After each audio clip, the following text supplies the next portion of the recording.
Okay, okay. I think we're live. We should be live.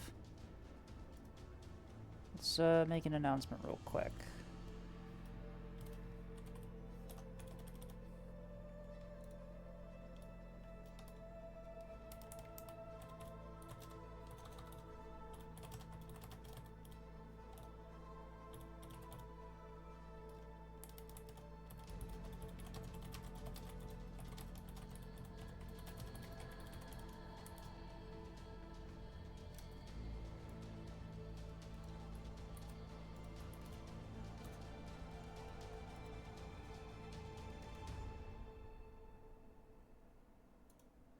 Okay. Announcement set. Give it a couple seconds for people to maybe start trickling in. Started 2 minutes early. Look at that.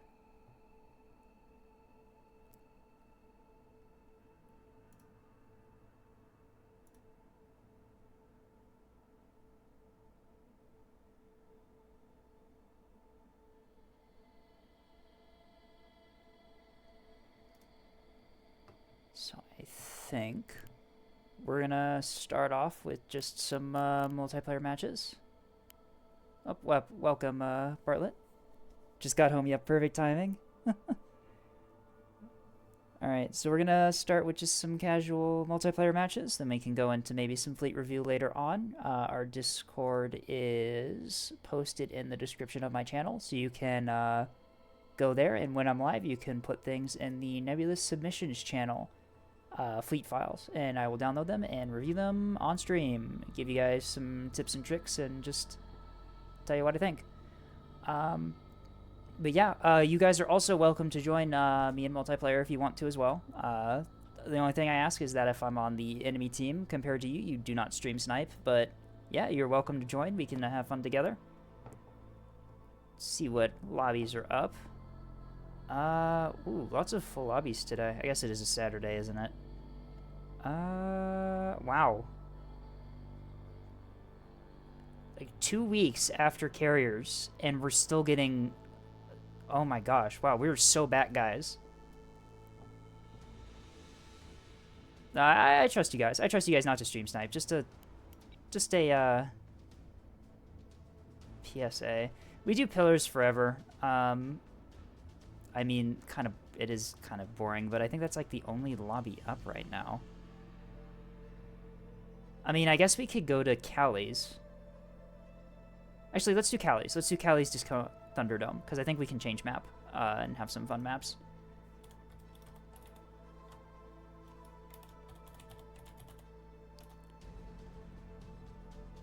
Alright. There's no game. There's not a game in existence as autistic as this. Beautiful. I love that. Okay. Let's go. Fun match. Yukon is a good one. Arroyo, Gold Rush.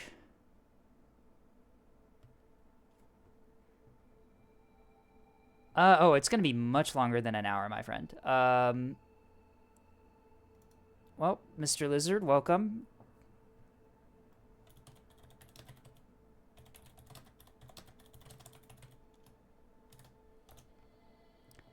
But yeah, Kevin, I'll definitely be on longer than an hour. My streams usually go for 3 to 4. I mean, I can't really, in a Discord VC. I can join a VC.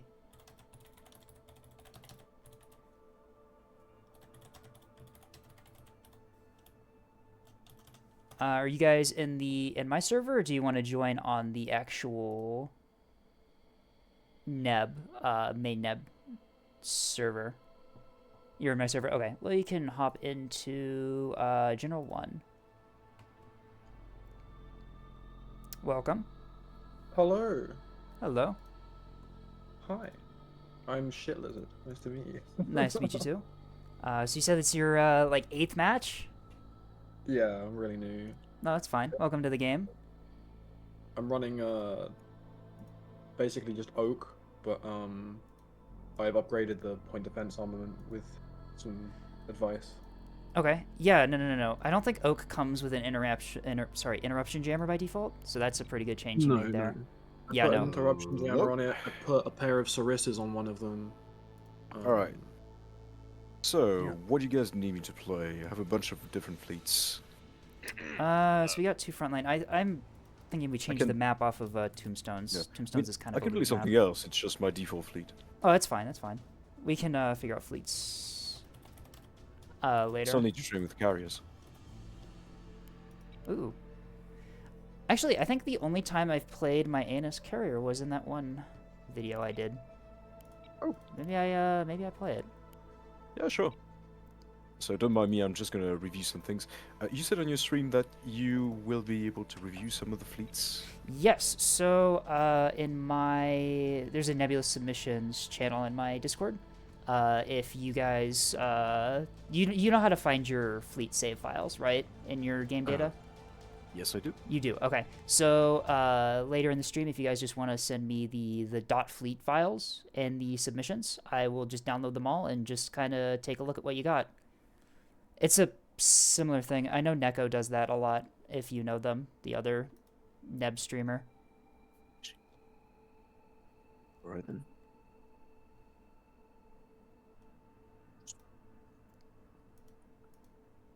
Excuse me, I was distracted. Okay. I haven't learned enough to make my own custom fleets yet, really. Oh, it's fine. The starter fleets were made by like testers and players and stuff, so they're not bad fleets. They're actually like really good. I played 2 games as Oak. Both games encountered missile spam and got deleted instantly. I was like, no more. Yeah, missile spam is it's one of the difficult things to counter. You can counter it to the point where it's like that bell curve meme, right? You got the low end of the spectrum. Missile spam is uncounterable, and then it comes up, and then you see, oh yeah, everyone. Wait, no, the low end is no one's running missile spam, and the middle section is everyone's running missile spam, and then the high end is no one's running missile spam as the experience goes on. Because once you sort of figure out how to do soft kill stuff, it becomes very hard to. It was incredibly satisfying, like seeing all these missiles come in. It's like activate jamming, activate do this, jamming, do and they that. just and miss. I watched some of them miss, and the rest just fall to PD, and I was like, oh, that's nice. You've also got the hard kill, soft kill mix option, which I actually did with this fleet. Yeah, no. That's the tactic. You want to do both. Some people will say, oh yeah, you only need to do soft kill. Others will say you only need to do hard kill. They're both wrong. Do a mix. Yep. And now I feel like picket chips have become a bit more useful than they used to be. Oh no, they're very useful, especially if you have like sensors on them and stuff. You can just zone out fighter craft and missiles. Yep. Nothing gets past this. Well, I mean, some things get past this, but not a lot.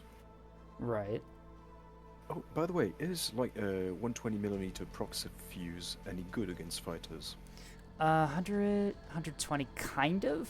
It's 250 is bonkers because of the range, right? You get 8 kilometers and you just remove bombers from existence. I don't really know.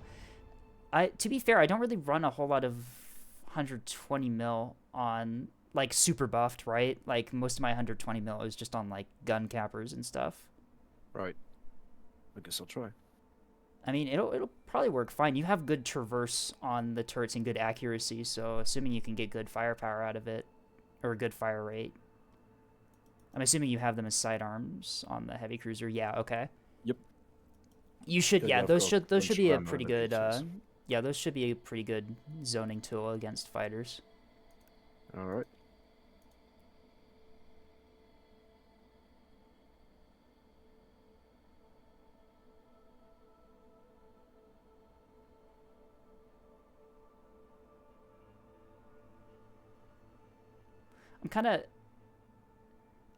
I suddenly don't really want to bring this fleet considering that these two players are new and also in our voice chat. Hello, welcome, Bartlett and Mouse. Oh yeah, I'm not gonna stream snipe or anything like that. No, it's assembling.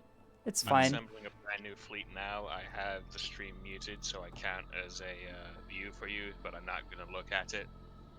Let's see. There's 5 of us here, so maybe next match we can do a 5 stack. All run together. I think I just Oh, have yeah. enough energy. I'm I think I'm Yeah. only going to be in for one game, but Oh. I'm assembling a brand I just kind new of want to check fleet. this out. If- This is my very first If you multiplayer want match, Butler, so- I'll swap with you if you want to play with Scape, because I'm gonna be on for a while yet. Yeah, if you guys want to do that, that's cool. Because like, if you're leaving, if you want to play a game with Scape, I don't mind switching. It's up to you though. I'm not bothered. Oh, bugger. Is anyone willing to switch from OSP to ANS? Because I've only got an ANS fleet.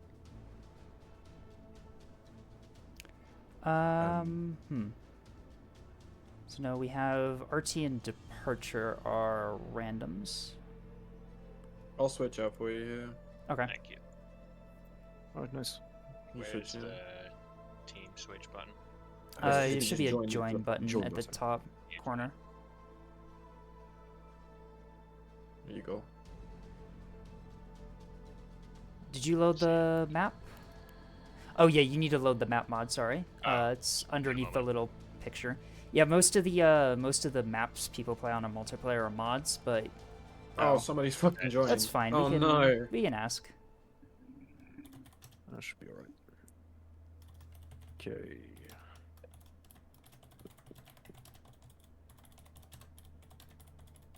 I managed to cobble together a 3,000 point 3,000 point fleet. Oh wait, yeah, out of they're swapping for you. Ripping out of my new fleet that I showed you. Alright, Hubs, you can hop in. Oh, mouse, sorry, yeah, you got it. Nice. There we go. We got it. Right. I think Going that's to good to go. edit the name real quick. What do I want to have? Let's call this. Yeah, I've got your stream muted and minimized, but you get a viewer still.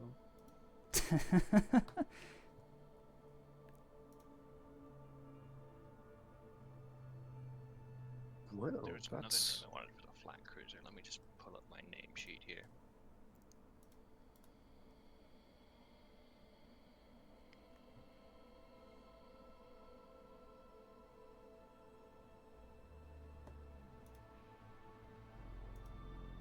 There we go. Hmm.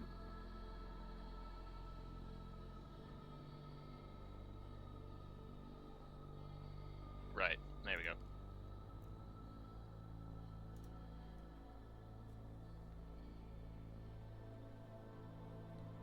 Well, given that this is your first multiplayer match for some of you, you probably haven't played on a lot of these modded maps, have you? I No, took a I've cursory only look. played the stock maps. I've only played the stock maps in single player, as you know. I took a cursory look at the modded maps, and I couldn't find one that I liked, and I couldn't find any decent videos on what they look like aside from your stuff. Oh. I can't tell which is default, and I genuinely can't tell which is default and which is modded. So I'm Yeah, just no. trying to The look at it. the Which is kind of a community is like testament. super good at making modded maps and stuff. Yeah. They're really cool. I mean, the fact that you can't really tell the difference is a testament to how good some of these maps are. Right. Yeah, that's kind of my point. So Yeah. I don't know what the fuck's going on, so I might as well just try it. There's a No, just- there's a player, Puppy from Hell, who's making series of modded maps that have like custom mechanics in them and everything. Like the one Oh, they're that's working cool. on Yes, I do. currently has like I'm- proximity turrets around the I'm map trying that to fire on convince my certain friend fleets. Do I'm trying these to actually convince- work? Well, the one time I tried it, it immediately crashed everyone out of the lobby as soon as one of them fired. It disconnected everyone because the game detected cheating when the turrets Oh, fired. That's a shame. So, It's Didn't- because one of the anti-cheats robust. well, yeah. I'm sure they're gonna find some way to circumvent this problem. No, they That will. would be random. They have the bug report that my game client generated when it DC'd. So, Okay. and this was like a month ago. So, they've probably got it Alright. fixed. So, are we ready to go? Yeah. Maybe think we're one good. second. We got 2 really kind of one frontline fleet with some supports. Oh, beam keystones, cool. On Yada's fleet. Mouse. Oh, you've got the flak barge. Okay. Ooh. And the I brought my beamstone. quote unquote flak cruiser, and then I also have a random beam destroyer. Okay.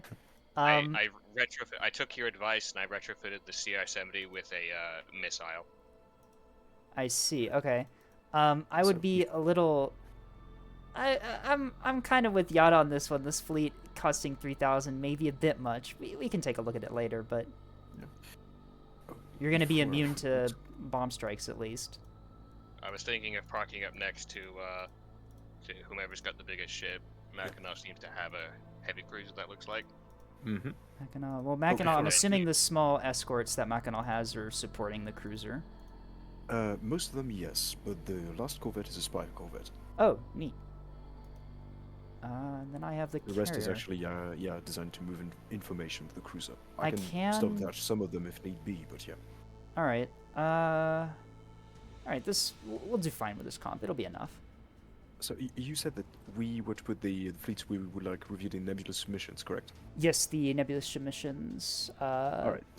So yeah, since here, I'm let me. just gonna, all right. Since I'm just gonna be here for the one game, I'll just put this down.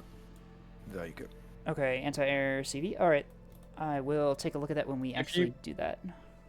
If Thank you you very post that fleet in the other Discord, the bot will generate you an image you could post in here. Yeah, if you post it in shipyard, Lieutenant Hazel will Oh. generate a file that gives you a actual comprehensible breakdown of what's inside it.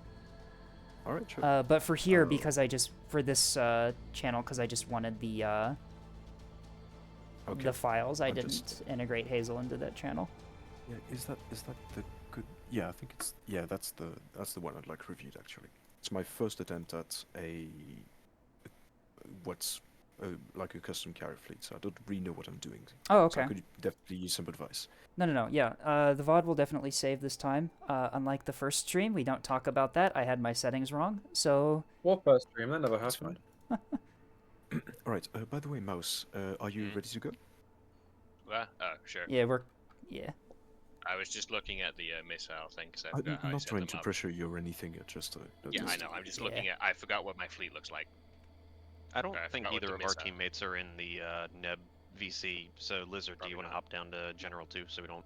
Oh yeah. You guys can split comms if you guys want to talk team stuff. Here. Am I in anyone? Is anyone? Oh, do you want me? So how do I? Sorry. Yeah. Do you want me I, to would, leave I so you don't. can I do don't team think either comms? of our teammates are in VC, so we can just hop down to General Nope. too if you want. Yeah. Yeah, OSP. okay. Yeah. OSP. Hop down. You guys can coordinate. Yo. I also renamed the ships again. That's the hardest part about making fleets is figuring out what you want to name them. For sure. Uh, That's let's- why I have a naming convention. Oh, actually, when I have like naming ideas and such, I have the document in which I write them down. I have a note file on my phone with cool names that I come up with. That's absolutely what I do. It's very nice. All right. So Right, so, Arroyo uh, is symmetrical. It's kind of divided between top and bottom. see And so that. there's 2 cap points on the bottom, 2 cap points on the top, and then one kind of in the middle that's exposed to both top and bottom. And the way this map works is typically one team, instead of fighting for like left and right side, typically you fight for top and bottom. Right. Oh, I forgot to So- set a formation, so they're being deployed in separate ships. Okay. Oh well. So I'm gonna have my spy corps go up high. What would a good position be for a cruiser with jamming escorts? Do you reckon? Cruise with jamming, typically you want to go, you have 450, right? Yep. So typically you want to go high and use your 450 range to take advantage of OSP's poor sensors and poor accuracy in their guns. So deploy Alright. kind of by, you see where Lathe is, right? My spyglass Mhm. support ship. Kind of there, Yep. you can cover B, put covering fire down on C, and then shoot things that try to And go maybe A. on A as well. Yeah. Yeah. Okay. Careful though, because if they do have like mass drivers and rails up above, you don't really have cover to hide from them. Yeah. So if you start getting So- shot at, you need to kind of start withdrawing or just use like evade or orbit dodge to try and dodge the incoming fire. All right. So we do have a spy corvette up high, so maybe I'm gonna Oh, if you do have the a smoke mirror down low. is smoke mirror the spy corv? Yep. Okay, yeah. So we have a spyglass high and a spyglass low. That works really well actually. All right. I have no idea where to put the flat cruiser. Uh, Can't see where the heavy cruiser stick is. it by Pillar of Unity is our heavy cruiser if you want to put it by there. It's by B point. So typically, OSP on this map, they typically flank around the ED side. So around that edge there, they flank into D point pretty commonly. Is typically what their play is. ANS's play on this map, just because they have better range and accuracy on their guns, they typically go high over the map towards C. So we might get ourselves in a ring around the rosy situation. but at Yeah, the same sometimes time, that does we'll have happen. Yeah, but we'll at the same time we'll have map control because we can effectively deny 3 points. Whereas if we were to go low, we wouldn't have the same map presence. It is harder to deny A from low, but if you go on the BC side low, you can deny A pretty well. All right. Anyway, dice are thrown. Let's go. And also, yeah, you may have noticed that there are these like trenches and stuff that run along the map that make for some really fun close range vessel plays. Speaking of which, I'm going to send some bombers through there.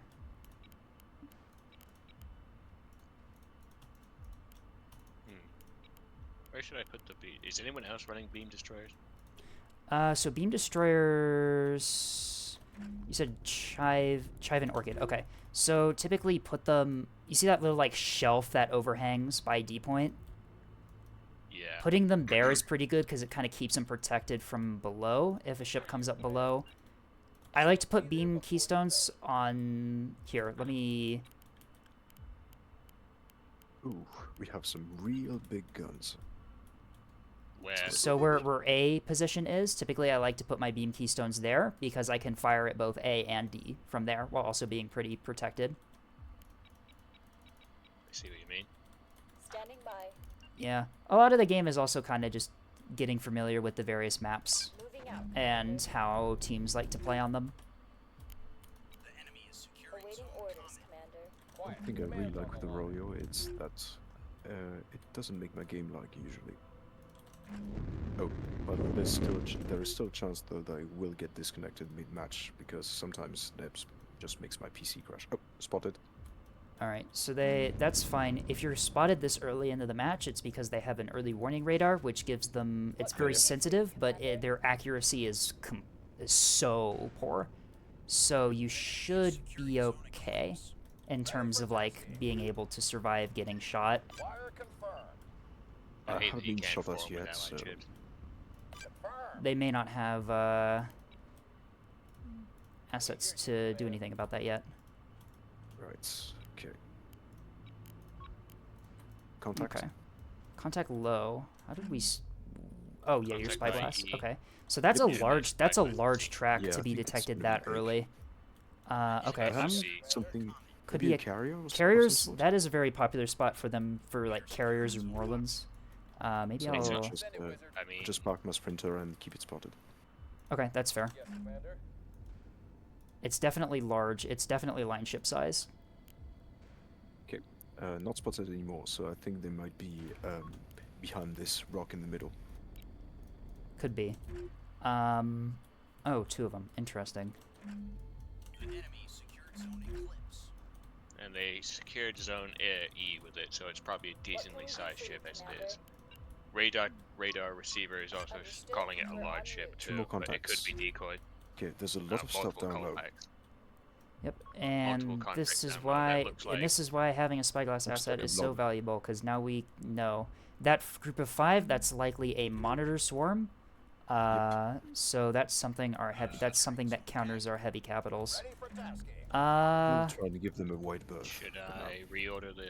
No, it's fine. Primes They're on the first? opposite side of the map from you, and you outrange them to such a ridiculous degree that if they do try to push up through A, you can just shoot them as they come. I've been locked on. 1143, possibly some kind of cruiser. 1143 is if you're locked at that range, then that's definitely an SLO. Engaging. Moving up. Yep, you can tell by the gunfire that that's an SLO. 450.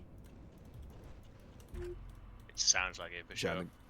Yep, just jam them out and Okay, point your and now you see me, now point you your don't. nose to them and just Yeah, supporting yeah, fire. I'm- Yeah, see if you can try and Should I increase show your my distance away broadside? from our other Axford, because if you can get a crossfire on them, you can negate their armor, What can we do for you, Commander? Right. or at least their I'm gonna armor try and move angling. to a more central position. That way, so I'll be firing AP for now.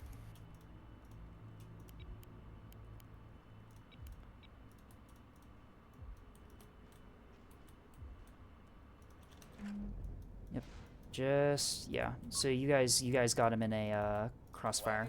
He's not gonna have a good time. Acknowledged, wizard. Huh. Flak Cruiser is moving up behind the behind Yada's ship. Okay. Seems. Burner's hot. Track 4837, that fighter craft, that is a not a pike. What's the skiff? The skiff. I always forget the name of that ship. All right, so they're heavy low. They're heavy low, so we play defensive low and we play offensive high because we have the advantage. We have the advantage up top. Roger. Yes, Commander. Should we push C? Yeah, that's typically the play. You guys seem to not have much resistance up there. We have 3 fleets identified. We have the monitor ball down low. We have whatever those 2 heavy assets at E was, and then the Acello. So we kind of have half their stuff identified. Burner's hot. There are some monitor pikes. ball Oh, seems to mass be driver. slow. We have mass drivers from high back, so they have a backline fleet. That's good to know. Okay, there That are some means halberds about. Awaiting your orders. halberds are not a threat to ships. They're a threat to fighters, No, though. I know, but I'm gonna try and suppress them with flak. That's fair. Wire confirmed. Okay, I'm locked. I have a pair of bombers kind of trying to patrol the A point, waiting for them to step on with something small, but so far nothing. For you. So it doesn't look like they're really gonna Monitors. go A. Confirmed. Looks like the monitor swarm has noticed the crying star and is trying to get behind cover. They're firmly behind the rock. Yep, so they're going to play defensively. Since no one's capped A, the play for both teams is kind of to play defensively at A, wait for the other team to make a move first. Locked in. Right, so I'm gonna park behind this truck. I should be We're on our safe way. from the MDs. That's a really good spot. What can we do for you? Okay, we've got something. Wire I'm assuming these are the ships. on it. What are these?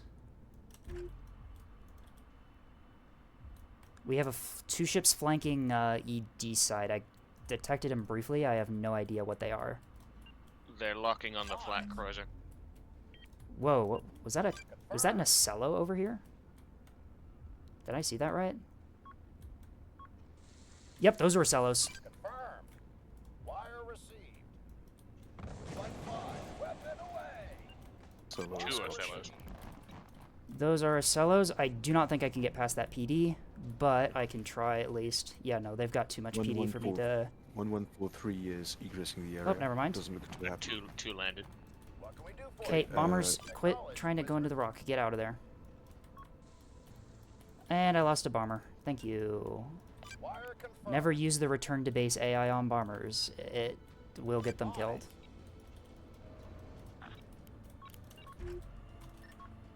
Turning up the engines now.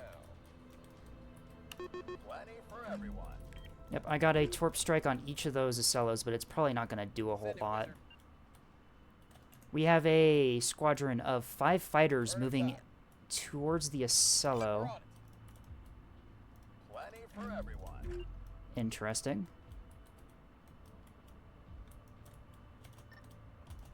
Cluster of comets On it. up by sea. Those are... Yep, those are Barracudas. So those are strike fighters, so they could be defensive or offensive depending on their loadout. We hear you, command. Flak is out of range, however.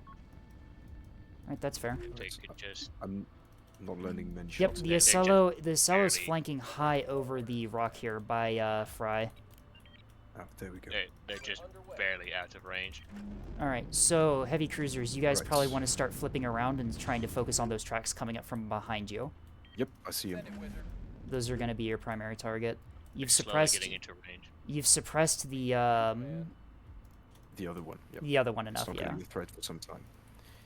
And I'm in Alright. range with my by So I'm just small trying to guns. take pot shots. Those at the head. Acellos have a lot of flax and a lot of Auroras. I'm not going to be able to get through them with bombs until you guys degrade them a bit more. I'll try Raj. and take care of it. Ready. Ready. Committing on targets.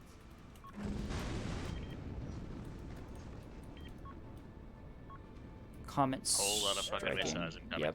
You have comets striking on. Yeah, comets are incoming on me. They're in range of the flat guns opening. Acknowledge. It's alright, I have a patrolling squadron in the area that can help. Copy that. Never mind, those are SDMs. Locked in. Committing Take on cover targets. behind the rock. Nope. I'm gonna lose that squadron. Oh boy. Oh, wow, that's a lot of SDMs. Yep. Oh Christ. Burner's hot. Weapon launch. Those are line ships. They've got plasma down south. They're hammering the Crying Star. Okay, engaging the Ocellos. Oh, it's how's it Alright. called? Kyanite? Not Kyanite. No, that is What the the- that's the default fleet. Yeah. Ready when you are, Commander. I didn't remember the We're name. on our way. Cobalt? I think it's Cobalt. On They station. hit the engine of the dragon. They hit my dragonfly drive on the Crying Star. You got this. You guys outgun them. At least you should. Quiet. Commands on. Drive and beam are down. Yeah, the Crying Star is basically fucked. I'm trying to We'll be there before head you know. in their direction. It's really slow.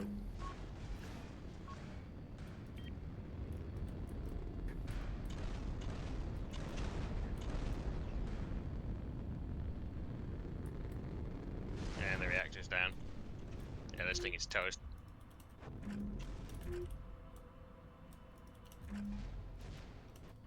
You did okay. On station. Wire confirmed. Wire received. We hear you, Command.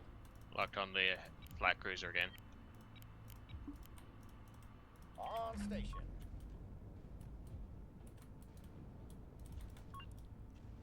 Wire confirmed. Wire received. That's the wrong button. Confirmed. Flight 7, committing on target. Acknowledged, wizard.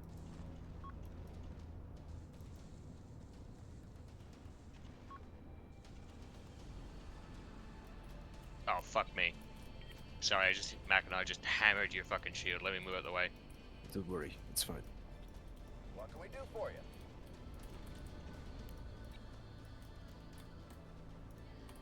Burner's hot.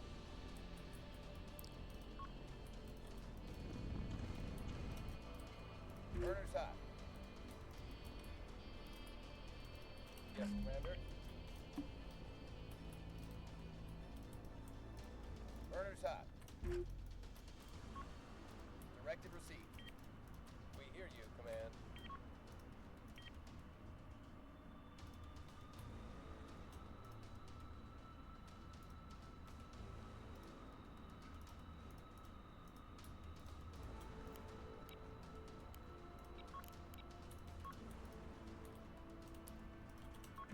Track 3633. All right, how you guys doing over here? All right, you're hurting them pretty badly. I'm hammering the Ocello with missiles.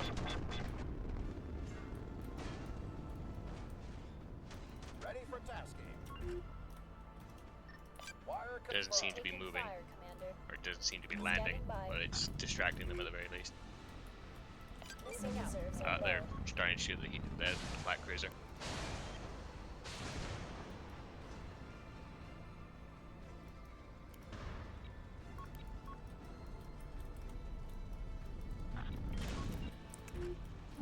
Keep watching those monitors from below. They're gonna try to flank up and hit you guys from below. Ready for tasking. They're flanking Yada at the moment with Oh, plasma. I've got the MDs. Acknowledged, wizard.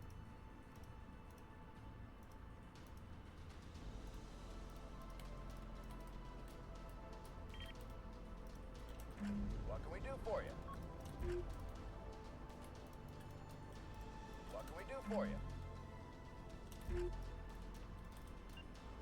On it.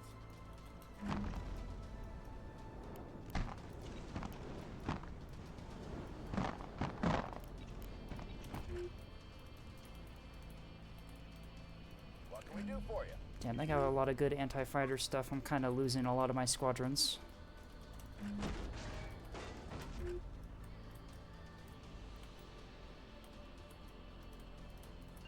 Wiring. Got that.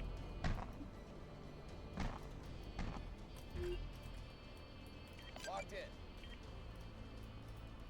Awaiting your orders, Commander.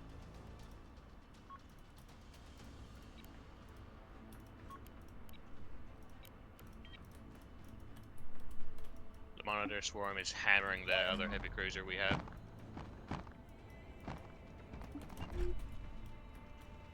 Copy that.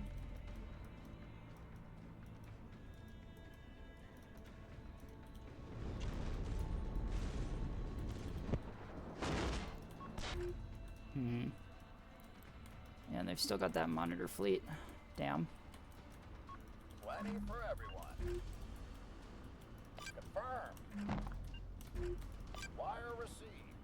Where are you? On it.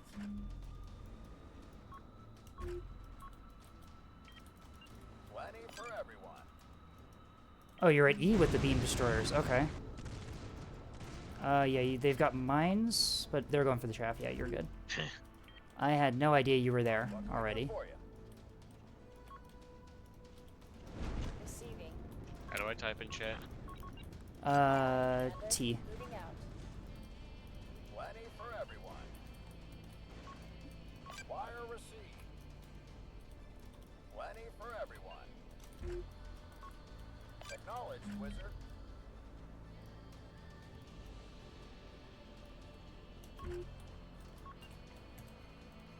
On it. Flight 5. On target. On it.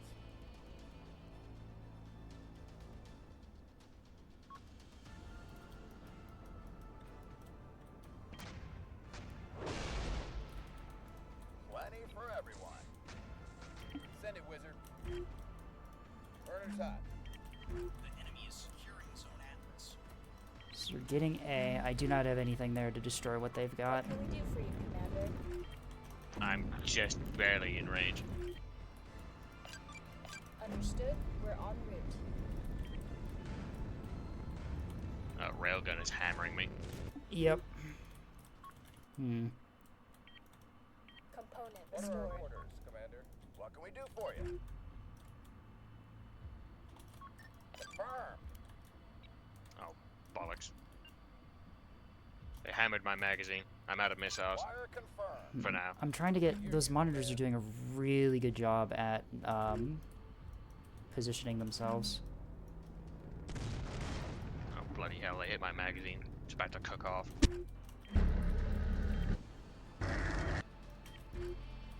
Hmm. Yeah, Masticellas are a really good counter against fighters. Send it, wizard. Burner's hot. On station. We'll be there before you know it.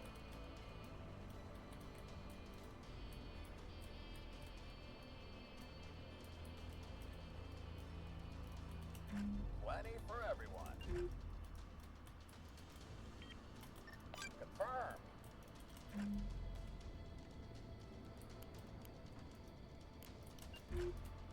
On it.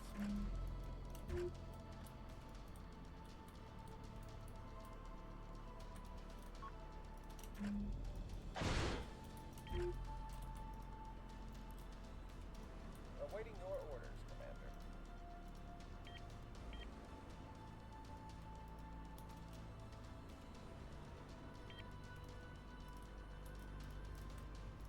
On station. On it. Confirmed. Bloody hell, they took out my drive too.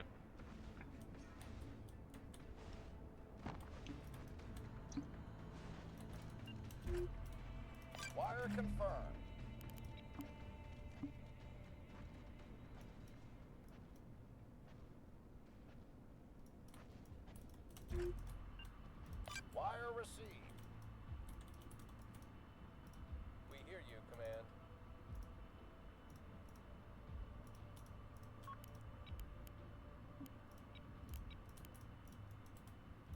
Plenty for everyone.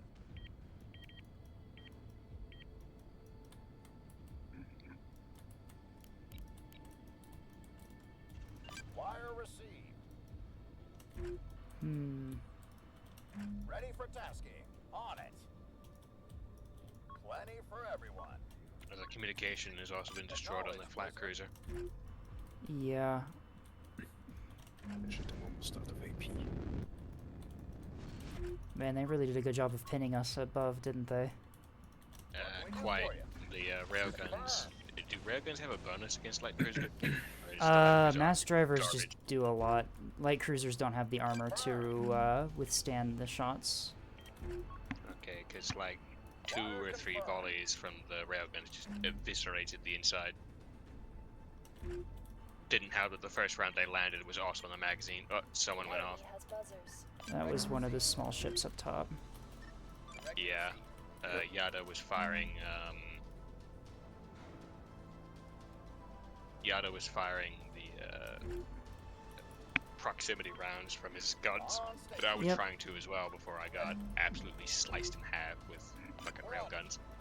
Said railguns are also opening up on Yada too. Ugh, this map is like wreaking havoc on fighter AI. On it. What can we do for you? Confirm. Plenty for everyone. We're underway. Send it, wizard. They fucking hit the lifeboats too, bastards. I Acknowledge. think. Do we make a run for A? If anything, we can't really make a run for C either, can we? We're kind of Ready for C, tasking. you make screwed, a aren't run we? for C, you get cut in half with railguns. You make a run for A, you get melted by plasma. No, they've done a really good job of pinning us.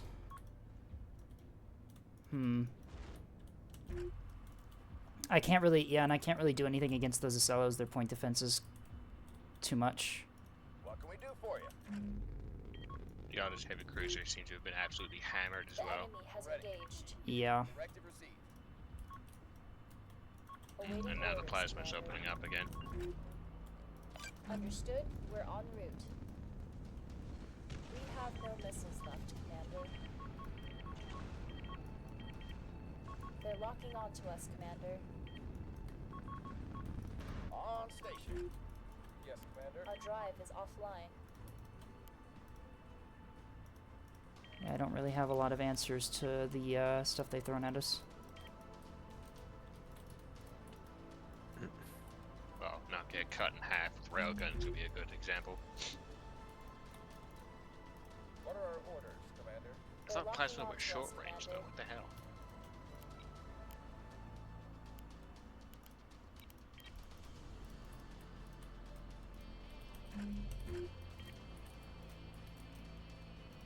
Quiet. Command's on the line. Warning. Wire Module received. lost. What can we do for you, Commander? Power has been restored. Oof. Yeah. This is not going too good. What are our orders, Commander? No, they brought the perfect counter for a carrier. All these Acellos and also the bricks with flak. I am completely zoned out of pretty much the entire map. We hear you, It's Commander. fine. Amazing. We win some, we lose some. Ready for tasking. Yeah, it happens. We tried. Yes, Commander. You could somehow get around behind them.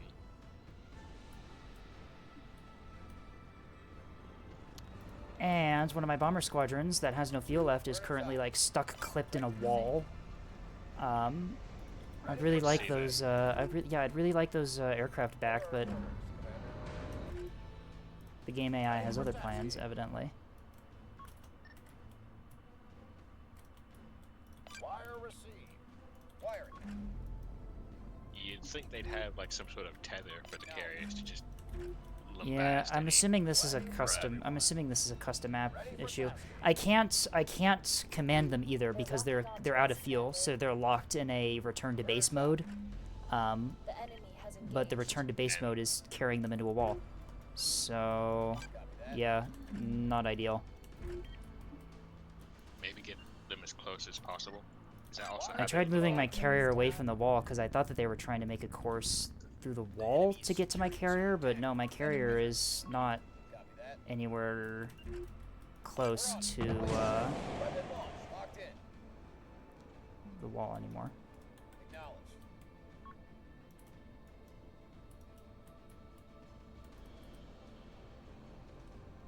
Command,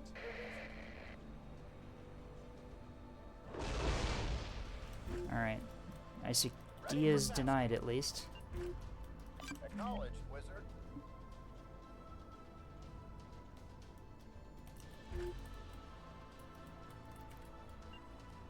Wire received.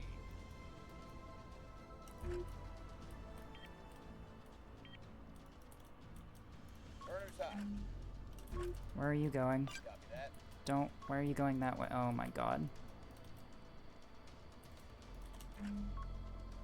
Yeah, maybe Arroyo isn't the best map for carrier play considering how badly these things are like glitching into walls and stuff. Yeah. Ready for task. You know, well now I know. Now I know. Don't play a carrier on Arroyo, or at least take special precautions if you do. Well, the only thing the flat cruiser has left on it is the parallax I put on it. Or no, there's a front line. And they've been doing a really good job at pinning us down, haven't they? For you. Acknowledged, wizard. Confirmed. Confirmed. I'll try and help them beat them. Flight 4. Weapon away. Damn. Okay, that did not work at all. Awaiting your orders, Commander. Yeah, no, even those damaged Decellos I still can't get through. Maybe try and hit the monitors. Monitors. Oh, maybe. Hang on. I don't really have many fighters or bombers left. Something to distract them, because I Something, can't do yeah. shit. What are our orders, Commander? If the ammo wasn't the first thing that fucking went up, I would be currently hammering them, because I am in a perfect position to absolutely obliterate them with my 120s. But the first railgun round that slammed into the heedless fire was directly in the magazine. Yeah, sometimes it do be like that. Okay, I'm basically fucked. Plenty for everyone. Oh, Yep. just have that all gun. The only gun I have left on this thing is a defender.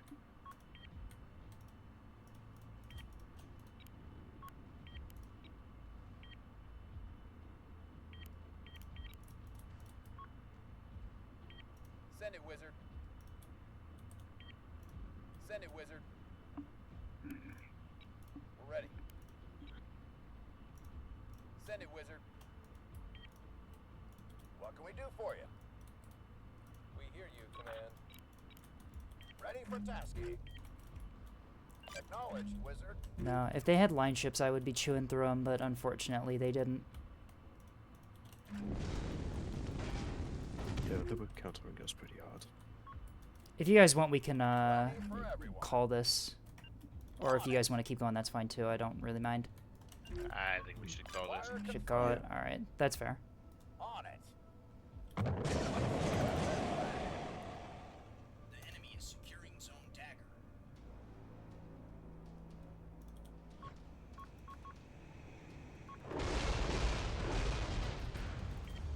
Ready for tasking. Yep. I'm gonna go ahead and retire. All crew, abandoned ship. Commander, we've taken too much damage. We have to evacuate. If only this game had a ramming speed mechanic. You can ram ships. It doesn't do anything. Sometimes it does actually do something, though, because your momentum pushes enemy ships around, and you can use it to mess up their angling. Or if I could crush them against the rock or something. Yeah. Rough. Yep, can't win them all, but yeah, no, that was rough. Their team comp was like, they positioned really well, and their team comp was really good for just denying me pretty much any ability to strike at them. I did get some torps through, but it cost me so many fighters and bombers that I really just didn't have anything at the end. And also, they went heavy with the assets because they had monitors and Cellos, which Yeah. for 2 max fleets was a bit much to deal That with. was 3 frontline fleets and a backline fleet, which is a lot different than what I was expecting it to be, considering we knew the monitor fleet existed, but yeah, no. And yeah, typically OSP frontline tends to be line ships, which I would have had no problem obliterating. Dealing with, but instead it's a bunch of Ocellos and plasma monitors. Yeah. And monitors just have so much flak with the 100 mil concentrated in a single area that even them I can't really get good strikes in. Well, it wouldn't have mattered too much if I was able to get a single round in, but I couldn't because I'm running the Teichi proximity. And I've got 4 barrels of that. Buddy? All right. Hello. Yep. GG. Welcome back. Yeah, good game, GG. guys. Your team I was comp able to was get- impeccable. I thought I was doing That was really bad. entirely accidental, I assure you. Yeah, I thought I was doing really bad, and then I got congratulated for playing really well at the end, and I was like, I don't know what I did. was Which the were one you? that You was were running- the double Acello? He was the Acellos. Okay, yeah. So Acellos completely just make carriers have a bad time. I could not get strikes through. Who had the rail guns? That was our teammate. That was RT.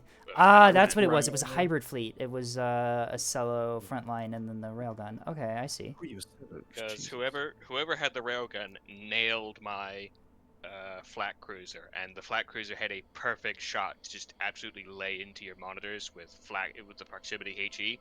First round struck, instant magazine. Oh god. Yeah, I'm Yeah, because looking I saw like some flak heading my way, but it really wasn't much. I'm like, that's I got strange. maybe 2 shots in, 4 maximum. I got a single volley out, and it was done. And it was an unaimed volley because oh shit, you're in range. I get to shoot at you. Railgun then immediately hits the front of the ship, detonates the first magazine. Yeah, Alright. no. A reinforced magazine at that. And with that, that's gonna be it for me. Yes, they Thank you very did. much for the game. Yeah, of See you course. around. Anytime. Yeah, Good see you night. next stream. Whatever.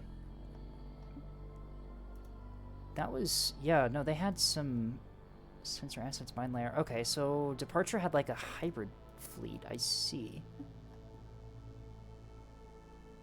Rat was like coordinating me, and at first I was like, man, who's this fucking guy telling me what to do? And then like, I realized by the end of it that actually like he gave me really good advice. Yeah. Yep. Team coordination is always good. Yeah, some people can come off as a little bit salty, but like, you know. All right, we can often do another one. We can do another one. Some Nice. time for people to funnel into the chat. Yeah. I'm Oh, actually Iron. Gonna, Hey, I'm Iron. out of here as well. Welcome, Iron, to the chat. What is this game, and why does it look like an old screensaver? This is Nebulous Fleet Command, a real-time strategy game in space. It's like Homeworld, but you get to make your own ships from scratch, kinda. All right. I would describe it as the most autistic game I've ever played, in a good way. It's still a tad mean. Nah. No, if you say that in the main Discord, they'll all understand you. Am I allowed to join? It's- You it's can join very VC if you want. We're detail-oriented. doing some just chilling and playing matches. We're getting ammo racked apparently. Planodes, Yeah. Uri 11 only has 2 people in it. It's also a 5v5 map. Styx is, wait, no, Styx is a 4v4. It's a Okay, stick never mind. AP. Can we change the map? Oh, please? it's can alright. go I'm, to- I'm dropping out anyway, so. Oh, see you around, man. What's the name? Thanks for the game, I know friend. these, Have a okay. time. Have a good night. I'll probably be sticking around in the stream while I do other stuff, but That's fine. See you around, Bartlett. yep. See you. All right. So do we want to change the map? Styx is kind of a weird one. Yeah, I I'm don't know. still downloading just in We case, can but I'm gonna go. do I'm going to Arroyo. remake my missiles, I think. All right. So Arroyo is the one we just did. That one's a community favorite.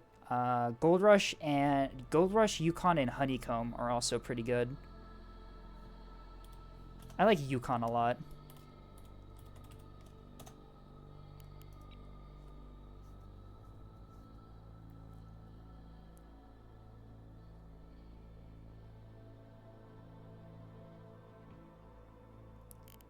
All right, I'm sorry. I'm still kind of getting used to your guys' in-game names. We have Lizard, who I know is here. I can change. No, it's My fine. name. It's fine if you want. Sparky, are you in the voice call? Any of you? No, I think Sparky's a random. Hamster, is that anyone or? Don't think so. All right, I know ODST Jenkins. Mouse, we know them. Kozak. Okay. So Hamster's running a carrier. Okay, I can run some. I can run my cat fleet, maybe. So Yada said, I know he's not here, but he said that having size 2 missiles would be a better idea than size 1.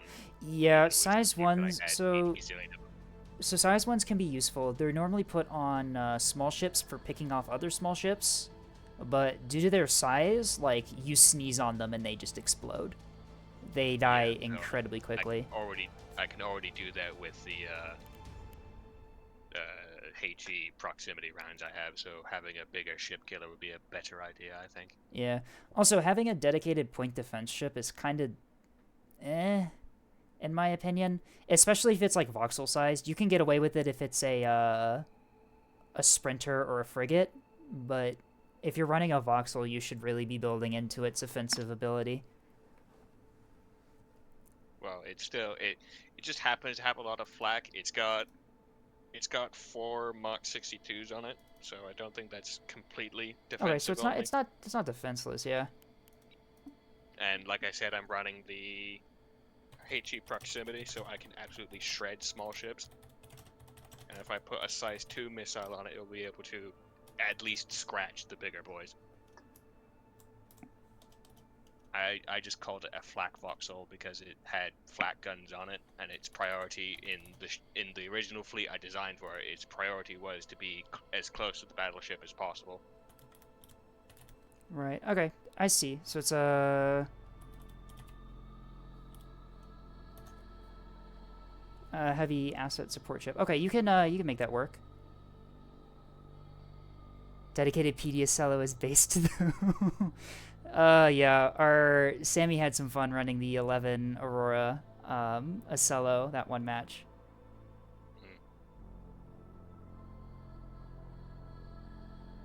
Yeah, I think Bartlett's got a I think that's a good idea. We just rename this stream Instance First Multiplayer Match. Oh, that would be great. That's what I'll call the video if I make it a video. If I make any of these a video. I don't know. I'm kind of Oh, YouTube. I'm kind of yeah. torn. I'm kind of torn on making these videos because the VOD exists, and I have plenty of content saved for my channel anyway. So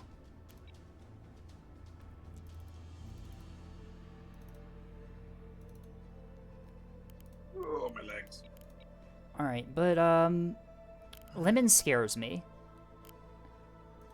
He's got the gold badge. That's scary. And it means he's automatically good at the game. That's what that means, obviously. Yeah. But like, I've noticed, like, the higher their badge, the higher the chance that they're running a stupid meme build. Oh, you found Because they're bored of running meta build. You've found the correlation Truth. independently. Yeah, no, there's back to the bell curve meme. Yeah, this is the bell curve. Like you were saying about the missile spam, I ran into a high-level player who had like a carrier fleet, and he rushed it at my I was playing the other faction, and he rushed like a massive fighter wave in, and between my flak and my countermeasures, I took out all of the bombs and half of his bombers, and he put GG in chat after one attack. I was like, oh, I'm sorry, I didn't know. Yeah, sometimes players make a gamble based on what they think the enemy has. It's all about counters, right? Sometimes you can just go into a match and be like, okay, surely they don't have this very specific counter to this one fleet I'm currently playing. And then they have the counter to that fleet you're playing, and then you're just like, well, great. Yeah. It was basically me last match. 3 Acellos. I'm kind of screwed. I don't know if it was a good idea. I reduced my total ammo capacity, but I've added reinforced magazines instead of the other ones because I kept getting shot. Oh, yeah, okay. You want to be running reinforced magazines wherever possible. Yeah. Like... I was talking to the... Sorry, I'll let you finish. Oh, no, go ahead. I was going to say, I was talking to the RT guy in the other lobby, and he kept making like design suggestions, like, "Oh, this is bad and this is bad," and I'm like, "Why do people keep telling me to use like the starter loadouts if all of them need tweaks? Why have these not already been tweaked?" I don't understand. So the starter fleets are made to be. Was that the point? Well, I mean, the starter fleets are made to be good, but they're not like. They don't really include a lot of high-level stuff that a lot of players use. Because when you're making those starter fleets, you got to kind of balance between making a fleet that's good and making a fleet that's easy for people to understand how it works. Yeah. Especially for the new player fleet. So I Yeah. know that what's a good fleet to sort of explain Mouse, are this? you ready? Your team's waiting for you. Oh yeah, Mouse, you're Oak, yeah, maybe? that's I've been, yeah. Sorry, just a. That's just a. Fuck it, I'll add more ammo. Who cares? Yeah, just a little nebulous etiquette Yeah. thing. Try not to hold up the lobby with fleet edits. I get that it's fun to tweak your fleet, but like, I don't mean to call you out or anything either, but It was more like less like advanced mechanics and more like every game I've played with the Cobalt's fleet, I've had my magazine shot out. where is the And everyone magazine on tells me Cobalt? it's located at the bottom, at the very bottom slot. Oh, at the okay, I bottom of the see. ship. That one's kind of a. Everyone's told me to put a reinforced magazine in, and it's one of those Yeah. things where it's like this happens so often. Like either you didn't test it or you intentionally put a bad Well, magazine. and some of in. it could be the player's preference. Like I said, each starter fleet is kind of made suppose. by players in the True. community. I know that the OSP starter fleet carrier that was made by Austral actually, and we were kind of talking about it the other day about possible modifications to make it better. But then part of me um, also thinks if you intentionally don't have it optimized, it encourages the player to explore fleet building Right, and optimization. and yeah, that's like, also if another you give me thing. a perfect ship, I'm not going to change it, right? Right. Acellos are kind of weird to build because if you're running all like reinforced components in them, they will absorb a ridiculous amount of incoming fire and just be immortal. But if you're not running reinforced compartments in them, they just die because they have no armor. They live and die Are by they being sniping able and stuff? to bow tank and absorb fire with reinforced components. Where should I go? Do you think? I'm not too hot on Acellos, the strategy. to Acellos, we are deploying as a swarm. Okay, we probably want to spread out a bit. I have two 450 liners. I'm kind of playing dispersed by D and C. C point is kind of the A point on this map. It's the one that people fight over a whole lot. So probably up at C because that's probably where the enemy front line will be, which is what you want to be shooting at. I'm kind of gonna head like above E, but in line with C, kind of. Okay, I see. That's a good spot. Just be careful. There's not a whole lot of cover up there, and if you start getting fire and need to duck behind a corner, just make sure that you position yourself in a spot that you can do that if need be.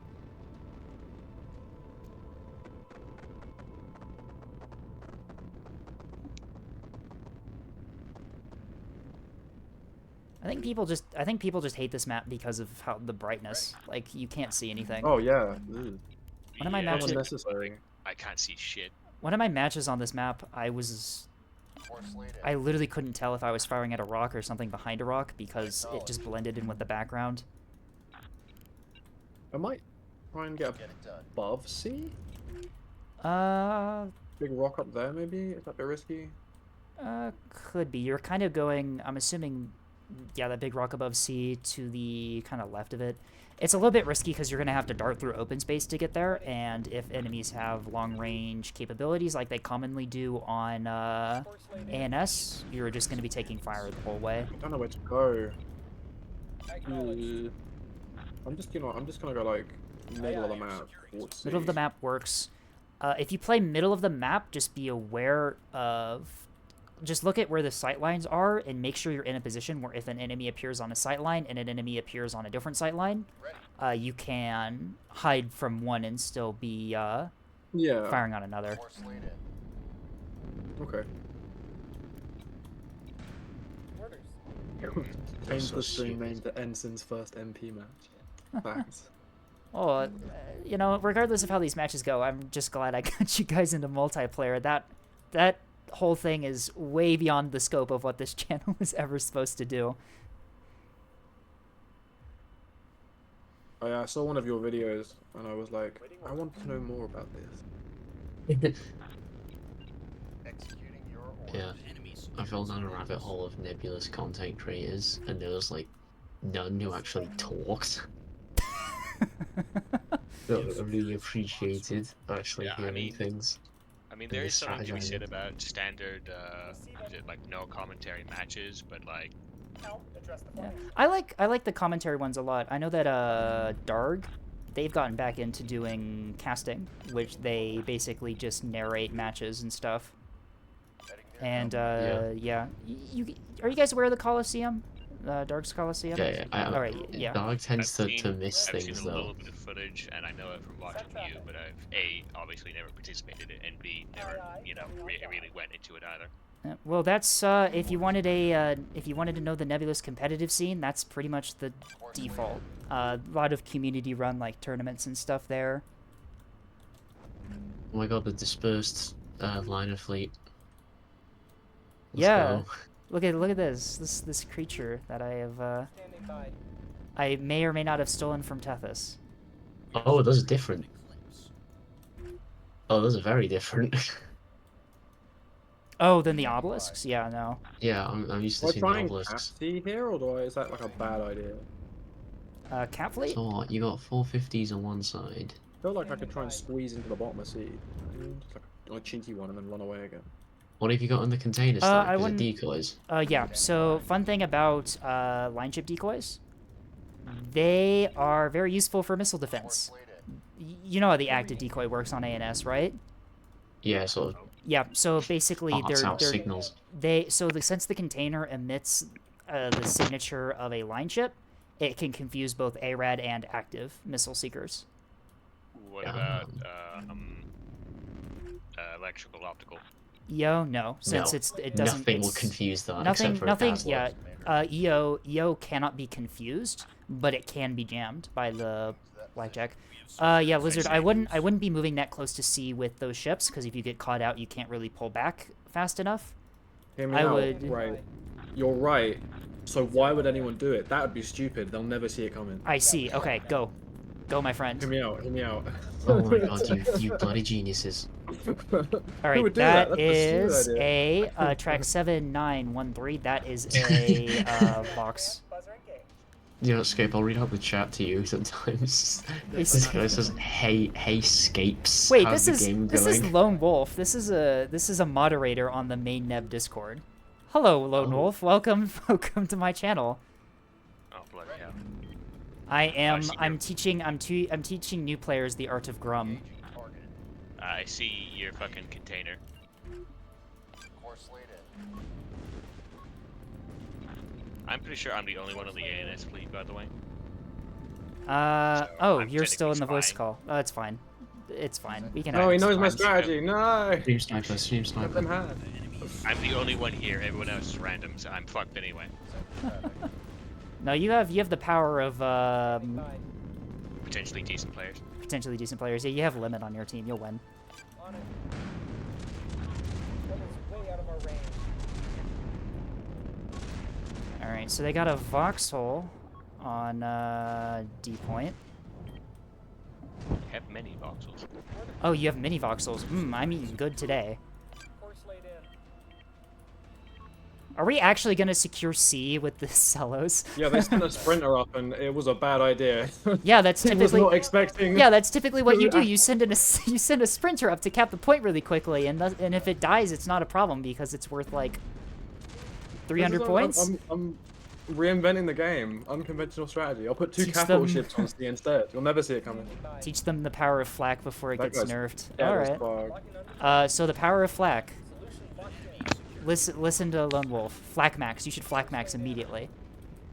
I think I already achieved that, buddy. They've zeroed us in. Aye, aye, full burn. Solution Oh locked bloody in.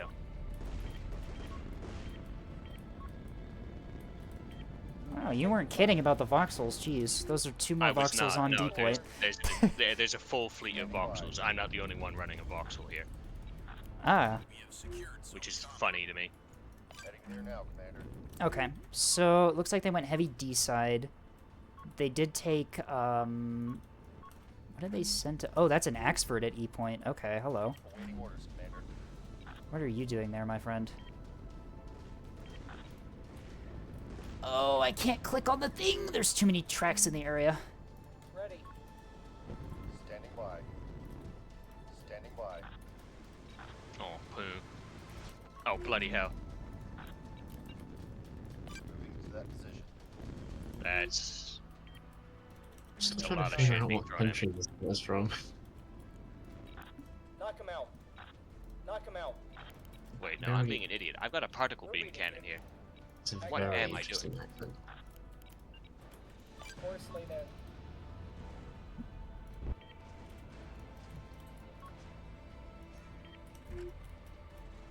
Orders. Enemy is securing zone dagger. Oh, you're securing D area. Yeah, we see him. I'm about to rain hellfire onto D, don't worry. Jammer engaged. I just love watching like a 450 liner empty a broadside into something. Oh, it's so beautiful.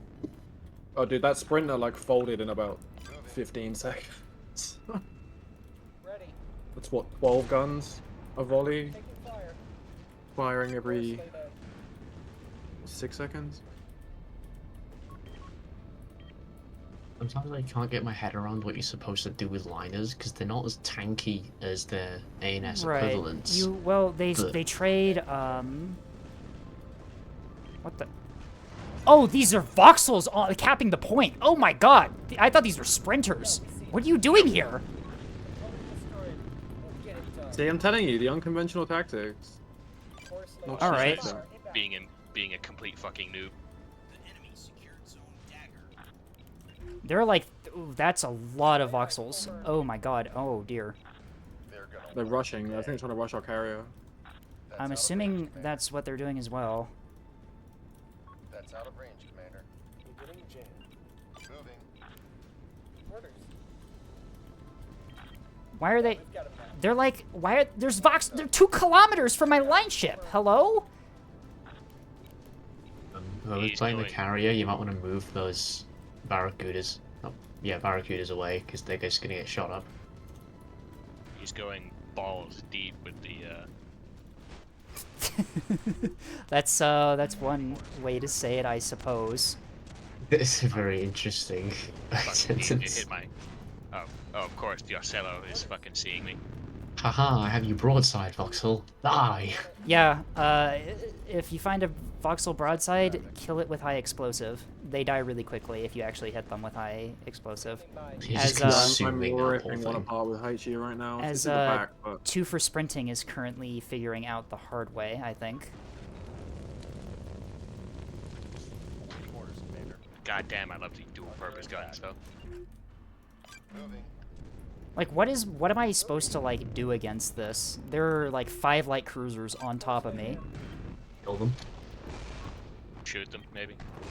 it's alright. I'm putting uncontested volleys into anything that I want. They're gonna start losing shit. I think I real found the quick. flak voxel. I'm assuming it's called Say My Name. Nope. No, it's not. Alright, that voxel just spit out a bunch of flak. The other guy that's running a shit ton of voxels seems to have at least one, but the Solution I'm sorry, what's your name with the Ocellos?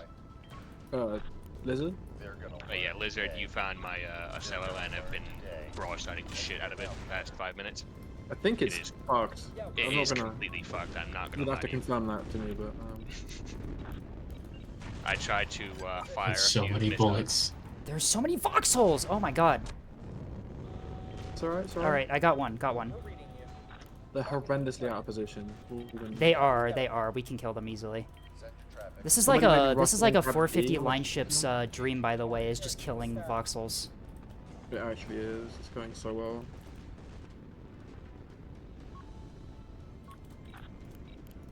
And you've got them side on as well. Good lord. Yep. It's ripping HE. That's out of range, Commander. Those torps. Knock him out. Ah! Beam! Hello. Where did you come from? Hi. Clear to fire. Affirmative. Say hi to the crying star. Aye, aye. Buzzer I was down. not expecting you there. I mean, you weren't expecting many things to happen this game that have. Stand by. That's why Nothing. you play with new players. They invent new strategies you've never seen. What I can't counter this. They're inventing new strategies too fast. Evolution, bro. Moving to position. Reporting. Okay, stop flank speed. What do you mean, no more ammo? You may have killed Beam. Quit beaming me, Perhaps. quit beaming me, quit beaming. Oh no, my ammunition elevators. Oh, look what you've done. Standing by. God damn, I love particle That's cannons. such a. That aim point's not gonna like kill the ship, but it's just really annoying. It's just gonna remove all my buff modules. I was kind of using those, but alright. I kind of needed those gone. Lost. To be fair to you, that's my last offensive weapon. Component lost. The heedless fire has been fucking obliterated.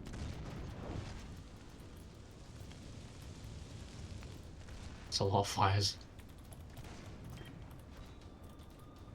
Ooh, at least we dealt with the voxels. Well, you've dealt with my voxel and a couple of the others. Oh no, there's more. Oh So there's no. more. Full burn. Yeah, you can build some pretty tough line ships. Yeah, would no, seem. I mean, like, I was complaining about losing components, but, like, I'm fine, all things considered. Moving. So there's a couple more enemies at D. I'm engaging them now. Two Axfords at D. Oh, they're Axfords. I should switch to AP. Oh, God. They got a lot of capitals. I mean, win on caps. I don't know. They haven't started firing back yet, though. Make sure it stays fixed. Send it quickly. Open I've got them fire. both painted though. Get I'm us gonna out of illuminate here. them just to be safe. It's kind of amazing how Well, these ships can fire still now. live with the main drive dead. Oh, it's fine. You don't need the main drive. It's aesthetic purposes. Main reactor. Main reactor even. I mean, as long as you got some sort of power, then you're alive. Yep. And they'll A have ship is batteries. considered alive as long as it has a power and a CIC. Oh, the Citadel's still there. The main there we go. The Yep. main reactor is now back online. Yep. Oh, I forgot I had One a of the plasma Axfords has reactor on this, retreated from and me it's at immediately D-point. fucked again. One. Sustained heavy damage. So whoever's got the Marauder, I respect you because you bugger off, please. I believe that's you, Escape. Yeah, that would have to be me, wouldn't it? Alright, how are our cellos doing? Yeah, you're good. Just point bow in and you just don't die. Aye, aye. At least not quickly. At least not quickly, It's yeah. dead, for fuck's sake. Stop hammering it with HE. He's The already keystone? dead. Is it the keystone? He's not dead. I don't see any alarms. He's dead is what a Keystone player would want It's him to dry think. on ammo. The fair. main reactor's gone, and you just took out the drive, and said drive is on fire. Course laid in. I don't have any other targets Is to this shoot at. Is it exploding? No, it's not. It's not. Yeah, you see, it's not exploded. It's not dead yet. The other Axfords are If engaged. it's not a big blue ball of glorious pixels, then we must kill it again. The Experts are doing a good job of staying behind cover relative to me. I'm trying to get my line ships into support, but they're hiding really well. Did I just fire 450 HE at your... I'm sorry, my friend. I didn't mean to fire 450 AP at it. Wow. I meant to Do fire... I want to be firing AP or HE at the Axfords, by the way? I'm firing AP. AP. Yeah, keep firing AP. If Yeah, you can heavy cruiser confirm... gets an AP in there. If you can confirm that you're, if they're sideways relative to you, on their side, you want to be firing HE because HE can just tear them apart. But They're actually if- facing away from me. I'm looking at their main thrusters. Am I? No, No, they're they're facing. facing to you. Yeah, you want to just keep Those are firing the, AP. those are the braking thrusters. Yep, keep firing AP and just focus on their noses. I'm Do focusing we on the have one I've any damaged other the most. ships to cap points or no? I was gonna head for A. I might push into D because there's no one else. Is there anyone else near D? No, it's just the Xers at D. Into position. We need. I might peel off and go take A, maybe. Okay, if you can, you may not be able to, considering that you've got the experts in the way. Did you? Yeah. How is this keystone like not actually K killed? You said you put a Citadel CIC on it. Yes, it's currently burning. Oh my god, I'm not gonna be Fire able to. suppression is fucked. I'm not gonna be able to kill it unless I dedicate myself to actually firing 450 at it. It can't fucking move. What do you mean? No, Yeah, but it's it's still mission killed. It's but you may as mission well just leave killed. it. But yeah, no, it is technically alive. By a technicality. It's got the repair team has been incinerated. The magazine is surprisingly still not Actually, incinerated. Lizard, you may actually want to separate your voxels, because if you can get them far enough Cellos. apart, you can cause them to have to only angle to one of your Ocellos, and it'll reduce their armor. There you go. Now they surrendered. Coordinates locked in. So a missile just slammed the spare reactor. Yeah, it'll do Oh it. fuck me! And that Oh was my god. a lot of bombs. Is Keystone still alive over here? What are you? They're gonna learn today. I'm taking some hefty damage. I'm presumably they're also taking some hefty damage, but I might lose one of my ships here. God damn it, they Christ, still have an Orange. Axford back here? Oh, no, okay. We've got 2 experts. Engaging target.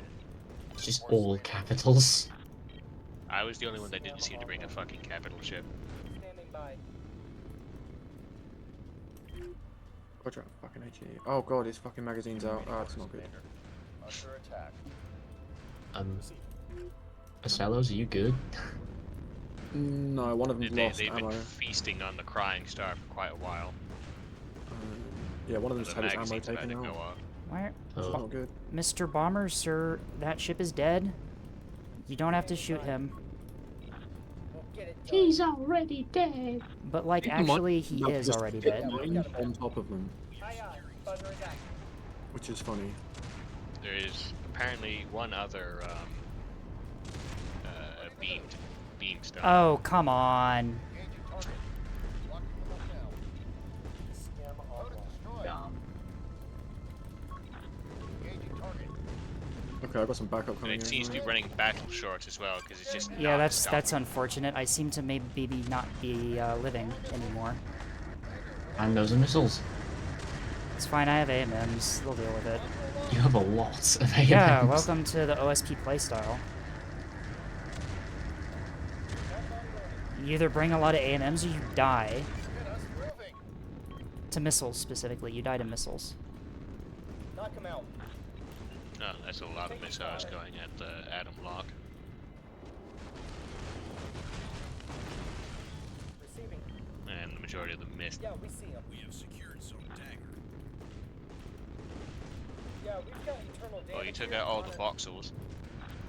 Yippee. Jammer engaged. Mission success. Focus A814, 169, out. And you Yep, I've already brutally swapped fire. overkilled- You brutally overkilled the flag voxel. Oh, never mind. It's moving behind cover for me. I gotta keep. Oh, is that the one I opened up on when I came up overseas? The one you absolutely obliterated in about 2 or 3 volleys. Oh, was it? Was I just shooting a corpse for a hot minute there? You were shooting a corpse for a good 5 minutes. Oh, fucking, I had no idea. I don't know how strong weapons are in this game. I'm learning. Well, I mean, it was technically dead. No, don't fire flak at the Axford. What are you doing? We're in their sights. Smartest OSP gun crew. Oh, it's because the it swaps to AP because it's or flak because it's a defensive weapon. Ready.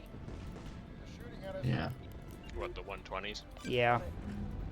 Not the Yeah, if you 120s, had- if the you- 100 The mil. 100s. 100 mil, right? All right. Forget Tungsten Crescendo, start firing HE on 1691. He's angling to me, but angling away from you, and you should be able to punish him for that. 1691, copy. HE. I'm almost out of HE, but I'll rip him up. Ready, some loss. Should I surrender already since both my ships are fucked, or should I just... Or did I already surrender by technicality? I mean, you can stay in. All your ships are dead. It's up to you, I guess. It doesn't really change anything at the moment. Module lost. Oh, I think he gave up. Is Lemon surrendering? Fighter, Yeah. Was- down now. Was Lemon in these I'm about to start Axfords? capturing the A point. Lemon is the 2 Axfords. I see, okay. And then there's someone else. Someone else is the Beamstone and the other Axford. What are my ships called again? I can't remember the name of them. What's the name of the ships I was running again? Tungsten Crescendo and... No, like the class of ship. Oh, the Acellos? Yeah, that's the one. Yeah. The command cruiser. Acellos are a very easy ship to play. They play a lot like Axfords do. Ready. Yeah, we see. I like the SLO, it's really cool. The SLO looks amazing. I wish there was. I want to see more of the pre-standardized ANS fleet. New factions, please. Or at least like a prequel era or something where you just get, I don't know, aliens in these crappy old ships that are built like fucking bricks. Oh, 8814's back up. Oh yeah, okay. Lizard, you can feel free to fire HE on whatever you want, because they're angling to me and angling away from you. I'm running out of HE rapidly. Oh, it's fine. Fire what you can. Yeah, I know, man. Escape, are you Titanium Overture? No, That's me. that is, Lizard. That's the SLOs. Okay. I am, Cold the Ice below and Bright the Stars above. The liners. Because you got a very cool camo pattern, I like it. Oh, thank you. Course laid in. Yeah. It's Oh like yeah, you the can- purple and black, yeah. Pink and black is like, I want to say it's Missing like Second texture. World War desert camo. Or like missing texture, yeah. I see Nah. you're trying to go for a desert. Sorry, pink camo. and black as desert camo. I've not heard about that before. Yeah, that's- during the like peak sun, like the pink Oh, color no, just you're disappears in the right. desert It would, shimmer. wouldn't it? The SAS originally used it on their jeeps. That's a hilarious image. It works too, that's the best part. It's a terrifying image because they Bro, they the take a SAS jeep and cruising stick as about. many light machine guns as they could find on it. So it'd have like a twin 50 mount on the top and then as many yeah, whatever else. The Because SAS roving Vickers, around in that's the pink one. jeeps, Pink Jeeps. Brownings, Vickers, they could get hold of stolen MGs. bazookas, Piats, grenades. It's just like gun platforms. But the SAS is badass. Hmm. you can't really see my camo because it's too fucking dark on this map. But Yeah, I chose no. a gold route. This map is a really... People don't really like running this map. It's I a fun can it's a see fun it. it's a fun shape, but like you can't got the see perfect anything. camo for this I map, can't actually. see a goddamn thing. I unintentionally took a camo loadout for this map. It'd be I cool also if there was like a realistic dark side of a planet mapped. That would be Ooh. running around You an just entire can't see moon planet would be anything. pretty cool. These Axfords are Like- running me out of ammo. Just Oh, a yeah. map that's Yeah. pitch black. The Axfords at D just surrendered. You can cease fire Yeah, on them. that's, I'm gonna that's push lemon. one. Lemon left and fucked off, so you only have the other. You have the last beam. You have the other beam, keystone, and then the Yeah, last it's going. act. It's right next to our carrier. Hopefully, our carrier can get some strikes in or something. I don't know. Lemon got struck. You're not by pointing the one- right direction to shoot at you. You should be good. Lemon got struck with the sturgeons and surrendered immediately. No. Well, you see, that's why I like running dispersed 450 like that, because if you can get around them in two different positions, they can only angle themselves to one of your ships. Yeah. That's what they need to have 450 beehive. Got a lock on us. Yeah, 450 Beehive would be awesome. Wow, why we're in space? Why do we not have more dual-purpose rounds? Anti-aircraft railguns, anyone? I mean, that technically already is a thing with the Sarissa. Yeah, the Sarissa. Oh yeah, it is. My mistake. But- Remember can't in the hack. remember when the early days of oh, I just got missile dumped. That's I see unfortunate. that. F. Oh, they missed. They're too close. They missed. I think they're trying to search for something else. I think they killed one of your 450s though. They did. Ow. Oh, ow.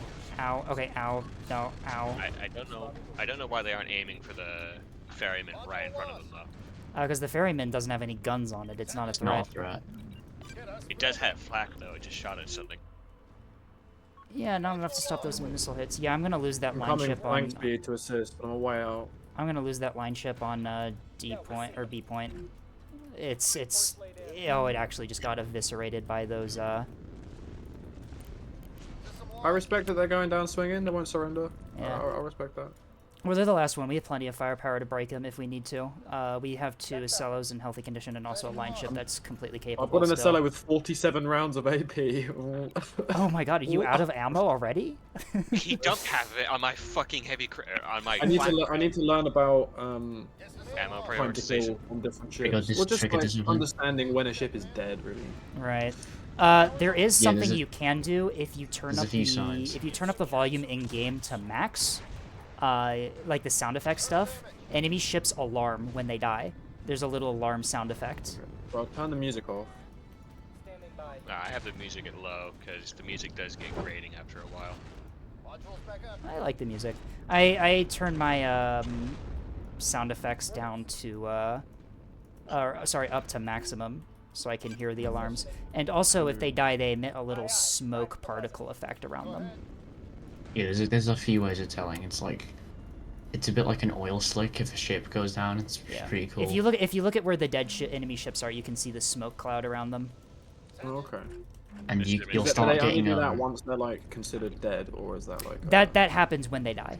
So That once you happens see when that, they're dead. and they'll They- also they- start evacuating, sound- and you'll get these extra contacts coming off them, and it's the life pods. Yeah. which you Don't can't shoot them; target, it's a but war crime. do not. I Yeah, think no, you should shoot them. Shoot them. no, don't. That's mean. War is mean. The developer No, was this an is actual. naval war. Naval war is very polite. The developer of this game is an actual like was know. in the military. Like they take I believe that. they take war crimes very seriously here. Imagine you get your account like banned for 3 days if you attack life. No, you get your account banned if you say slurs in game. mean, But I would which is expect fair. Which is fair. Yeah, that's good. You see, there you go. The dual purpose rounds are on perfect display. Parla- Parla, you can't say streamer win after what happened last match. You Last don't match was really, not a actually. win. Last match was not fun. We're reading you. Soapy Gene is gonna blow. It's fine. Oh, he's gonna explode on the enemy ships, maybe? they're No, I pulling don't away think from it's it. close enough. It's not close enough. No, it's too far. So It doesn't help that this guy's also not learning the idea of overkill because he slammed a good dozen rounds of HE dual purpose in it, and then a beamstone round just to make sure. yeah, it's just this Axford that's left. It's being really annoying at hiding behind this rock here. Oh, never mind. Okay, they surrendered. They just surrendered finally. Okay. Man, you see, this is why I like fighting voxels in 450 liners. You just kill them. Yeah, you just fucking obliterate them. 16k and 20k. Yep. I did 20k and 18k. Holy shit. Yeah, welcome to the 450 HE against Vossel experience. I did 5,000 damage with the Crying Star. I'm assuming that's exclusively from the couple beams it got off before it got cut in half. Yeah, you removed all of my buff modules on my The poor Heatless liner. Fire, the Heatless Fire got 0 damage dealt because it just got eviscerated by 450 HE at point blank. Yeah, 450 HE does that. Oh, Bartlett, you ran the monitor box in the last match. Oh, it's fine. Monitor box is a very powerful fleet. Yeah, poor Lemon.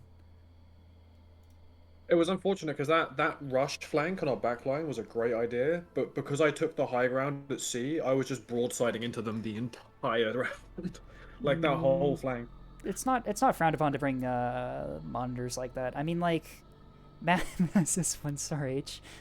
I mean, like, you can bring whatever fleet you like. The only really, like, fleet that people don't really like playing against is missile spam, but, like, even that you can counter it if you know what you're doing.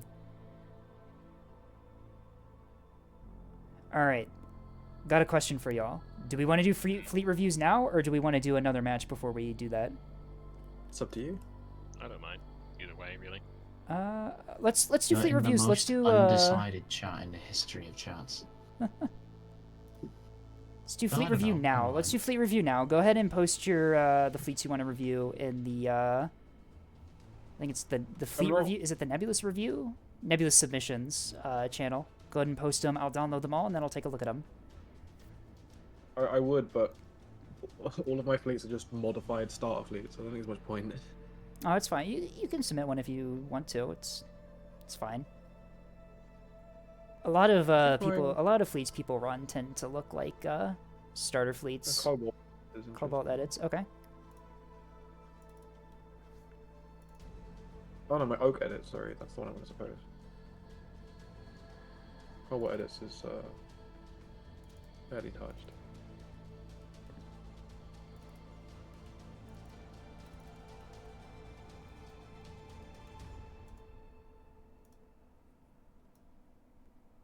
All right. I'll give them a couple minutes to get their fleets in. How good is 250 AP, by the way? 250 AP. So 250 guns and the shells. 250 They have. Mark 54. If you buff them with like 3 or 4 ammunition elevators, they have one of the highest like damage outputs of any gun type in the game. The problem is that yeah, unlike 450, they are lacking the range and armor pen. If you're on ANS, you want to be using 250 AP against monitors and cellos. Okay, 'cause If you can, the if you Crying Star. if you can Go ahead. confirm that the Acello is broadside onto your 250s, though, you can use HE against it, but AP works a lot better if it's bow on. Okay, because the Beamstone I have has the, as you know, has 2 Mark 64s, and I had exclusively at HE RPF, so dual purpose. But I was wondering if I could get away with shoving in AP as well, just to fill out the magazine, really. Right. I mean, 'Cause I don't. noticed I was quite under points the last time. Running 250 on a Beamstone is kind of. It's not really something I like to do a whole lot because you can only really buff one of the weapons. You either buff the beam or you buff the guns. Missiles are sort of the go-to on beam keystones if you want to add extra weapons because you don't really need to pay a whole lot to buff them. I think you get 2 channels base on a keystone, if I'm remembering correctly, and you can buff that to 3 pretty easily. Okay. And this is wrong button. What am I doing? Add ship. Blank hull. The keystone has +1 channel. So yeah, you can get 3 missiles out in a single volley on keystones. If you're running like S3s, that's pretty strong. Yeah, if you're doing beams anyway, you're gonna be up close, right? Right. Well, typically what you do is, especially on like beamstones for cap play, you run cruise S3 hybrids because you can bank them around rocks and at range or on corners to deal with small ships. You know, here's the thing: I suck at the missile plotting, so I just chuck them at people. That's fair. That is completely reasonable. You could put like a TRP. Then you don't really have to worry about it. Bartlett is Wait. being evil. Bartlett is going to send me a fleet I just told them I don't really like. Crazy.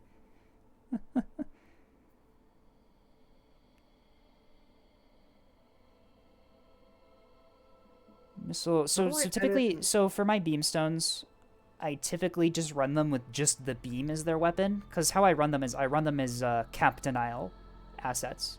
You put them by cap points and you just eviscerate shuttles and tugboats and stuff that try to sneak onto points, and you can defend a cap point pretty effectively with them. So I don't really run any other weapons but the beam because you can just do it with the beam. A lot of people, I know that Neko has a cap fleet that runs a lot of S3 hybrids. Very powerful. They killed me a lot with it the other day. It's very useful to have the ability to fire at range if you need to, which is what you would want the missiles for. But if you're playing the keystone like defensively behind rocks, sort of like waiting as an ambush, you don't really need the range. Alright, so we got 5 fleets. I think I'm just gonna go with these. Downloading fleets. I checked everyone's profiles a while ago in a non-creepy way, and I didn't know you were in the Science and Sanity server.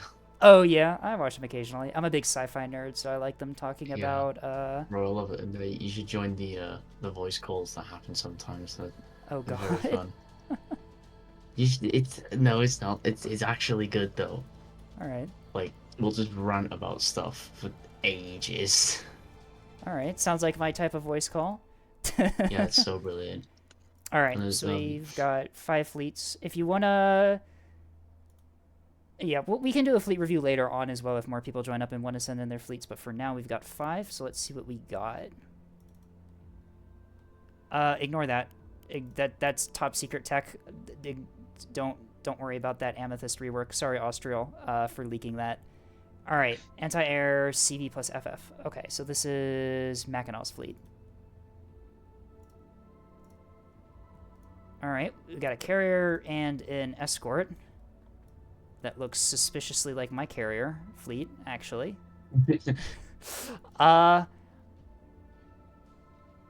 Hey, we don't judge, we're copying here.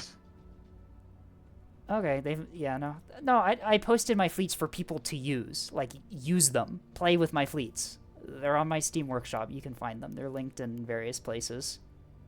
Alright, so we've got, I can't pronounce that, but I'm not even gonna try. Stopwatch is a scout. Shillelagh. Shillelagh? Shillelagh? Shillelagh. Okay, Is, I can pronounce the other two. Because of an anti-tank guided missile. Oh, that would make sense considering that The this is Shillelagh. that would make sense considering that this is a torp bomber. Gladys Yeah. has S1 missiles, and the Gladius. Javelin has an. There's an I Gladius. in there. I'm mispronouncing all of my names immediately. Great. This is the content you subscribe to me for. Hey, look, that's why you have a chat here. We can read them too. Surely all 4 of us together have enough brain power to not make spelling mistakes. I don't think Shillelagh is. You can send over your 450 if you want. You can always watch the VOD back if you want to watch my opinion on it, because the VOD will be saved for a week after the stream ends. I made sure to configure that properly this time. All right, so it's got 2. Good job, Scape. I did it. I know what I'm doing. It's so sad. The first stream is lost to the internet. Flynn's side of the stream exists somewhere, but they've never posted it, so I don't really know. Which one was it where I called him out for the love of Hazel? Was that the second? Oh, was that the first one? I don't remember actually. That No, might that have was been more recent. I think that was more recent. Okay. Yeah, the first one was with the joke with the people in chat. People in chat. Oh yeah, I remember plural. that. The plural people. All 3 people. Okay. Or 1 person that was actually talking. All right, so the Torp loadout has 2 Torps, the Banisher, and the Banisher Block 2. Very creative names. We have Act Wake and I Irad like Act. Banisher, but yeah. Banisher. Well, mine are Sever and Sunder, are the 2 Torps I have for my bombers. Oh, I like this. I love adjectives. I love the mixed missile loads on bombers. Do this. Mix your missile loads. Fighter and bombers make for really easy mixed salvos. Do you find the Wake homing useful? It depends, I guess. So Wake can only home in on the back of enemy ships. So if you position your bombers good enough, you can make it work. However, it's kind of hard to use. You want to be really, if you're going to be running like a Wake backup seeker on bombers, you want to be doing your best to position yourself behind the enemy ship before you launch, which can work. Side-on work as well. Kind of. So what it detects, Like you know the kinda little trail that comes out of your main drives when you go forward? Yeah. That's what Wake homes in on. It homes in on that trail specifically. I play Cold Waters. I know of the horror of the Wake homing torpedo. So scary. I mean, Wake has some really interesting behavior. It's a little bit inconsistent sometimes. So as a backup seeker, also running Wake on a torpedo is also a little bit rough because Wake's range is like really bad. Yeah, 1.5. Thermal It's work? so thermal is Wake, but it can kind of detect the front thrusters as well. It gives you kind of omnidirectional detection. But how do you get thermal? It's an OSP exclusive, just like EO is an ANS exclusive. So yeah, Oh, so that's Torps, OSP. since Torps have a really low range, they have a really low range but a really good FOV, right? They have a really good cone to detect things in. On Torps, considering that you have like very low maneuverability, it detecting the ship at like that close range isn't really going to help because the Torp's not going to have the maneuverability to turn and hit. So for like your Torp Although loadout, the thing that I do is I run command validation if I'm running an act primary. It does mean that you might have to keep your bombers around a little bit to make sure you still have the track for the validation, but it works a lot better than Wake, in my opinion. I think I could be mistaken. I heard of somebody using wake homing torpedoes as a because they intentionally have them so that they kind of miss the target and then curve to try and come back, but all their point defense is trying to hit it still, and it can mess them up. In that regard, because it becomes a distraction. No, you can do some pretty funny things with torpedoes Especially if as it's not pinades. Point defense will automatically prioritize the largest missile in a salvo, by the way. This is why you see a lot of container line ship players will throw just a random container that has no bomb in it, just in a spiral in front of your ship, while they fire a bunch of rocket containers at you from the side. Because regardless of the range that the big container is compared to the rockets, your point defense will prioritize the larger container over the rockets. And so you can kind of like distract the point defense with the big juicy target while your rockets hit. But offensive cold weave. Okay, weave on Torps. What's your maneuverability? 3.1 G. Okay, you can make that work. I typically do cork on my Torps. It tends to dodge fire a bit better because in weave, the torpedo kind of moves back into the arc of fire of the... it kind of like moves back into where the bullets are if you're being shot at by a defender or Pavis. Whereas cork continuously spins and makes sure you never kind of duck back into the fire. It's kind of just preference, though. You have good speed on these things. What's your engine config? Okay. That's pretty fair. Good maneuverability. Yeah, no, you've got good maneuverability for a terminal maneuver torp. Yeah, my only really criticism here is that I would replace Wake secondary with a command val. Do you have a recommendation G capabilities for terminals? For torps, typically it's between 2.8 is your minimum you want for maneuverability if you're running corkscrew. So abbreviations. SG stands for Strategic Guided Missile, and SD stands for Strategic Defense Missile. So SGs, these are your offensive ones. Bad example, clicking on the AMM. These are defensive as well, but for anti-missile. These ones are fully offensive. Never mind, that one's also not offensive. That's a breadstick. I'm so bad at this. These are the offensive ones. And SGT stands for Strategic Guided Torpedo. Why does it say strategic? That feels really like thrown in. Strategic torpedo? I don't know. I mean, it's not a strategic scale torpedo, is it? It's a tactical scale torpedo. No such thing as a strategic torpedo. I don't know. Maybe consistency. I'm sure the Americans put a nuclear warhead in a torpedo at some point during the Cold War. SDMs are... The Soviets made that. SDMs are generally built for defensive purposes. SDMs can only be for defensive. You can only have blast frag here. Liss and the testers discovered really early on into carrier testing that if you were allowed to put an explosive warhead here, these missiles would be uncounterable. And then the breadstick. Breadstick is common slang for a cheap S2 with blast frag you just kind of yeet at fighters last moment to defend yourself. Where the SDMs, you do range. So this is a Naginata. This is basically the default build for SDMs. You max out your top speed on the main drive. For the stage drive, you kind of put it between top speed and maneuverability.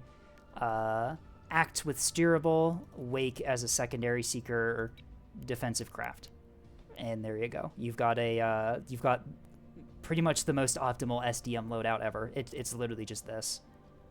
The other torpedo, ARAD Act, yeah, okay. I like this. I like the mixed salvo you've got here with the torpedoes.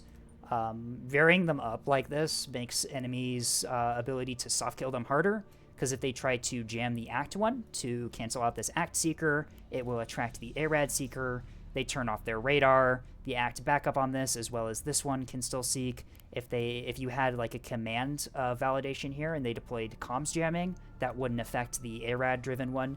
It just makes them have to sort of layer their soft kill a bit more, and it sort of increases the chance that they don't have the soft kill capabilities they need to actually like fully kill you. Thoughts on Blast Frag compared to EL Blast Frag? So, oh, that's offensive. Okay, we'll have to take a look at that later. So Blast Frag, really the big difference is the range. So Blast Frag EL is going to have a bigger radius that the damage happens in, which makes it better for dealing with hybrid missiles when they're in their terminal maneuverability phase. It makes it less likely that they'll be able to like juke your missile away because they'll prox fuse. Is when the missile prox fuses, there's a higher chance that it prox fuses within the range that its Blast Frag will actually like deal damage to the missile. For defensive missiles, you want to really just crank it up to max maneuverability. What you want to do is you want to intercept missiles while they're on final approach, especially hybrids, because hybrids have a lot of health before they stage, but once they stage, hybrids don't have a lot of health. So you want to hit... Sorry, no, go ahead. I was gonna say, I don't know the specifics. I was in a call with someone talking about these, and apparently there's like a hidden stat in Blast Frag where there's a chance that each ray does 50% less damage, but EL Blast Frag doesn't have that, so it does consistently more damage in its radius. Really? Interesting. But again, like, he was rattling information off of me at a speed that I could not comprehend, and I remember him talking about EL Blast Frag having some 50%, it's like a 50% chance with Blast Frag to like do reduce damage on a ray, but EL doesn't have that issue. Interesting. Which is why it's so much more expensive, because it's a lot more expensive for not a lot of radius. For yeah, you can't put enhanced lethality in the SDMs. It's just locked to the regular Blast Frag, but that because the warhead's so big, it's yeah, you're gonna be doing a lot of damage with it.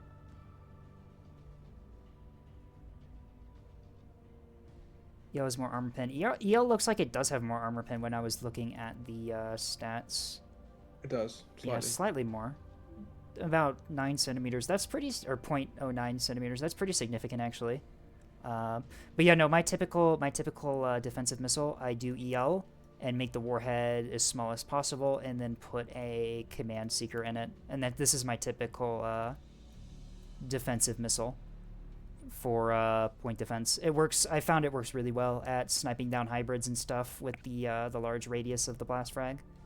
And yeah, you really don't need the damage that you get from a larger warhead. You can just make it really small and you're fine. I have a question. Yep. When are we getting nuclear missiles? Oh no, not this. Oh no. Okay, don't go saying that in the main server. It's a funny joke that new players ask for nukes. No, nukes are canonically, according to the in-game lore, banned weapons. You cannot use them. Yeah. I want to know more of the lore. Where do they keep that?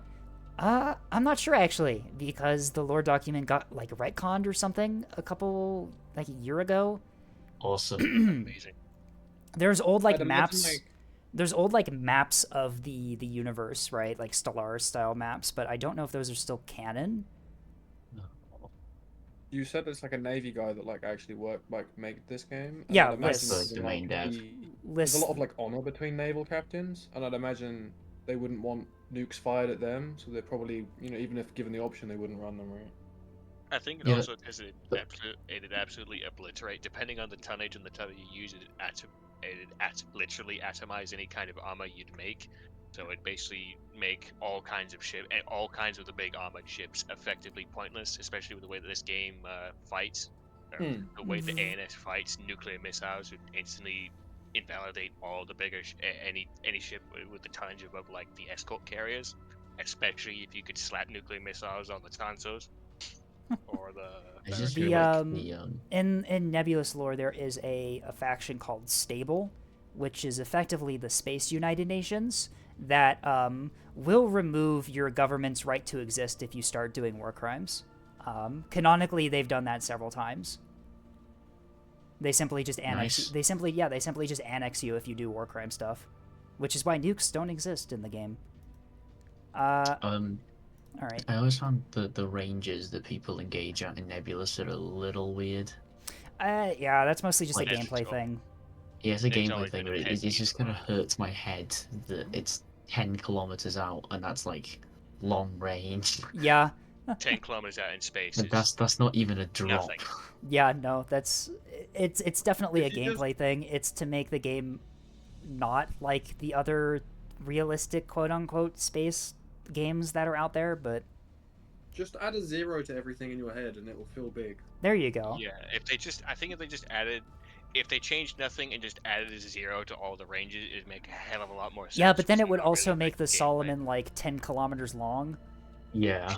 Who cares? Everyone loves 40k. They've got 10 kilometers. Battleships.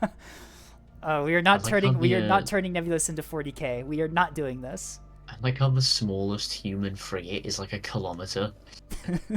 It's like, But a Warhammer- kilometer? That's nothing! Warhammer Follow. is a bit ridiculous. Bro's Well, literally like it's- an extra it's- third on top of the Yamato, and he didn't feel when like it- that was enough. When it originally came out, when 40k originally came out and started building Battlefleet Gothic, which is their tabletop version of basically this game, they had a lot more of the hard sci-fi idea of gigantic fucking ships. When the material science back then was basically if you wanted to build a spaceship that could actually fight, they'd have to be literal kilometers long. And due to inertia and just the thing getting more and more popular, well, the tabletop itself getting popular, but not so much the naval part. Huh. The lore stuck of we have these kilometer long ships when we've had the material science of we could theoretically build much smaller ships to the scale that say Nebulous Fleet Command does, where we don't need to build kilometers of steel, wood, and stone just to get people into space. Yeah. Legend of the I Galactic Heroes sort of does that as well with its realistic ships, because they use quite big fucking battleships as well, but not Right. not quite to the same idea. All right, we're And kind of. I don't going mean to off interrupt you, but topic you're kind of straying from the fleet review that we're supposed to be doing here. Oh, we're doing a fleet review? We're doing content? All right, so you've got KBU-22s as your bomb loadout for the bombers. The cluster bombs are very expensive, but only having like flight sizes of 2, because you've only got the 2 large hangars on the levee. Only being able to put 4 of the 22s downrange at a time is kind of not a lot. I mean, you can make it work. You do also have 10 of these bombers, which is like, that's a lot. That is quite a bit for an escort carrier. I think that's respectable. All right. Just a swarm of angry bees. Stopwatch, And bombers. pretty standard stuff. Doesn't have the elim package. That's fine. You don't need to run it. Gladius, the S1 bomber, 20mm gun, S1 missile bay, superiority. Okay, what do we got? We have SDMs, and wait, are these the offensive ones? The hollow point? I can't remember. HE frag. One point is the drag, yeah. Alright, so no, those are the offensive ones. So your void superiority just has anti-light asset stuff. Interesting. No, the size ones are defensive, I'm pretty sure they've got HE okay. frag. Oh no, HE impact. Okay.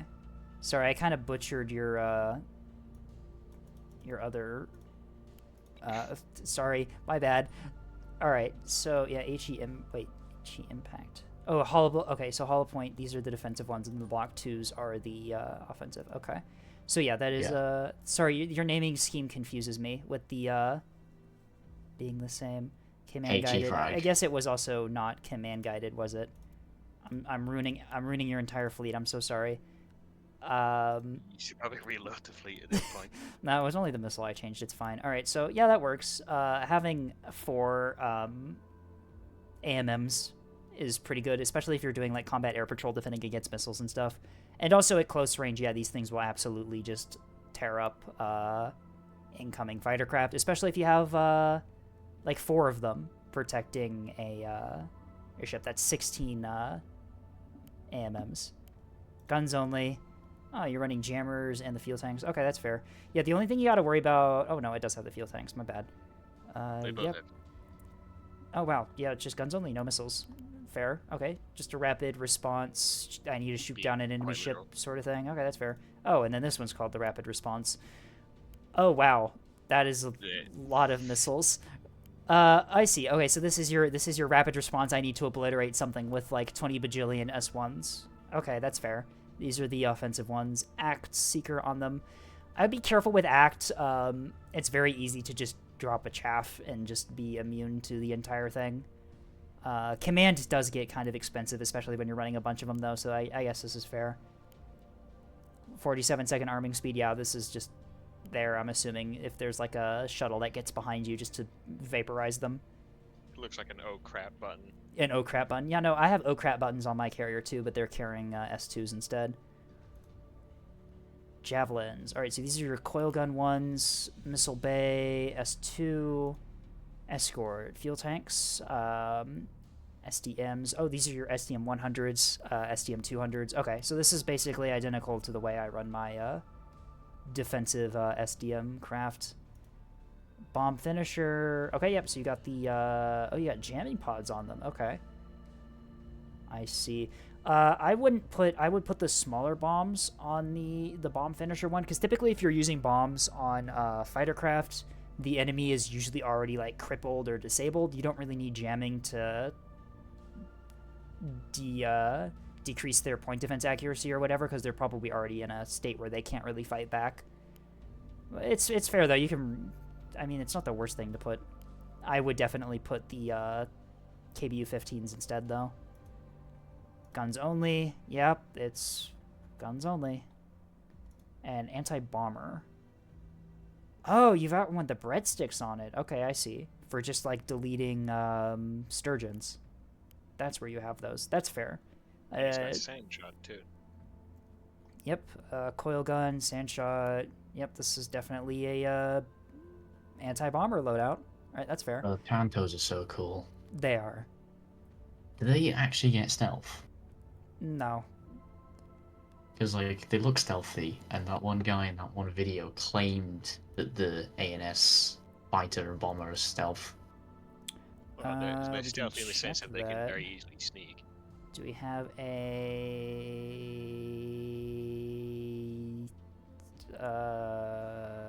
no, we don't have a signature size. Do we not? What? We don't have a signature size on craft? Hmm. That's... That's peculiar. Maybe that's why they're stealth. They don't have one. Yeah, maybe it is stealth. Maybe it They is don't have a stealth. signature size. Did the other craft have signature size? No, it doesn't look like it. No, because this is its sensor, not its. Aperture size? No. That's No, this like is the no. This guns is just I- all. This is just all the onboard radar stats.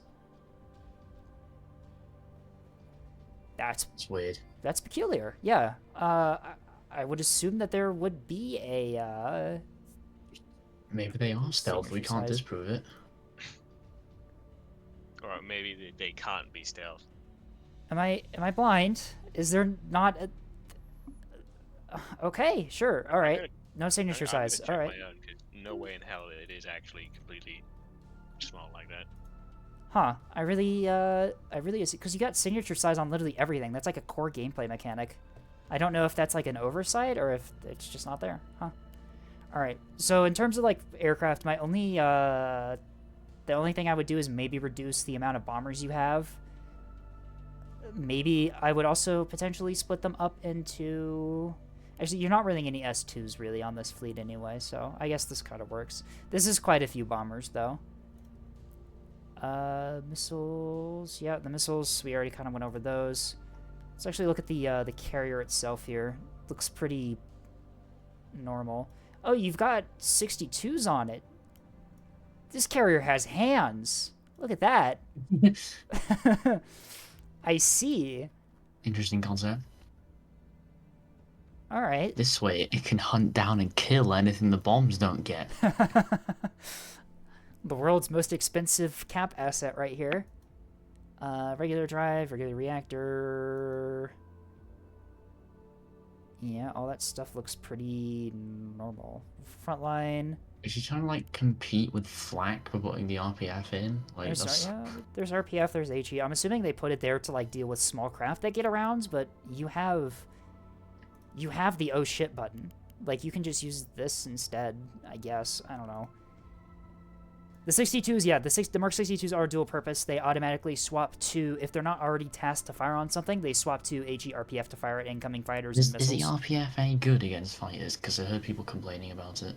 250 RPF is pretty good, I've heard. I'm not sure about 120. I haven't really experienced it as much as I have 250. I'm assuming it's okay. You have the turret traverse. You don't really have the damage, though, is the thing, compared to 250. Because even, like, 250 takes a while to get through incoming fighters if you're getting hits. And then your escort is, yeah, fairly standard. Double Sarissa, very based. Double Sarissa frigates are very deadly right now. 100mm flak is pretty good against, yeah. 100mm flak, sorry, is pretty good against craft. It's mostly just due to volume on the fleets I run it in, though. Because I've got 12 turrets on a lot of my double line ship fleets. And they do a lot of damage. Chaff, yep, okay, so this is pretty, very bomber-heavy carrier, but, like, I would be lying if I told you that I haven't seen worse. I've seen some fleets. But yeah, no,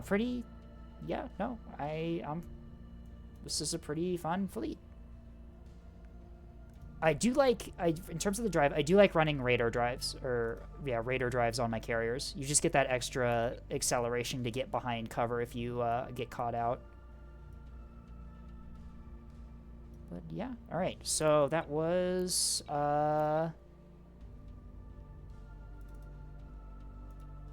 anti-air from Mackinac. Both Sarissa's on one hemisphere. Anti-air CV is a very interesting name for it. Anti-air CV. 10 bombers. 10 bombers. Anti-air. Well, I mean, it works. Yeah, the two Sarissas on one hemisphere. Typically, you put the frigate high above the map, and you just use the roll command to make sure that both Sarissas are always like focusing at a the optimal position. All right. This is a carrier.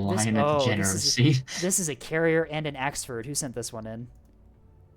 Austrial. Wait, no, not Austrial. Who did this? Oh, Hamster did. Okay. Whoops. Austrials will come next. So we've got a carrier with an Axford escort. Yep, that's what I expected. That's weird. That's what I expected. There is nothing in this Axford. Oh. It's a very cheap Axford. We'll do the carrier first. I'm assuming it's pretty stripped down. Basic CSE frontline. Yeah. Regular drive. Nothing really out of the ordinary. 6 bombers. 22 fighters. And a early warning. So claymores or torps. We've got one type. It's Act Wake Val. Wake Val is probably better than Wake as a backup. But yeah, I wouldn't be running the same torp. I would be having 2 different types of torps that have a mix of seekers on these things. Yeah, it could be a points cost thing. That's the reason for the only one torp type. Bomb, yeah, that's fair. Yeah, the pre-flight is pretty quick on these two. Yeah, no. Well, you're only loading 2 small bombs. Because these are really small bombs. Or they're kind of medium size. I mean, on the torps as well, it's less than a minute on the torps. Well, with the bomber, you just load 2 things in it. You don't have mounts on the wings for anything. That's what's taking up your prep time for the wing-mounted things. Oh, you got an Elan sensor on this thing. High roller for such a budget carrier. Alright, and then we have your Tontos. S2 missile bay with the 20mm guns. S2 strike, it's a Tempest, Act Wake again. Yeah, relying on the same combo of Seekers and Validators for all of your missiles is kind of a risky move, because if the enemies can identify what you're throwing at them, then they can basically just automatically do the soft kill as soon as they see missiles, because they automatically know what they're getting thrown at them. Some lunge. These are the SDMs, Command Seeker. So this is your kind of defensive craft. Okay, and then just the gun. Okay, yeah, so very, very basic in terms of the carrier loadout, which I guess makes sense considering that there's a whole ass heavy cruiser next to the carrier. Speaking of, what do we have on this creature? All right, so it's got main gun. All right, so it's a broadsider. Reinforced stuff in the nose. Okay, good. You can bow tank. Small DC up top. I would move that here. You don't have anything here. You might as well put it there. Rapid, small, reinforced. Wait, spyglass with an ARR. Okay. 1, 2, 3. Only 3 ammunition elevators? Yep, only 3 ammunition elevators, so not the greatest fire rate out of this thing. A good hard kill setup, though. You have a good hard kill net with defenders and stone walls. Radar drive, good for, that's a good drive setup for orbit dodging at range. You can use that. I mean, there's not a whole lot to say about this Axford. It's definitely a budget Axford. For context, in terms of ammunition elevators, typically what you see is you see upwards of 5 on Axfords that are gun built, just to maximize your fire rate. Splash, do you have a bullseye? Scope, Yeah, what's up? what do you think about like an accessory craft on a carrier? Not that I'm stupid, on a battleship, but you put it, you know, the mount that super fires over the other one at the front. Okay. You replace that with the hanger instead of the one at the back. And then you just go broadside with the triple turrets? Yeah, I've seen that recommended. I don't know if that's better I than guess just... it can work. I'm not a huge fan of mounted hangars on capitals. My battleship can get anti-craft defenses perfectly fine without a combat air patrol. You can make it work. Like having fighters does allow you to run offensive fighters, which can help. But I mean, I would consider. I'm thinking more like just like a scout or something. A scout. I would definitely put it on the back mount then. You get so much value out of bow tanking in Solomons. It definitely is much better than just having an extra barrel of 450 if you want to run the 3 triples. I hear what you're saying, but battle carriers are cool. Yeah, that's the They make a that's battle the counter. carrier hull. Hear me The out. battle carrier hull. You put Right? Yeah, they make a battle carrier point hull. defense aircraft in the hangar, and then you replace all of your point defense guns with more cannons. Oh, you could write. Oh, agreed, Solomon, with the combat air patrol. Okay. You'd be pretty reliant on your combat air patrol then. Once that goes down or gets like destroyed or whatever, you'd be pretty screwed, which I can didn't be say it was risky. Yeah, Well, that's the fun it's- thing about hard kill on the ship is that you have to shoot the ship to kill it.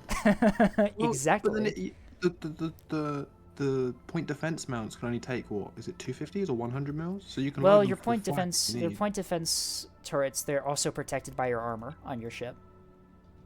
Yeah, if you switch them out for cannons though, you can only have what, 100 mils? On Solomon's, yeah, the only secondary gun you can run are 120s. The other mounts aren't big enough for 250s. So then you can put flak in the 120s. I guess. Oh, Maybe. to- Someone's definitely tried it out. To be in the mind of a well, it's not even a battle carrier player. That's just weird. And another thing you can do with this Axford, you can move the spyglass up to one of these compartments here, and if you're bow on, the radars have really good health stats compared to other buff modules, so you can use them to absorb fire pretty well, actually. All right, what's next? The Craft, degeneracy. yeah. So this is Austrial's fleet. I'm seeing mounted hangars on these things. Oh, we've got the names. God. Look at this. Oh, the names. The names are so beautiful. Thank you, Austral. Thank you so much for this. This is incredible. All right, so craft-based liner degeneracy. All right, standard 450 liners. you're bringing the this part of the hull here, yeah. For broadsiding line chips, bringing the hull that has this weird like indentation underneath it is really good because sometimes shells will pass through that really thin part and not fuse. And it basically just reduces the damage you're taking. All right, that's a blackjack, bastions, some 100 mil. Is it bastion? Oh, there's bastions on the back of it. Interesting. Let's take a look at the actually. I'm assuming these are like identical, right? Oh no, one of them's worth more. What did you do to this one? Is it the warbler? No, both of them have warblers.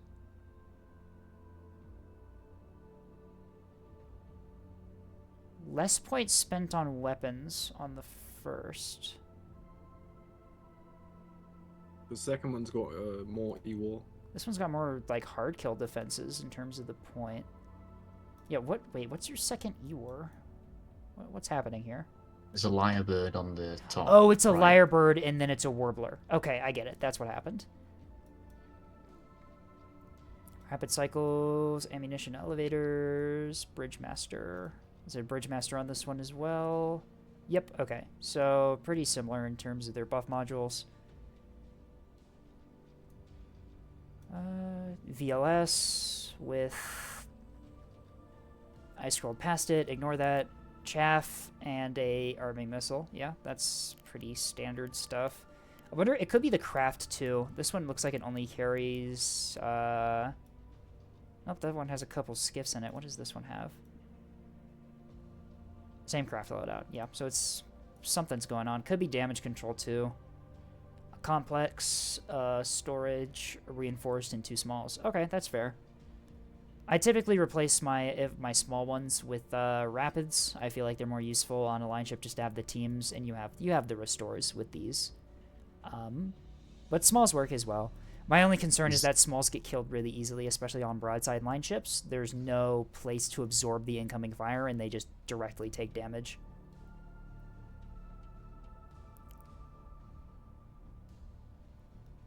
Bartlett put his fleet in the wrong channel.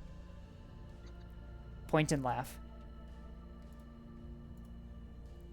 That's fine. So it looks like Leviathan and Bartlett put new fleets in. We'll wait a little bit. We'll do some matches after we get through this initial grouping, and then we'll do Irons and Bartlett's and whoever has other fleets a bit later on. But yeah, pretty... Don't expect anything. No, it's fine. I'm happy to review all fleets. No.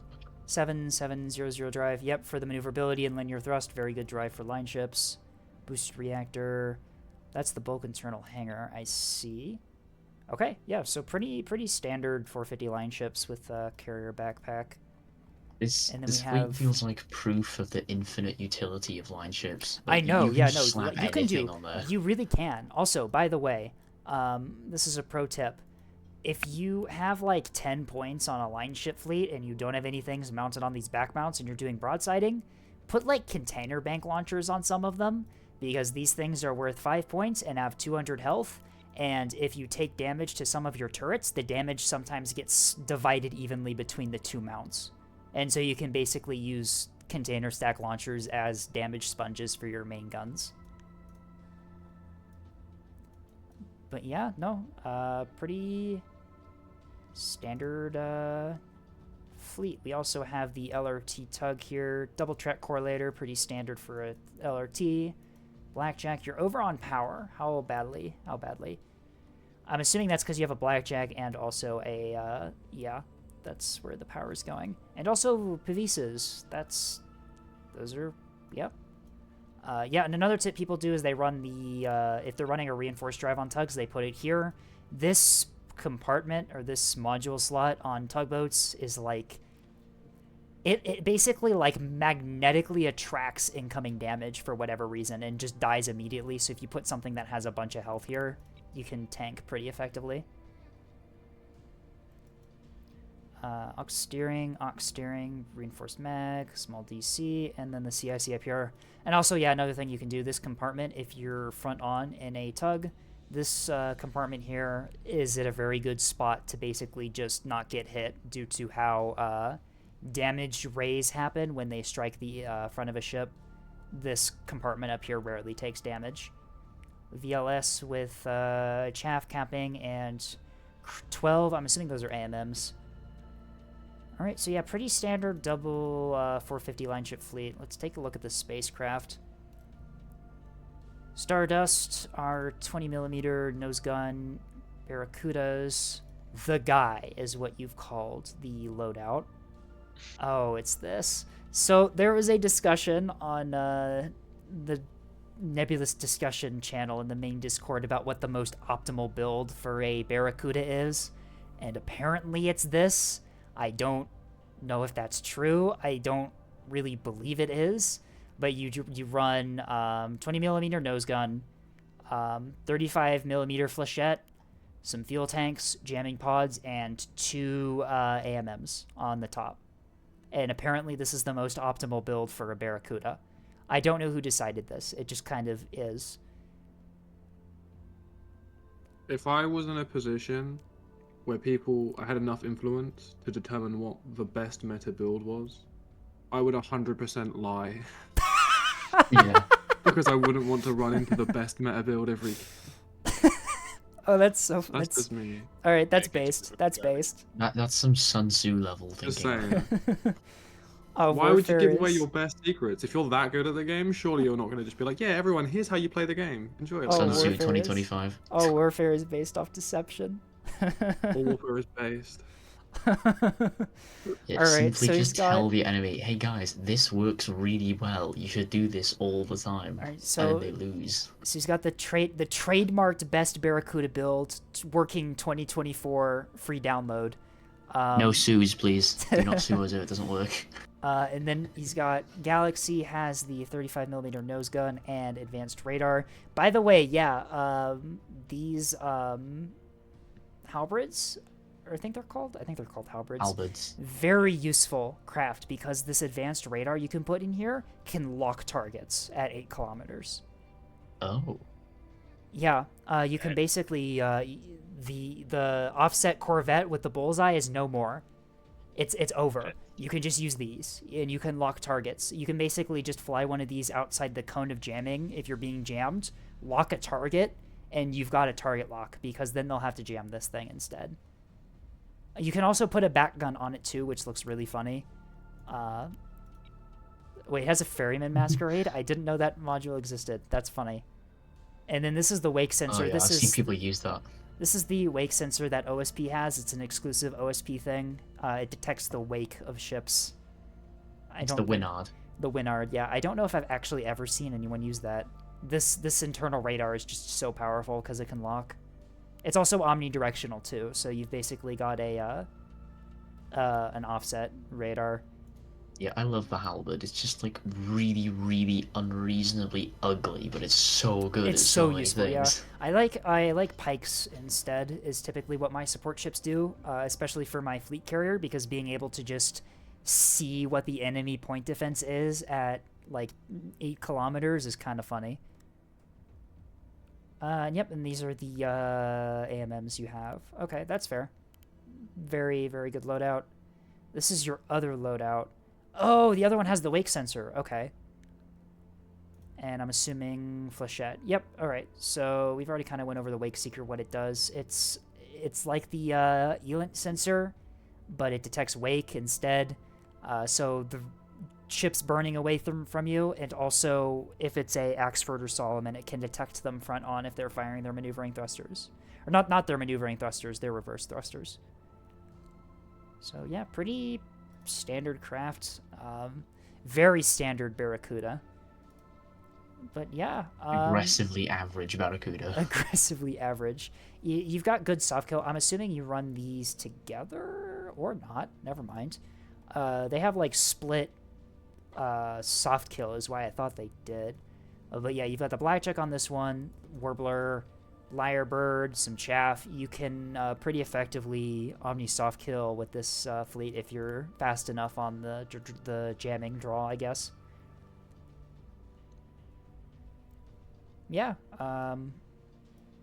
I love the Scape, names. we got a question in chat. Oh, we do? From Alien Super Weapon. Are craft Does suffering the the- weight of equipment? I'll and explain it missiles? better. There's like, so you launch them with like 2 missiles, and they have X Two maneuverability, missiles can- and then you fire those 2 missiles. Does the maneuverability go up after you've fired the missiles? I don't actually know. I Does, thought does that attaching stuff onto hardpoints naturally they take away fuel time, but when you release them, do you gain fuel time back? Yeah, do you gain the fuel time? Do you I gain the think- maneuverability and stuff?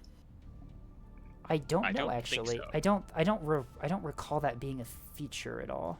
I mean, immersion, guys. Yeah, it's immersion, but I don't really know. None of these Right, components have weight statistics, do they? No, Not they don't. weight, just like It- it impacts the flight performance. Right. No, It they don't just have any It mass just takes up a performance. flat number on the fuel time, but I couldn't tell you if it actually took off. We can. That's the wrong. Here we go. We can see. Let's see. So torpedo bomber. If I go to stats, 30 idle, 65 cruise. If I take off the bombs, nope, that just decreases the prep time. So no, it looks like it's fixed. So check like there must be something other than that, like loiter time. Check the loiter time. Loiter time. Okay, so that's That should go up. these Firebirds are better. These have the internal fuel tank, so I don't have the mounted ones. So loiter time 41 minutes. And like if you add a missile onto it or something, is it gonna go up or down? Doesn't look like it. Yeah, it Nope. stays the same. It just increases the prep time the more you add. they didn't model air drag. I mean, I would say air drag in space, but at the same time, everything has a max speed and decelerates when you're not burning. So I mean, Yeah, I think it'd be cool if they removed that, like, not the max speed thing, but if they like if you killed something's drive, it just wouldn't slow down. It would just drift away. moving forever. That'd be so funny. All right, the next is Oak edits. I think this Nothing was special going on there. I yeah, wonder what that's it is. yeah, that's your fleet. It's just a Oak modification.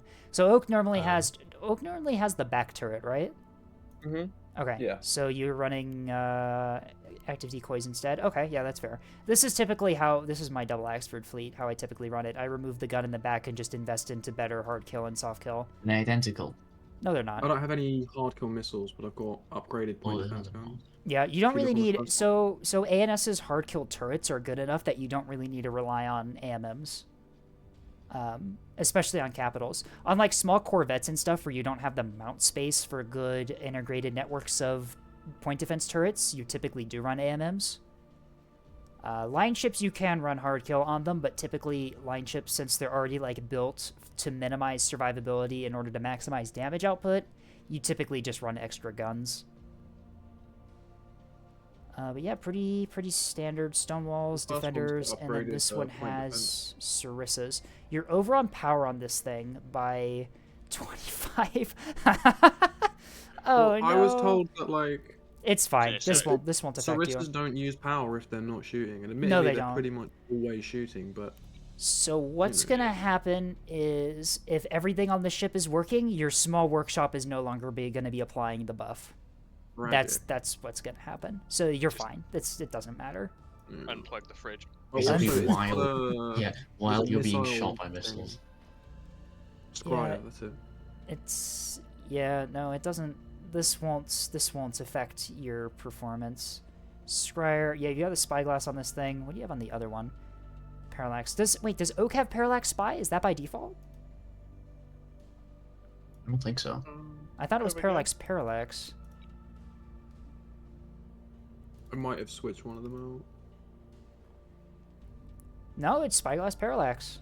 Look at that. Right. It's a good combo. You get the benefits of both a close range brawling radar and a long range detection radar. Aha, data link. Yeah. All right. So you've replaced the active radar receiver with the scryer. You can go either way. I like scryers because it helps with your soft kill, and especially since you've modified this version of Oak to have a lot of soft kill, the scryer helps.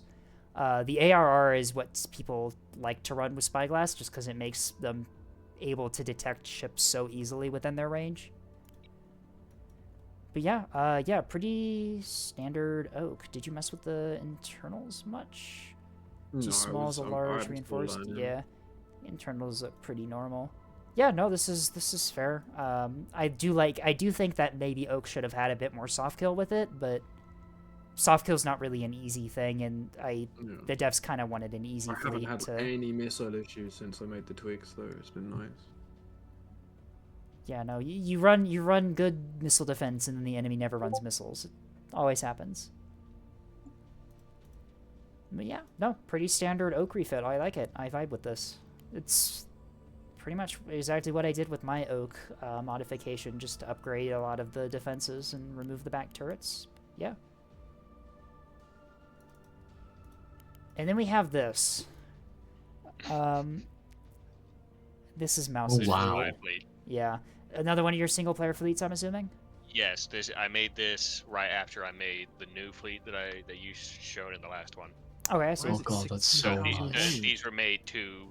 I did go back and modify the names and a little bit of the internals, but both this fleet and the new fleet in the previous VOD were made more or less back to back. Mouse, I love the names on those two liners. Lucre Hulk. Lucre Hulk. That was a stroke of genius. I had that stroke amazing. of genius after I remade the. I went back after you gave me the advice for the new fleet and applied it to this fleet, and came up with that name on the spot. I see. All right, so I've noticed a couple things. It's got guns on both sides, which is not. Is it a revolver? No, because it's got the power drive, which makes it not turn. So you can... god, are you gonna like put yourself in the enemy formation and shoot on both sides? You don't. That was the idea. I'm going to. You don't need the power, I don't think, right? No, you don't need the power. So the Bulwark 2000 is what you use on like backline railgun fleets that are very power intensive. It makes your ship basically not move at all, but gives you a bunch of power. You can see how much more that gives you. If you don't need it though, don't run it, because one of line ships' strength is their speed and ability to like reposition. You're running guns on both sides, which is a build that people do. They typically put one of these drives in it, and what they do is they fire off one side, and while that side's reloading, they use the turn rate buff or the roll rate buff that this drive gives in terms of its angular thrust, and they just flip it over to the other side and fire the other side while the first side's reloading. So that's called a revolver line ship, which can work. It's a lot of micro. You need to put the sides into different fire groups. It is imperative that you do that, or it's not going to work. They are in other fire groups. Yeah, a mine launcher on line ships. I mean, you can make it work. I don't really recommend it, because what happens is you can sometimes get in scenarios where you lay mines and then immediately you start taking fire.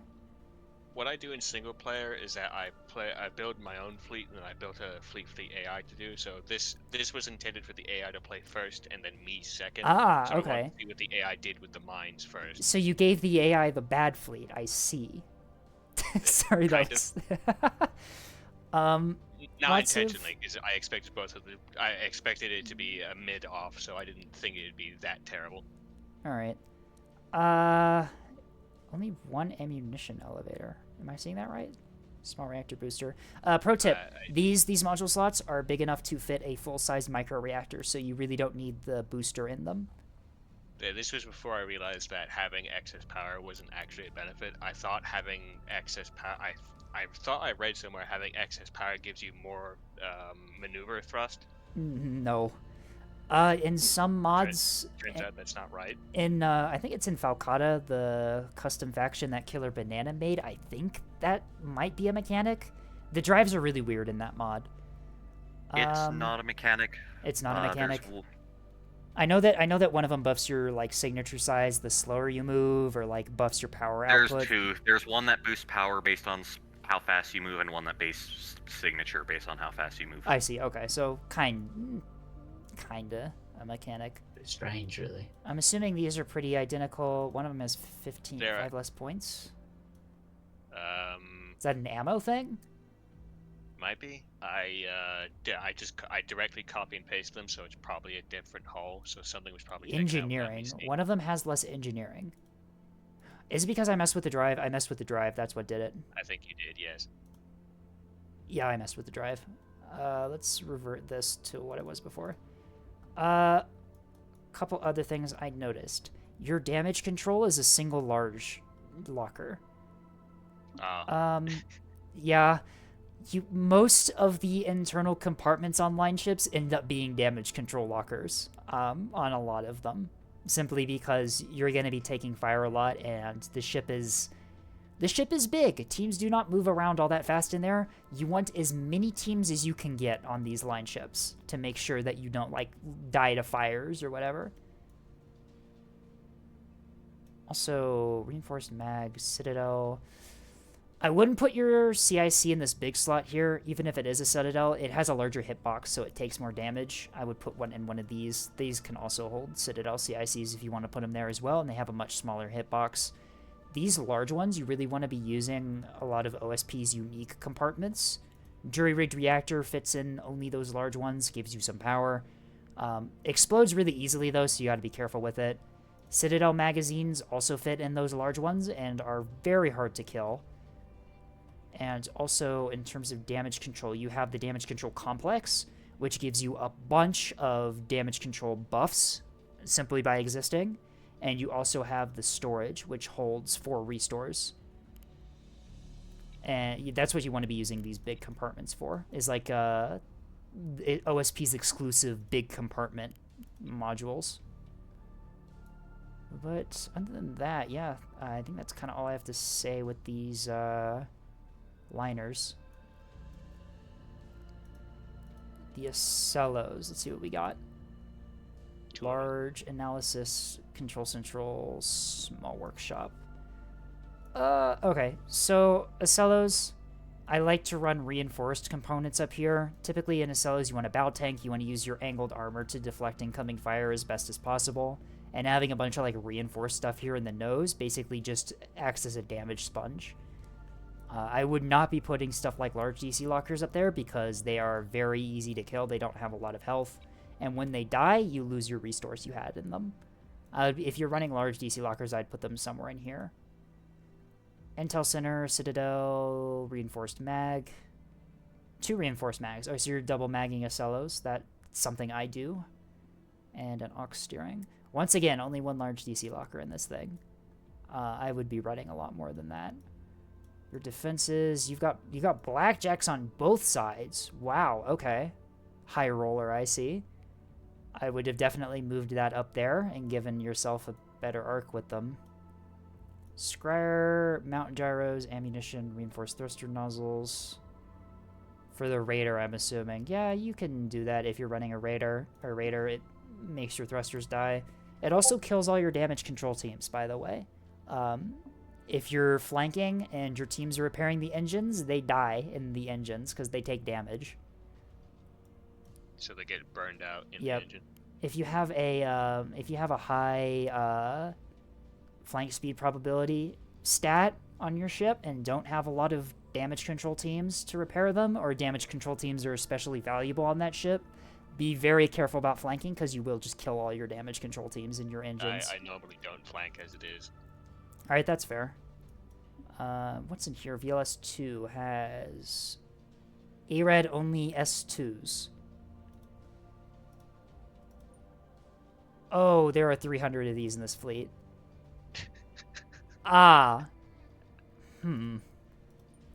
Interesting.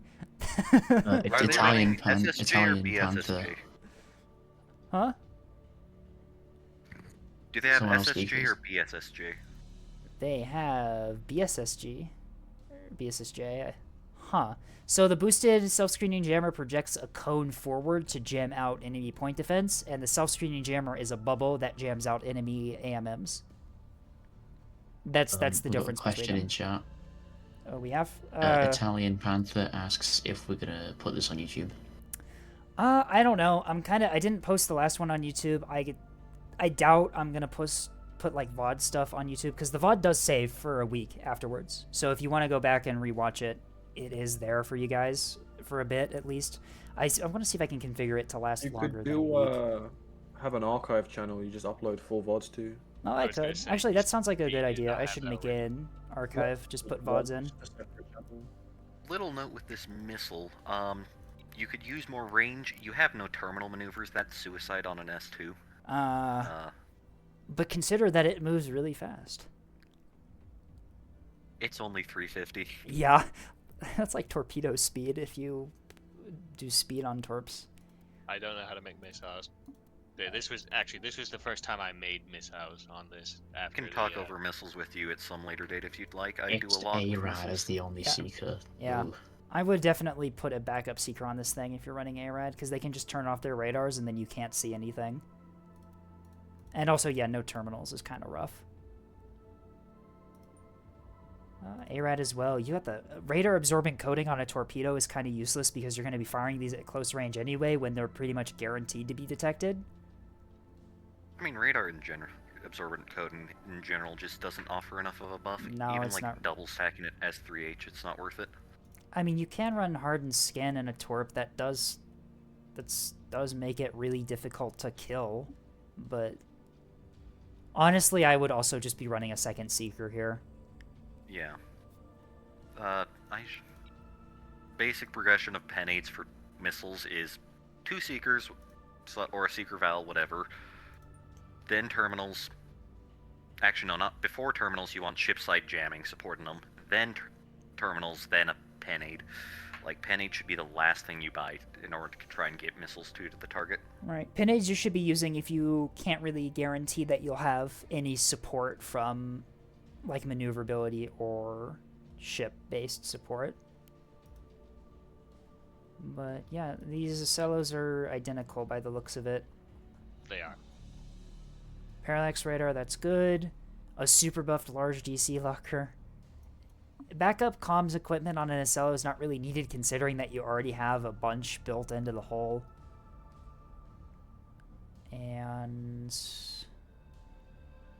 only one ammunition elevator. You want to be putting as many of these in your ship as possible, especially if you're doing double mag and have the capacity to just be firing out a bunch of shells constantly. Well, you want to stack to 5. Because I've seen newbies bring 8, which is not... Yeah. Okay, yeah, I should clarify that once you get to 5, do not put any more on your ship. It will not provide you much of a buff at all. Bullseye, yeah, no, pretty... I mean, like, the outside, it's pretty standard, I guess. The blackjacks are a bit interesting being there. I've never tried the blackjacks out before, and I'm not sure where effective they were, because I did end up playing against this fleet a couple times in single player. It kicked my ass, but that's for a different reason. So blackjacks, they work basically like radar jamming, except that the thing that they jam out is EO. They will automatically fire at incoming missiles. You do not have to manually task them. All right, we have an escort carrier here. 3 of them. Very expensive escort carrier. Yep, that's where the missiles are. That's 100 S2s. The missiles are for the Barracudas. Yeah, wait, Barracudas. There's only sturgeons in Or here. not sturgeons, you know what I mean. Yeah. That's only bombers. That's why the it's worth that much points. Okay. He also has strike down instead of deck gear. Does he? Yes, he's using a strike down station instead of a deck gear locker, which is points painful. Yeah, you want lockers because these will speed up how fast you can prep fighters. I wasn't really looking when I put those in. I just saw. I basically tried to put one of everything in the deck stuff. 100 mil It AP didn't really explain. with missiles. Okay, I mean, it's something, I guess. I mean, you could, of all the things to have ARAD missiles on, you can put it on this because it decreases the chance that the enemy will see the missiles in advance, especially if you come around a corner and fire, but still they can just turn off the radar. Yard drive, yeah, I like the linear thrust drives on carriers, just you can flank them behind cover if you get caught out. Yeah, I stole that from you. Unabashed. Borrowed. Yeah, you've got 3 of them. I'm assuming they're mostly the same. Yep, they're the same. They're all copies. Fire suppression is interesting on a carrier. Yeah, you're running a lot of fire suppression. So fire suppression you don't really need on a carrier because you're not really going to be getting fired at, ideally. If you're getting shot at, you have other things to worry about than managing the fires on your ship. Well, it's because I don't know. I'm going up because I'm British. I have the idea of you're going to get instantly ammo racked because there's something wrong with our battleships today. So I put fire suppression on absolutely everything to prevent that from happening. All right, Bro, so not everything is a battlecruiser here. It's a reasonable explanation at least. Yeah, you've got fire suppression. It's a uniquely British problem. A uniquely British problem. On top of Wait, the what fact are you that using the boot bombs on? Oh, that's a good question. The Barracudas have I them? didn't see a loadout. Boosted? Yeah, the Barracudas have... Wait, yeah, the Barracudas have boosted bombs, but there are no Barracudas on this. Where Three are units. Where are Three your units. Barracudas? they're on the cruiser, I think. The What? heavy cruiser. The heavy cruiser. They're on the SLO. Which is Sella? Which? Huh? Am I blind? Where are these? I think I'm blind too. Where the hell did I put these? Oh wait, no. There's. Oh my Oh, God, they're in the check the small. They're in tags. the small hangar. They're on the small hangar on the shoulder Okay. mount. Okay. Oh, okay. I was just gonna say, I'm like, why is your fleet showing that you have Barracudas? I forgot Okay, where I put we're them, not to be insane. honest. We're not insane, guys. Fuel tanks, boosted bombs. Aren't boosted bombs kind of like glitched in some way? Yeah, this was before I knew about that, and more Alright. importantly, I'm not sure how they're. I don't remember how they're glitched either. They are? I just What's saw going on big- there? I don't I really just know. I saw thought I big- heard. I thought I heard someone say that they were bugged, but I don't. I'm not main neb, so I wouldn't know. I'm not I an idiot either.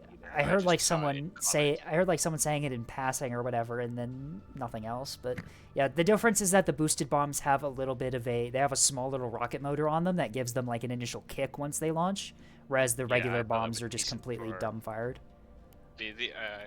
My idea behind that was so that you could use the rockets for better. The idea behind that is that I thought the rocket boost would give it greater armor penetration. Oh, I see. No, they're not. I thought the idea was it'd slam into a hole, fire off the rocket, and bury itself deeper, then detonate. Yeah, they're not. They're not armor piercing bombs. They're just regular Okay. high explosive. Because it's HE shaped, and then I thought I have the shaped high explosive and then armor piercing bombs on top of that, but I guess that's not correct because they're not armor piercing bombs. No, the only like bomber missile that that's damage is reliant on speed is HEKP because they are actually like an armor piercing warhead. Whereas high explosive just detonates as soon as it hits something. They can also one-shot cocky line chips. They can, yeah. HEKP, if you get it down the nose of a line ship or down the rear of a line ship, will just like destroy Or everything. just, just randomly hitting the side. What are you putting HECP on though with a bomber? You don't. I'm just talking about like how the bombs and explosive stuff works. Okay. All right, back to the fleet. We got 3 of these carriers. Lots of bombers on these. Very interesting. You probably don't need that many, but you know. And then we also have some torpedo tugboats. Ooh, look at these. That's where the torpedoes are. ARAD only. Yeah, once again, I would be running a secondary seeker on these things. Small DC. Yeah, you don't really need to be putting like damage control buff modules on stuff like these small ships. You don't really need it. The ship is small enough that the teams can move fast enough throughout them to sort of get there in time. Yard drive for the maneuverability, that's fair. I'm assuming these are mostly the same, yeah. They're all copies. Alright, so keep in mind, these torpedo launchers launch in salvos of 2, and since you only have 2, you don't really need one of them if you're just gonna do 2 fire and then you're done. You can fire... Yeah. This is the problem what you have when you only have very small magazines, and I'm trying to fill them as much as possible. Yeah. What you can do on tugs is you can put a bulk mag up here. The positioning of this compartment makes it very hard to kill, and you can fit a bunch of missiles in it because it's a bulk mag. Okay. But yeah, also be paying attention to your firing time on your munitions. You don't need 100 minutes of 250. Sorry, that's 200 minutes of 250 because you've got 2 different ammo types. This man's pre-building for conquest. That's kind of what I was Rest in doing. peace. Rest in peace, Conquest. You will be missed. I would love a game with like the Nebulous aesthetic, but like a grand strategy version. I'd play that. Oh, I'm surprised you haven't gotten the references I made for the carriers' names as well. Okay, well let's check the carriage. Carmen Miranda's Ghost, Cold Iron, and God of the Engineer. I don't get it. I don't get it either. They're references to Leslie Fish's songs. Filk songs. I don't even know who that is. Hang on, I'll put them in chat one moment.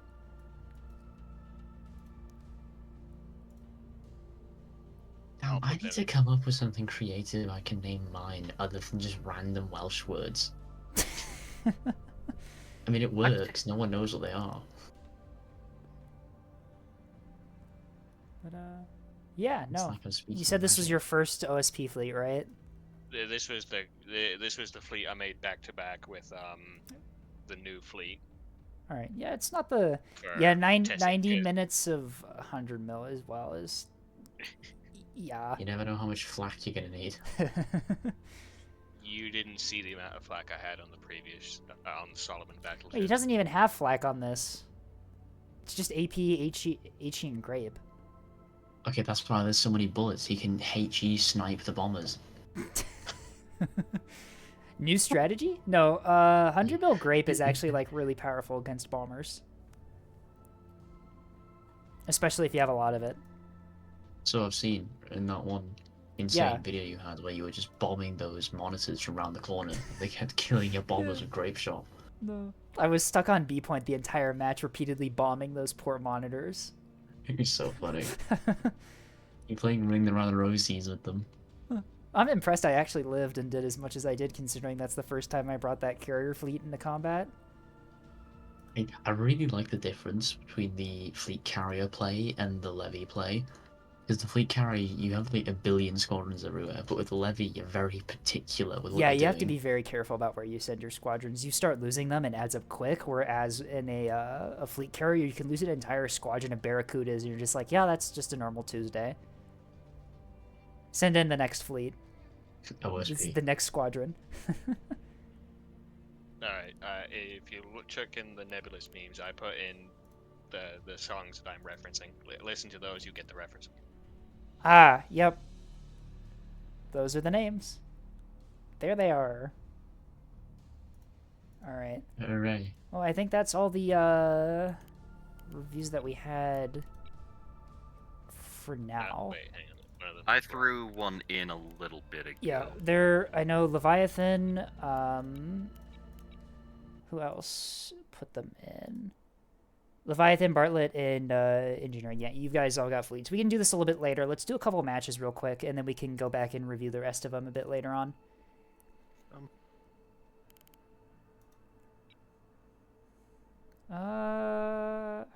URI1, that's official maps. Boring. Oh, look, we got open maps now. That's crazy. There's no one in here. URI 6. Let's do this. Area 6. How many people do we have in this call? 4. It's 4 of us. All right, let's do a 4v4. Oh, Oh boy. Wait, are we doing PvE? I don't play. Oh, whoops. That's right. I mean, we can do a private lobby and go against bots if you guys want. I don't mind. I would prefer PvP, but I'm up for whatever.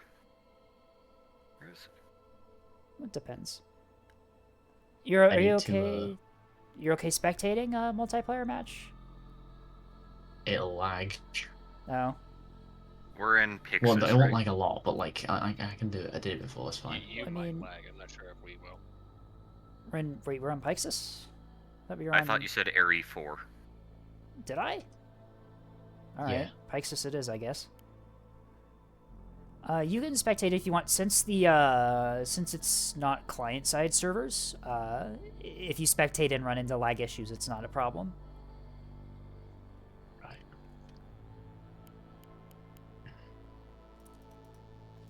All right, loading. God damn it, loading screens.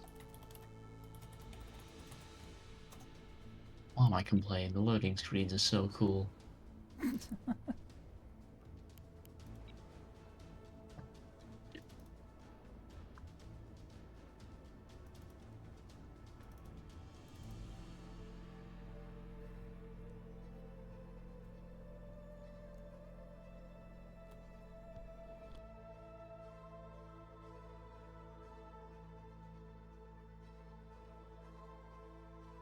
I'll be right back real quick.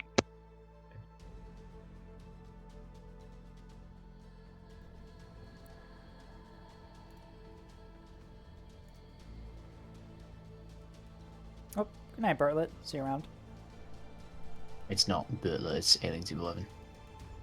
Oh, whoops. I completely missed the one above it. Alright, see ya, Alien. Thanks for, I am the joining manager in. of chat, you people. Yeah, don't you're the know, 'cause manager you of have chat. Sorry, I have no idea what I'm doing. it. I read the questions, try to answer the questions, and if I don't know, I just cry, "Escape, answer this question!" Man, OSP is unpopular. OSP typically is. Yeah. Which server? ERI4. Pixis. Do you guys? I don't think I have the time, or I'd go speed build a really funny meme I was gonna try. Uh-oh. Rocket liner meta. It has Oh, arrived. no! I can't... We have Cosmic Eradicator 2.0 in chat. Oh, Christ, not again. I've made my name in modded communities as the person who finds stuff modded. Mod devs didn't think about. A mine liner. 84 pixels. Why can't I find it? I've got Area Official 1. I'm not seeing... Wait, is that it? No. Area 4/. Oh yeah, this is a known bug. Sometimes the servers don't pop up for whatever reason. You'll have to restart your game, unfortunately. Oh no, you found it. I just refreshed. I'm cool like that. Yeah, I don't know why sometimes servers don't show up. It's weird. It's a known bug, definitely though. Alright. Nice. That is a very scarily expensive box. Yeah. Sorry, why is my game going beep? Oh, this right. will be an experience. Oh yeah, it's beeping because you're not ready, yeah. Yeah, thank you, game. I forgot I need to ready up and stuff. Because as we know, you can't start without the spectators being prepared. God. Yeah. And then they said spectator rights should have gotten removed like a month ago in a patch, but then they didn't. Spectators can still infinitely hold up a lobby.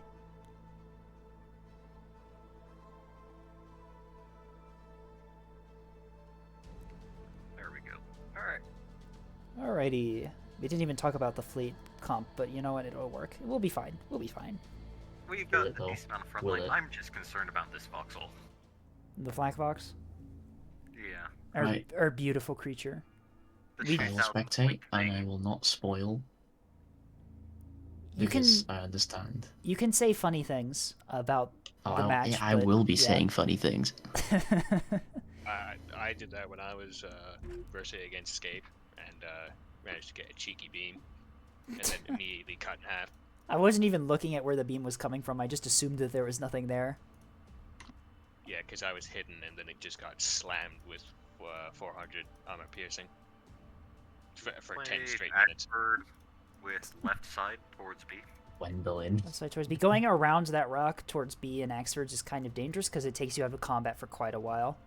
Yeah, so I was going to play open side, so I've got plenty of room to A. Can cover people coming out of B. I like playing Axford's at C and just firing down at like A and E point. You get a lot of open sight lines there while still having cover if you need it. Hey guys, I'm gonna give you a clue, right? Uh-oh. They're deploying. Oh my god. Alright, so they are alive. Critical. They are alive. Critical intelligence. I mean, they all readied up before I readied up, and I was the first one done on our side. So they're not asleep at the in the CIC. No. Well, actually, I think a few of them might be. Wait. No. Uh-oh. Oh, Christ, this is dark as well. Everything alright? What do we want to have for marking prio? I'm assuming plas liners, anything else? Like anything liner-sized. Acello's liners, mark 'em as prio. Roger. Okay, let me quickly just. Aye, aye. Proceed. Yeah, okay, we're good. What was I doing? Welcome to this Nebulous Gamecast. Waiting orders. Is Darg finally on today? It's On the way, me. Commander. I was Darg all Go along. ahead, Command. Aye, aye. And you gotta introduce the teams and the players. You're not Waiting orders, Commander. not. Well, I'm not introducing their team, I'll introduce your team. Okay, we've got Ghost with a dual Axford build, Receiving. and a. Send Oh back. god, it's weird. It's weird. I don't like it. Spoken. We've got- I think that's literally one of Darg's lines. There you go. You really are him. We've got Awaiting Mark's. orders, We've got Mark 62s on the sides, Yeah. as well as a Something gun on was wrong with top, it. a That's- missile launcher, a really small missile launcher on the back, and a beam on the bottom. And I think they're clones of each other, so they should. No, they're not clones of each other, because why would they? That'd be too easy. Send traffic. No, one of them Why? instead of the missile has a Got active jammer vehicles of some on the back. description. Enemy is securing What? What kind of drive is this? Wait. Whip Dragonfly. Aye, aye. Proceeding. On Is the that normal? on Whip whose? Dragonfly isn't a bad Or the build. It's not Axfords? great, but it's workable. It's. Uh, I would whip Raider is typically what you do, but you know whip Dragonfly works. securing zone. Whip Dragonfly is more beginner Aye, friendly aye, by a Commander. long shot. We're moving. It does. Okay, Raider, you need Mr. to. Mr. M Mouse the Third has. Oh, is that a point defense voxel? Yes, it is. It's dual purpose. It's very funny. Citadel CIC Dragonfly Drive. Oh, that thing has a Reactor citadel. failsafe. God damn. Okay. Stone walls. I'm Quite a few stone walls. I'm very characteristically British. I have citadels and everything. I have fucking Mount gyros flags everywhere. everywhere. I have That's dual purpose very guns. interesting. I don't know what I was And, cooking when I what made else? this. Oh, Why I do Okay, I have and to a make beam this? destroyer We're ready when you are. with Commander. secondary gun mounts, single We're on our barrel, way. M64s, and a defender on the back and the Got it, sides. Commander. With the Citadel CIC Orders, Commander. Moving. and a Dragonfly drive. Okay, and a bullseye. Do we have and a small 3? workshop. Why do we have? Sorry, a small workshop. We do. I just realized that we have 3 beam keystones overlooking A. Oh. Today, Commander. Aye, aye. This Oh, is, good I'm gonna lord. get mine oriented towards E, but yes. Yeah, we're gonna have fun with that, aren't we? Full power. They've Okay, got I'm gonna track skip on me Scape from Sleep, I'm it's not gonna sure take too where. long. Standing by. Okay, toggling radar off. We've We've got track off the The engineering tactician with an Axford with a destroyer. We're ready when you are. The Commander. Axford having more M62s on the sides, a VLS3 backpack, 2 jammers. Yeah, 2 blanket What jammers, can we do for you, Commander? and then 2 guns. Okay. I mean, what's the setup for this? Raider, whip. Oh, and a VLS1 at the bottom, which I'm assuming is full of, like, Standing by. countermeasures. Standing by. It is. Yeah, flares and chaff. Waiting for your orders, Commander. And joining the immense goalkeeper force Moving. is. Oh, this is kind of spicy. Crying stars. Do we want to pull that behind a rock for now, and we can have like a glorious crash header? The Lionel Team Milks has Aye, aye, a Commander. beam and then 2 sets of CLS Aye, launches. aye. Full power. Okay, we've got 2683. Quite I believe interesting. that's a shuttle. Do we know 90? Do we have a good idea on 5020? 50-20. We've got Scape's no traditional idea. goalkeeper Affirmative. It looks fairly fast. and a Maybe. cat fleet. Did it just mine What? itself? Wait, really? Let me check. 50-20, just I'll a look. bunch of explosions did happen on 50-20. I think it might have mined itself. Order received. I'm pretty sure it did. About Alright, I where don't on know the map is where this? I'm getting tracked from. I'm running my radar on because I can. Oh my god. It was tracking me, and then it started tracking you, and I'm not sure. Okay, I do believe something mined itself. That was funny. We saw the track, and then I saw a bunch of explosion effects It is- around it. It is very much on fire. Oh no. Is it completely fucked, or is it still? Don't we that's a bit of a spoiler. Yeah, this is why you be. Awaiting orders, Commander. Oh god, that's Mine's so just funny. went off and my comms never dropped. Heading here now, Commander. Huh. Is anyone running jammer? How can we in help this you? way? No, we would need like four. We would need like 4 hang-ups pointed towards them in order to jam out mines. Oh, look at that beautiful thing. Moving out, Commander. It must be. Okay, we've got missiles incoming. Bloody hell, that's a lot of Missiles are act ARAD VAD. Turn off your radar. Turn off your radar. Roger. ARAD has a 30-second memory, so even if it just detects you very briefly on your radar, very briefly. Well, your hard kill's gonna eat that. Yeah, your hard kill's gonna eat them alive, but. Good job. Yeah, Okay, I'm getting reminded why I prefer Whip Dragon. Oh on my god, experts. what is this guy doing? I'm gonna tell you something when the match ends. Oh god, what have we? It's What? a What's? Oh, I think. It's a little bit silly.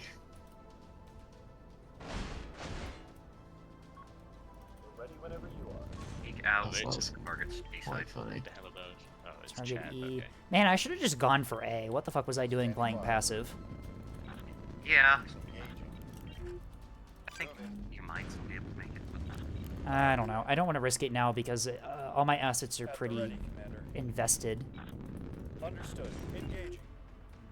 Copy that. do you Moving. think it's worth Jesus going for Christ, a on okay, that's a 78 fast reset? sprinter. Like I can throw some hyper at it. Track 2092 might be a line ship. 2092 potential line ship.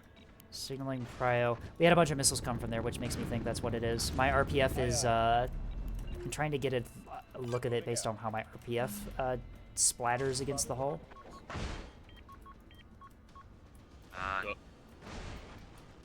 Is it? It's firing missiles. It's firing really slow. This might be MMTs with MLS. Could be. 'Cause Whatever. They've only been firing like salvos of 4 or something like that. Like they haven't been firing much. Yep, this is an MMT swarm. This is, wait, what the fuck? Rockets! They have rockets! Why do they have rockets? What is Oh, this? The Sterry MMT version. Okay, noted. Wait, offensive S1s? What the frick? What am I fighting? What am I fighting? What is this? Progress. Got you. Five You're by engaged in five. psychological warfare. I'm engaging the creatures. Oh my god, Scape, I'm watching this. This is disgraceful. Of course they have flak. The flak's not gonna do anything against my torps. Flak does like negative damage to torps. It increases their health. You know, is 7847 still alive? Spiker on the scope. Ouch. 'Cause Ow. I'm going to That hurts. I'll These Scape till we find the woman. these S1s hurt. Take it to him. Oh, they turned away from me and they all lost their drives. Unfortunate. I have no idea where to put my flat cruiser now. I believe you have That was a incoming missiles. decoy. That's They're gonna okay. learn So today. I just Lock revealed in, myself defender, on a lock in. decoy. The defender locked in. Get a move on. How are you guys doing? Is that Waiting orders. Hang on. Oh my god, it is. What a weird freak. Do we have any kind of scouting we can throw Standing by. east direction? I might pop out Linnell if it's not too far. Send us traffic. What do we have? We've got Okay, 50-20 that is is an still alive, absolute so monster. 50-20 is extra tough, whatever it is. Because it is still alive. Probable miner, I'm marking priority. Because whatever it is. Hang on, I don't see a single craft. Quickly, Commander. Bro, we've gone back to like classic Nebulous. There's no craft anywhere. Nebulous as it should be. Standing by. I don't know, I think Characters is pretty cool. Underway. I'm getting missiles launched at me. Go away. There's Are you? marking priority on a... I'm gonna hide behind I'm this rock though, so I'll be fine. Fire. yeah, those are decoy missiles Um, that you... Scape. Okay, Yeah. those are... Is that a torpedo? You do see what's happening to mine that miner? sprinter. What the Oh, frick is... yeah, no, whoops, he's dead. It's fine. We have you loud and clear. But you did get some spotting.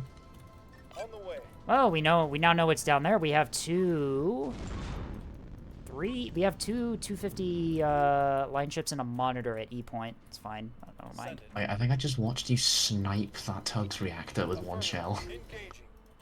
Yeah, that happens.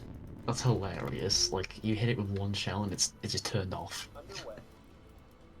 I'm almost in range with the beam destroyer on 7106. So they've got running mines. behind a rock. B point. How are you still functional? The defender locked in. Yeah. Yeah, did Grand Luster even get hit? It didn't look like it. No, What's the set? Are all those MMTs? Not, well, the creatures dealt with. the creatures are alive, but they're pretty hurt. I'm trying to get. How have they not killed? How have they not killed you yet? Killed who? Dual axes and pushing. Yep. It's a very nice, very glorious sight watching them go. More torp, or not more torps, more rockets. Ow! I actually got hit by that. Ow! Oh, you took out my gun. You know what? Oh, that's me. Screw you guys. I'm spending the rest of my torps on you. 96. Escape. 7106 must be the Idle key hope. point. Pay attention. Fucking Idle died. hope. That's a torp cell. Back off. Oh, yes it is. You're welcome. Firing. Aye, aye, Commander. Firing missile. Yeah, good luck with the. Oh my god, they've got decoys. Missiles are almost completed. What the hell? Power level coming back up. Say again, I can't. System lost. Disabled, Commander. We cannot It's fine. Mutual torp strike. Actually, one of your torps just phased through him completely. Yeah, that happens. I watched that happen before my very eyes. This thing that you're fighting right now. This is the thing that got hit by its own mines a minute ago. Ah, okay, so he's like mega screwed. Freaking torpedo creature things are staring at me. You're getting broadside on with that guy. God damn. Yeah, it's kind of unfortunate that this fleet he went against is a double Axford fleet with beams. All right, screw it. I'm going A. Surely I won't regret this. I can cover you over A. There's like nothing down here. Yeah, they have two. They have two 250 line ships at E, but I don't think they're close enough to deny A. There's multiple tracks on E. Can't tell if there's anything decent though. It could be more decoys. Creatures are trying to resurrect. I'm saying their power flicker on and off. Yeah, they're. You've got missile strike on gentlemen. bronze. Oh, bloody hell, there's a lot. Standing by, Commander. We got a lot of tracks at A. What are you guys? I believe that's probably. I'm gonna bet it's another side of the creatures. I have a feeling you're probably right. Nope. That is torpedo. That is 100 mils or similar. Yeah, 100 mil line ships. I'm gonna orient and try and bring support. Well, there around. goes gun 3. Alright, so they have heavy assets at A. Yep. Yeah, they've got quite a bit. Should I disengage the beam, or should I keep it overlooking A? Keep it overlooking A. If they decide to push A, they'll pay for it. And we're about to secure B here, which means that it's gonna be, they're gonna have to push into a cap point. Flying Stars is in a very odd position. I'm sorry, Commander, but we're stuck. Oh, it's because I buggered up the heading. Sorry about that. All hands, this is your captain. Abandon ship. We have you loud and clear. I'm in Wait, are these? Oh, they've done the cool thing. Oh. They've done the cool thing that people do now. Underway. I'm getting engaged. I think. So descriptive. Why don't I have jamming? We're ready, Or Commander. why don't I have? Negative, Commander. We cannot move. Receiving. Because I don't have my radar on for some reason. Okay. Minor mistake right Oh, you there. turned your radar off to hide from the ARAD missiles, is what you did. Yep. Missiles are almost gone. Those Commander. lines are The line fast. ships are moving. Yeah, they're fucking bolting. I think one of them must be a decoy. Changing position. No, This they're is in shooting. formation. They're in formation. And we saw all three of them fire earlier. I didn't see any plasma fire from them either. No, like- it's all 100s, or maybe it's 250s. Wait, No, No, those it's would checking. be 100 mil. Okay. Don't Yes, spoil. they didn't take damage when I'm they not engaged. spoiling, just They checking could have just for myself. chosen not to Oh, they fire. absolutely locked on the I just got prime rock side. PD. Frick's sake. Oh, it happens to everyone. Module is back up again. Although that is, yeah, a bit embarrassing. That is a lot of rock. Ooh, nope. One of them One of them. got past the rock. I'm gonna watch it as it gloriously Oh, they falls do in. have plasma. They might be the whole All right, the Marauders at E are moving B. noted. Ammo stores are empty. Rock. Oh. Yeah, it rock PD itself down. Ready. I'm moving up the crying star to get some On the move. pot shots on the line ships. These Draugrs are still alive? How? They're reinforced brick monstrosities. Ready for orders. Yeah, you were doing some stuff with But these then again, accidents. they would have each gotten hit with what? 2 torps? 2 torps On is the enough move. to kill a Draugr. I hit them with a lot, yeah. There's been a launch. No, there is plasma, okay. Yeah, I Yeah, think they've they're got some plasma. multi-barrel, the triple threats or whatever they're called, Missile with reserves Okay. class 100, 250. How can we help today, Commander? The line ships are hidden behind a rock, so they can't get hit by the beam. We got you 5 by And the other 5. beam ships down here. These should probably move up. Those technically obelisks, I can't really Spiker on the scope. tell. What is the distinction between the different turret liner types? Oh, they are obelisks, I think. If they're like topside towards the enemy, then they're obelisks. Yeah, but like before they were shooting most of their guns directly forwards. Oh, could be one of Tethys's new inventions. Spiker on the scope. How can we help today, Commander? Screamer used one of them as well. Yep. Tank of bronze is getting hammered. Oh. It's fine.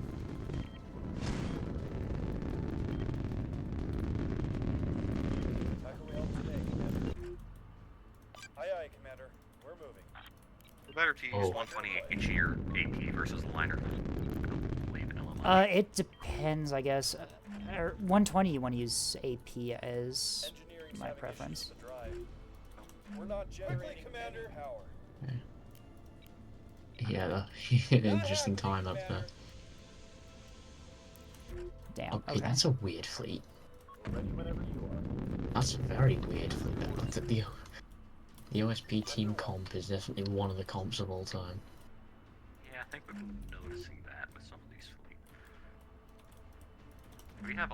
Let's just make sure we've got all the line ships we know of marked. Aye, full burn. Negative, out of effective range. Trials Standing by. from S3H is at Execrate or 8012. Yeah, those are all their heavy assets they're all deployed there. Wait, hang on a moment. Let's hear it. Or I guess I'll get lucky with I a don't know shot. where all those missiles this just went, worked but out. they just kind of flew off.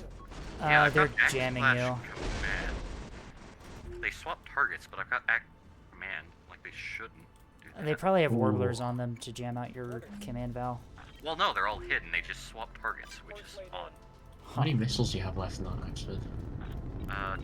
4 Hecbees and 2 HEIs. I'll start firing head Okay. keys at 8012 and the one next to it. They're probably in an optimal position to. I'm gonna throw 2 at 8012. I'm not confident about Rock PD on Standing by. 3599. They're running for cover. Receiving. Yeah, we see them.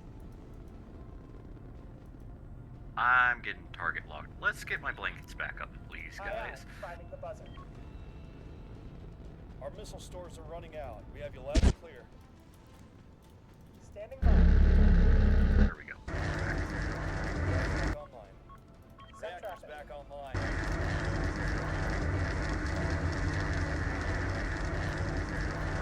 Plasma longer. Top 5 are hit it with their HEIs. Set traffic. Oh, that's a lot of missiles. Orders. Repositioning. Or it's going to get sent to the Shadow Realm by that set of Hecbees I launched earlier.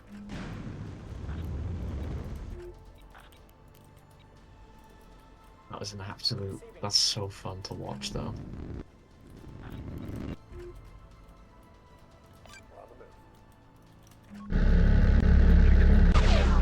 Doing stuff down at Absolute blob point defense. Aye, aye. Full burn.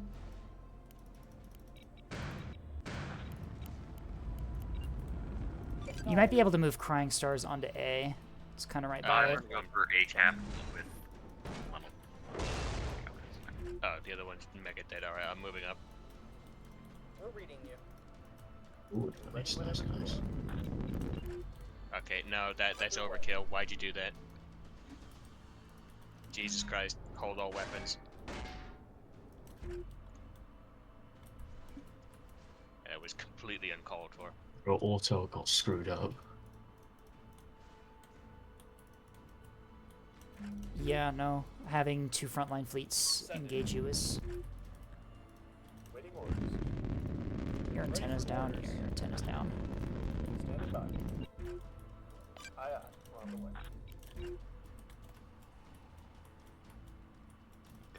I've broken contact. They're only got me on burn now. On it.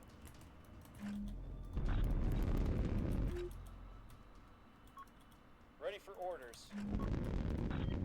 Got it in our sights.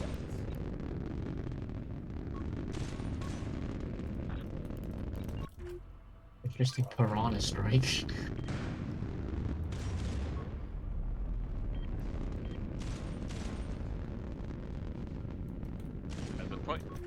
The point defense of your Send traffic. Corvette has Aye, aye. annihilated some Welcome back missiles up. that was thrown at the Crying Star. And still is being thrown at the Crying Star, I might add. Yeah, I getting did watch dumped. that. This You're is about to be eating bad. the missiles. Yep, It's very much some already missiles dead. do not discriminate between tracks that are alive and tracks that are no longer alive. Yeah. Underway. Is there anything that does besides like ARAD? Command, I think. And discriminates based on whether or not you Got it can now. discriminate. So I guess. Aye, aye. Be lagging Prime like for it's button. all. It's great. Aye, aye. Full burn. Alright, I'm pulling to cover. Receiving. Rather be short on until we get cover. May or may not be overkill, but who cares? Help. Take us in. Always a thing. Okay. Okay. The enemy is securing zone boxer. That's one of their guys surrendered? I Did they think have ships still alive, or was that someone who didn't? I'm think assuming that that was the cap fleet of the Draugrs we've been fighting. Report. Well, I guess cap fleet in terms of the closest definition that the enemy has. Receiving.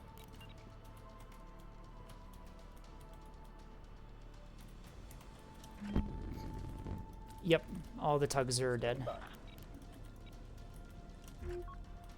Alright, moving in the Crying Star to get in cheeky shots on the line ships. If they started. Ready Okay. whenever you are. They're being a little bit kooky. Yeah, they're all deathballing B. That means they'll basically win any like direct engagement they have with us, but it means that they can only cover a single point. Yeah, you may as well just like get out of there. I'm about to take E from them as well. Send traffic. The enemy secured zone boxer. Aye, aye. How are the Lashfords doing? Oh I should god. be running. Double Axfords are like they're beat up pretty heavily. They got Ashi also. We have We're on our secured way. zone Atlas. I'm gonna fire some missiles off my Auto's entire bow is basically dead. Yep, welcome to the Axford experience. Acknowledged. Executing. Oh.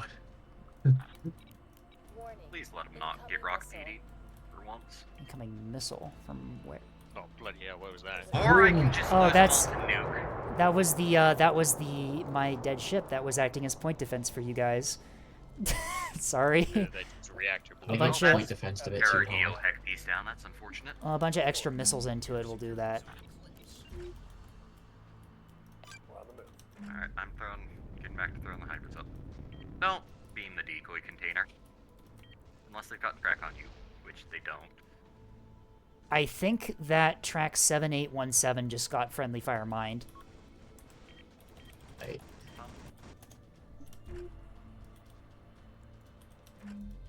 We're ready when you are, Commander. We're underway, Commander. You might be right. I just saw a bunch of explosion effects around it, and Enemy missile launched. Waiting for your orders, Commander. We're on the way, Commander. It's just been the RPS. No, I'm not spotted. I'm not spotted. Target acquired. We've got more hybrids in. You guys have a lot of hybrids. Yeah, they're doing work. Standing They're by. definitely not happy about getting hit by all those missiles. Initiating attack. There's so much volume. Does of Crying focus Stars heads. have ammunition types other than RPF on it for its 250s? Yes, it has. Crying Star has HE, AP, and You want to, yeah, switch to HE against 3569. it should be. It's still firing RPF. Because it didn't take. Thank you, game. Repositioning. Trying to get a beam around. I'm also trying to get inside the, 7131. I'm gonna get a beam bared. Yep, 7817 is potting. It just got, I think it just got mine friendly fired. That's rough. I don't know. I don't think it did. I don't know, I would have seen, well, it had a bunch of explosion effects around it, and I didn't see any allied missiles in the area. Waiting orders, Commander. Yeah. I can't tell which one it is though. Yeah, Those you're, Navy liners are coming back to engage. yeah, you're agreed for just chew these guys up. For you, Commander. Target acquired. Receiving. There's like, there was one of them that you really, really badly beat up. I wonder And if then it you killed hit the it with a few comms. missiles, and it was like alive by technicality. And I'm pretty. Oh, it might have actually gotten mined because it was everything was dead except for the CIC and one damage control, so it wouldn't have been able to IFF Yeah, no, with the mines. mine's break DT as well. Yeah, that's probably what happened then. Frick, my beam DD just got jumped.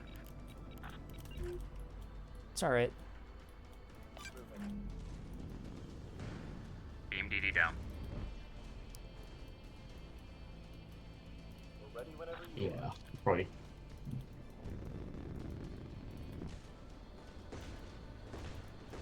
And you guys can just kind of like let them do whatever they want to do now because they've lost. Alright, yeah, they can't get the caps fast enough, I don't think. Repositioning. Aye aye. They are heading A. Okay, I can deal with that.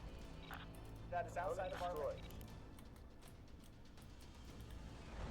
I want him to get close X first Great before is I really beat eviscerate up. them. Or maybe not, never mind. He's being a pirate. If you can get fire on X Great, that's good. I thought it was more damage than it was. But it just started retargeting. What if I just guns. retake B point? That'd be funny. Just to spite them. Oh, fuck me, they just took out my engines. Crying Star is being obliterated. Well, at least it's not the magazine. Orders. Course laid in. Yeah, they're sending one of the line ships to recap E, but I should be able to just explode them with torpedoes. Aye aye, Commander. We're moving. Send traffic. And I'll be able to explode the other one with a beam turret. Yeah, those destroyers are not having a nice time. Aye aye. Proceeding. We're reading you. Aye aye. Full burn. Well, bollocks. They took out the reactors. This beam is done. No, Scape, yours are still like perfectly healthy. I've lost 2 ships due to my own sheer incompetence, but like I'm good. Like I've still got so many ships. Come on, get a little closer. I want to maximize my beam damage. Course laid in. What's Just a your little, Corvette, maybe a little bit? just a closer, just a little bit closer. Once he steps onto A, Scape, I'll I'm beam him. warning you. What's your Corvette? Torp 1? Yeah, I'm Autos aware. getting jumped by mines. Target locked. Orders. Oh, you just Oh, defend him. during the No, mines, it's okay. fine. I don't really care. Like, it's fine. Power's been restored. Good. The ship's I done. tried to warn you, you fool. It's fine. Jamming. Yeah, yeah. Aye, aye. Proceeding. You always have another one anyway. Lock on warning. I've got 20 bajillion... Fire the beam? Fire the beam? Why aren't you firing the beam? Hello? Oh, it's over. It's over. I think you were they're gonna slightly take C. misaligned. Yeah, you're misaligned. Aye, aye. Oh, it's so over. Never mind. Solution locked in. Lock on warning. Solution locked in. Why aren't you firing the beam? Your beam is healthy. Oh, boy. Securing C as well. We're low on Oh. missiles. We're reading you. They built up like 60 meters a second on the line chip and just sprinted through it, but it won't matter. Did we? Did you just mill? No. I think I offensive killed something. How? Oh, you won. I think you just crippled don't- enough of them. Were they? we won by more- offensive No, no ability. offensive ability. Somehow my beam. Oh, did my beams? Oh, that's what happened. My beam sniped their Citadel mag, and they had no restores on A. Oh, that's quite funny. That, 30k on my axe. Hang on. that had to have been what happened. I'll tell you about the thing I wanted to say now. Is it you? Yeah. I think it's this one. Yeah, you see the dread rub on the top. Yeah, the early. Why does it have rockets? It's. I know. What so is this? They spawned it in, immediately flew it to the withdrawal line, and then sat there. What? But it has rockets, a bloodhound, dazzlers, etc. Weird. Strange. They also had a 3k Acello, and yeah, it had mines that killed it. Actually, yeah, hang on. We can view mine damage. Mine damage did 86k to itself. Oh, no. Oh, no. Don't... No, mine's... Yeah, they had a triple line of fleet, and those were the obelisks, and then they had a double line of fleet, and those were broadside 250s. Yeah. Supported by a combat monitor. A very interesting With- fleet. Good work Wait, on hang the on. Axford No, engineering. not one. With a C90 and a plasma cannon. It's weird. very I think- strange. I think they lost... Hard 6 definitely died to mines. There's no way it could have gotten that damaged from behind cover. Because, Let me see. Because the 250 Lynchip fleet also had mine layers. No, Hard 6 was hit by like a loss of your missiles, and it completely shredded it. I wonder, did it have a field line fire or something? Potentially. I must have done. Yeah, it had a crit. I didn't check which one, and then I sort of forgot okay. about it. So those explosions were probably a fuel line fire then. It probably exploded itself, because fuel line fire does break DT and just eviscerates the ship. A very interesting match. I was not expecting the creatures. This is very strange. Those creature, How many? those Draugrs were really weird. I mean, yeah, no, it was fine. All right, how long have I been live? 3.5 hours. Oh god. Okay. I say let's do another round of fleet review and then maybe a match to close things off, and then I'll probably call it there. I need to speed build this fleet then so I can submit it. All right. If we want to do a match before then, we can do that, and you can build your fleet while we're in game. It'll be done in the next 5 minutes. Go review Okay. someone's fleet and it'll be done before you're... I build Nice. fleets fast. That is fair. All right, downloading Leviathans, full Tanta Levy. All right, Bartlett's 450 battleship, and Engineering's Gunbeam missile group. Let us see. Yeah, Bartlett was asking if you soloed 3 MMTs with a Sprinter. Kinda. That's what I said. That's exactly what I said. I injured them quite a bit, but they got up and managed to like cripple that sprinter. I did have a second sprinter in the area that was able to finish him off, though. Thank you for being my chat man. Yeah, no, as soon as I fired the torpedoes, they turned away from me and just... Their drives just got killed. Like... Yeah. You could have face tanked the missiles, but I don't know. Yeah, I'll just be make me a moderator, bro. Play on the chat line. I still have no idea what I'm doing with this whole Twitch thing. All right. I watch like 2 streamers. I'm a genius. I know what I'm doing. All right. 450 battleship. This is Bartlett's 450 battleship. What the hell's on the back? Missiles. It's pretty Wait, common. what kind of missiles? Which Torpedoes. 16 command torpedoes. That's fair. Having torpedoes for close range is very useful. Nice. Alrighty, let's. Oh, it's got 120s. That's a. I'm not a big fan of that missing drive there, but okay. Let's be fair. Mount gyros, ammunition, track correlator, frontline, scryer. Bringing a frontline on a battleship is kind of meh. You're investing a lot of points into this big, massive platform and just giving it really bad sensors. It's kind of a recipe for disaster. 450 in the front, and then you've got a lot of these 120s on the side here. Okay, yeah. So these side mounts here, these have like abysmal firing arcs. Like they just do not get good arcs, which is why I like to put like a lot of missile stuff and like soft kill stuff there that doesn't need the firing arcs. Also, yeah, if you put like stuff there and your bow on, this cheek actually does protect those mounts pretty well. Hang on, what's the hard kill like? The hard kill, we have 2 defenders, I see a defender and 2 auroras. That's it. 2 defenders, 2 auroras. Okay. Oof. Does this have any soft kill support? Not really. You've got a Sarissa, which helps, but yeah. You really want soft kill on battleships. Actually, I think it does. Keep scrolling down, I think there's a VLS on the bottom, like a really, really small one. This is one of my first fleets, definitely got room to improve. Yeah, no. Yeah. It's always good to learn. Reinforced drive. Okay. I'm not a huge fan of reinforced drives on like Solomons and Axford simply because you can have like 4 drives. You don't really need the survivability. If you lose a drive, you've still got more. Like it's bad if you lose a drive, don't get me wrong, but you're going to be getting a lot more value out of the like buffs that it gives you rather than just having a drive that survives. And also keep in mind, yeah, on a Solomon, all damage against you is reduced by 40%, and you also have armor. And regular drives are still very tanky. You know, in the previous match, I noticed a lot of the MMTs and the liners, when they were getting hit, they just kind of lost power to all their weapons very, very quickly. Is that normal? So OSP's weakness is power generation. That's sort of one of the limiting factors on a lot of their larger ships.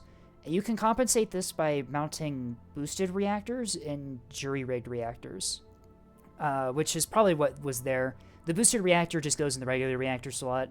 It produces, I think it produces 500 kilowatts, so it's actually better than Alliance reactors. But the thing has like 0 hit points. You basically just touch it a little bit and it just goes down, which is probably what you were seeing there. It probably kept getting destroyed. And then the jury-rigged reactor also doesn't have a lot of health and also explodes really easily. Yeah, I'm pretty sure that's the post-mortem report on that one-liner. Is he got hit by a bunch of missiles in all the wrong places, and they got mined.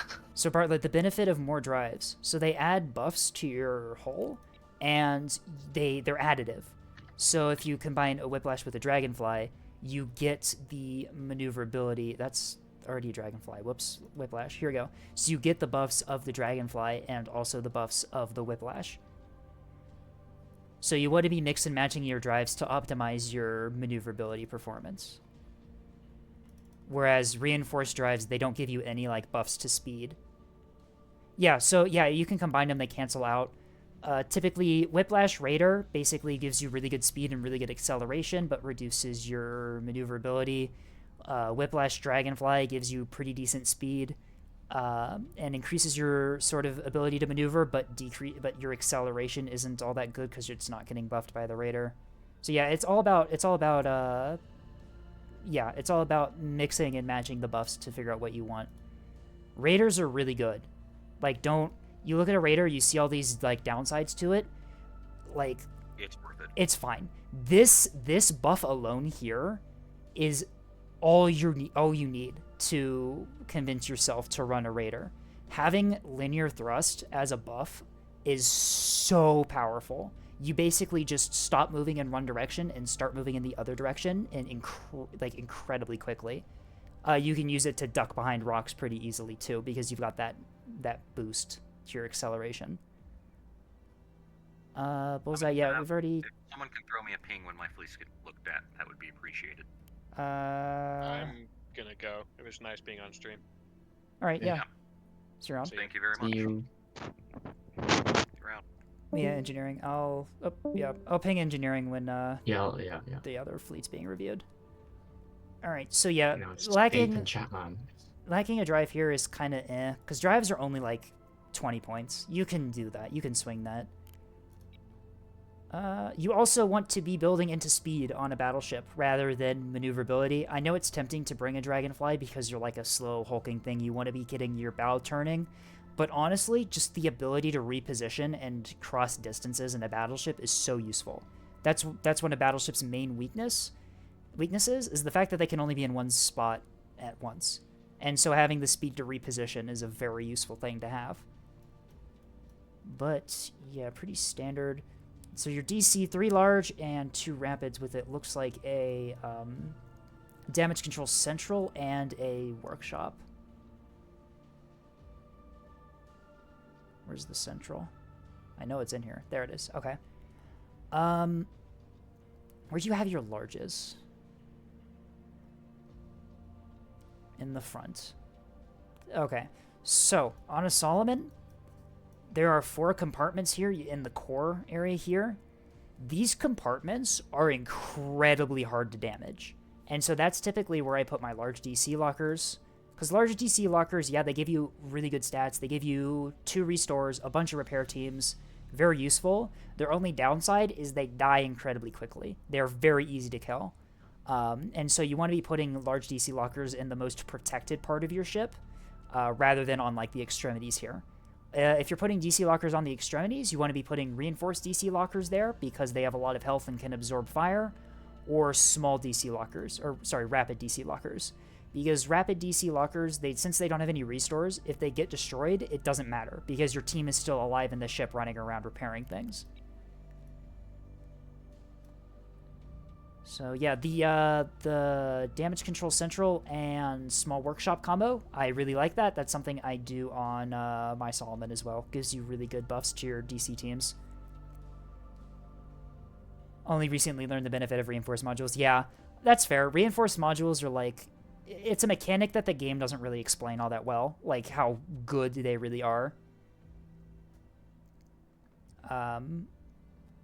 But Citadel CIC, yep, I like running Citadel Cs in my battleships too. The intel buffs are kind of nice. You get intelligence accuracy buffs to it. It is a lot of points. It's more expensive than running 2 reinforced CICs, which is the other sort of CIC setup for battleships. But honestly, only having 1 slot taken up by a CIC, I like that a lot, because then I can put more like DC teams around the ship.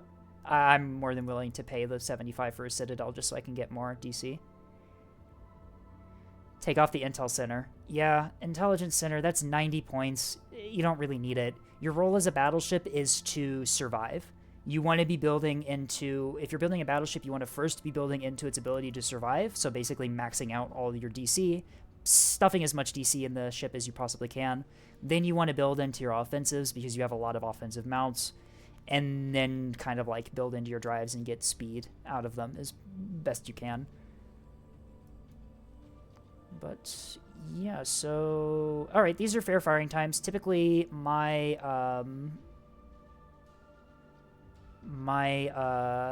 typical ammo firing times for ships, I try to get about 20 minutes of 450 HE on ANS just because OSP brings a lot of ships that die really quickly to 450 HE. AP you don't need as much because the only ships you'll really need that against are bow and Acellos, which aren't... They're not too common.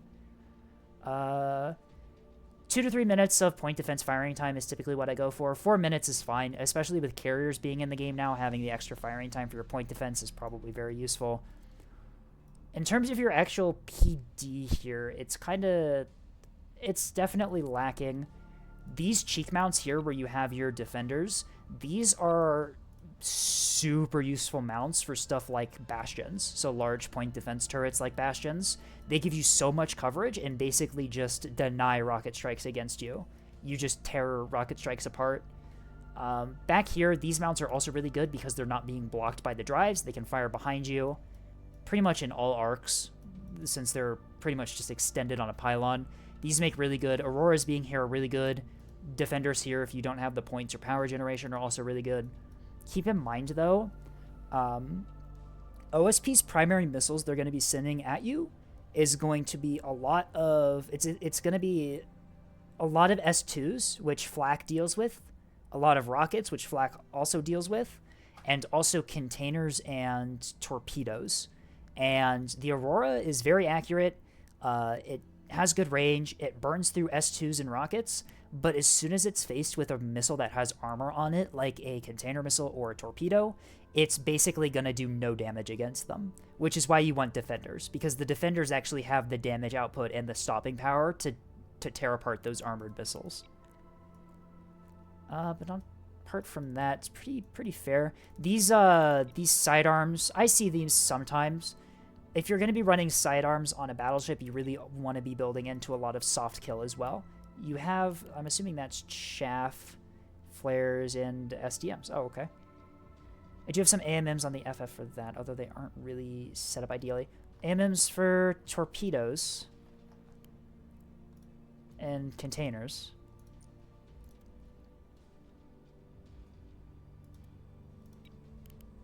Two and three, all hot. Self-destruct, none. All right, so for missiles, there's no reason to set self-destruct. There's always a small chance that the missile will find a target behind the one it missed and keep seeking. So self-destructing a missile after is actually just...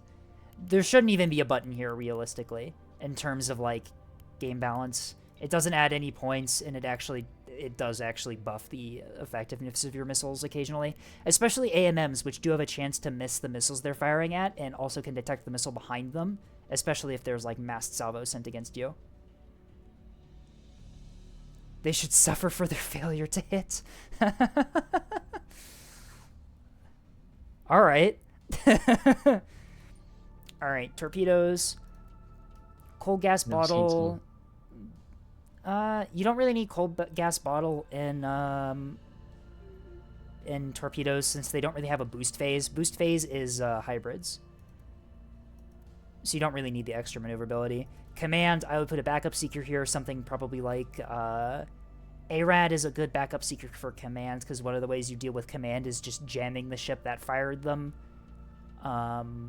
Active works as well because of the Warbler now that OSP has. There is something you can do. Since the Warbler's range is so bad, it's like 2.5 kilometers, I think. By the time the command seeker enters the Warbler range and gets jammed, your missile is already pointed right at the enemy ship, and it becomes exceedingly unlikely that a radar seeker will be able to... It becomes exceedingly unlikely that a radar seeker will target chaff off to the side rather than the ship that they're heading right for. But the only problem is with that, if you get radar jammed, you're pretty screwed because you have no way to seek through the jamming. It's all about just trying different seeker combos and seeing what you like best, just experimenting. That's the best advice I can give. Just experiment in matches. Go up against players, bring things that you think will work, and just see what happens. So, yeah, the Solomon, kind of gone over that already. Let's look at the Escort here.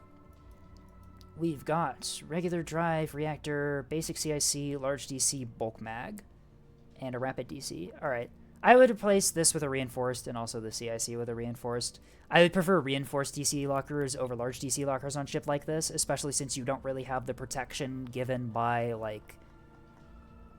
Yeah, your damage you're taking is only reduced by 5% at maximum.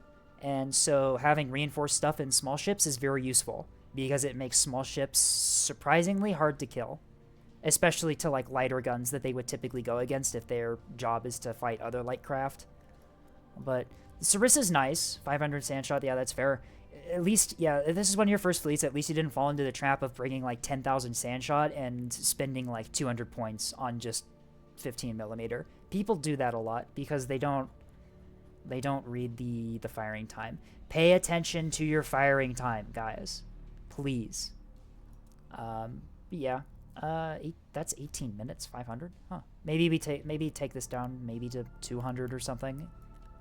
It really just depends. Blanket jammer, that's helpful. Having a jammer on next to a ship is always useful. You can counteract missiles. You can hide from ships at long range. Very useful stuff. A Mark 64, is this buffed by anything? No. So, bringing 250 on small ships is kind of not really the greatest idea. 250s live and die by how buffed they are by like ammunition elevators and stuff. If you have like 3 or 4 ammunition elevators buffing 250, they have ridiculous damage output and can outgun a gun voxel can outgun a line ship in certain scenarios. You can 1v1 them if you're covered by jamming. But as soon as you lose all of the buff modules for this gun, its performance drops drastically. So yeah, and small ships like this, they really don't have the spots to bring ammunition elevators to buff them all that much. You do have a front line.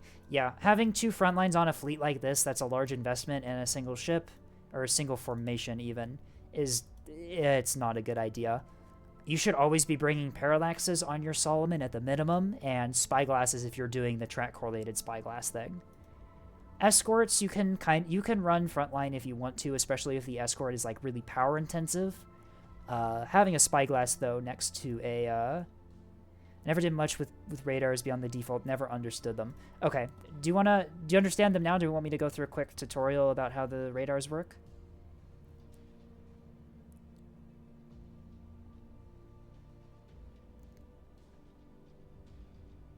You have the time? Yeah, no, it's not that bad. So ANS has 3 radars they can use.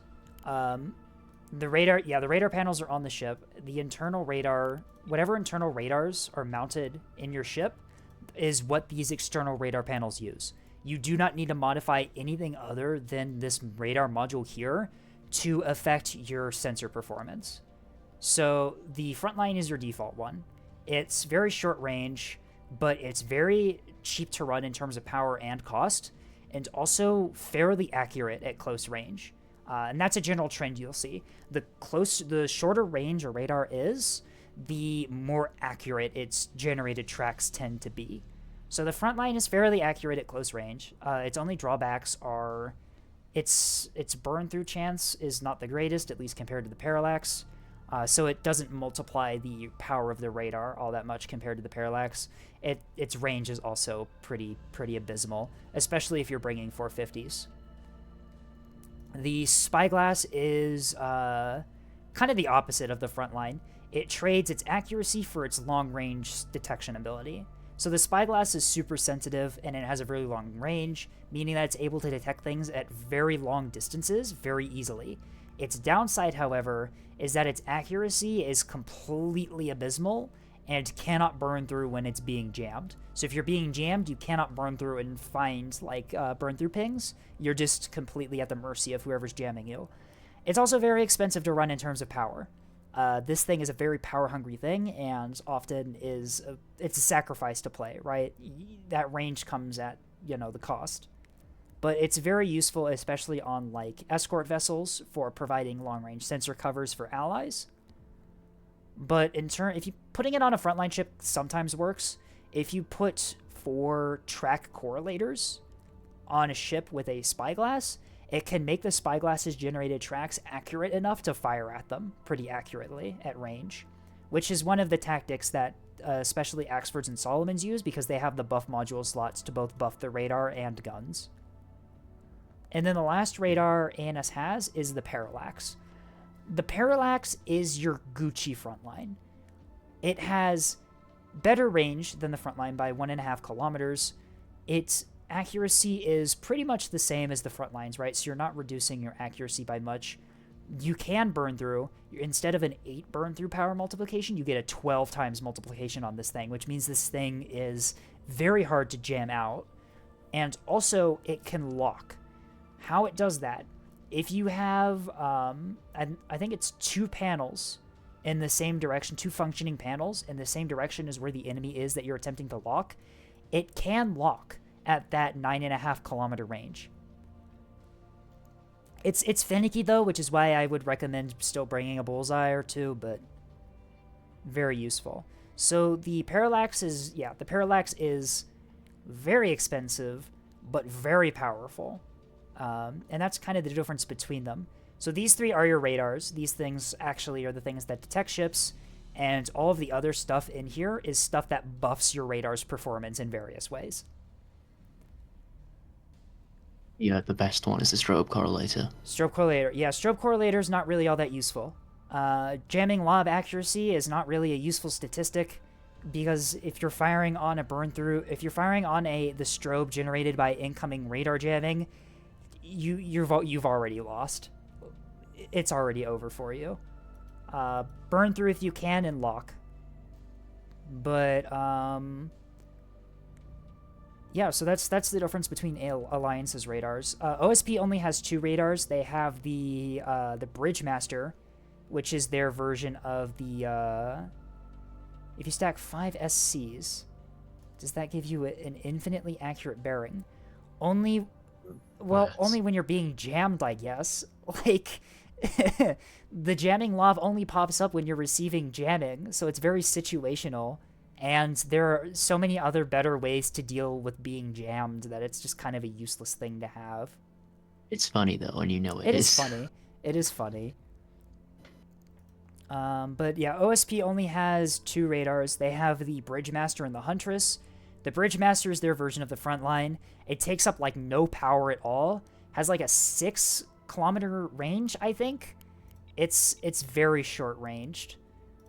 Let me just do a new fleet.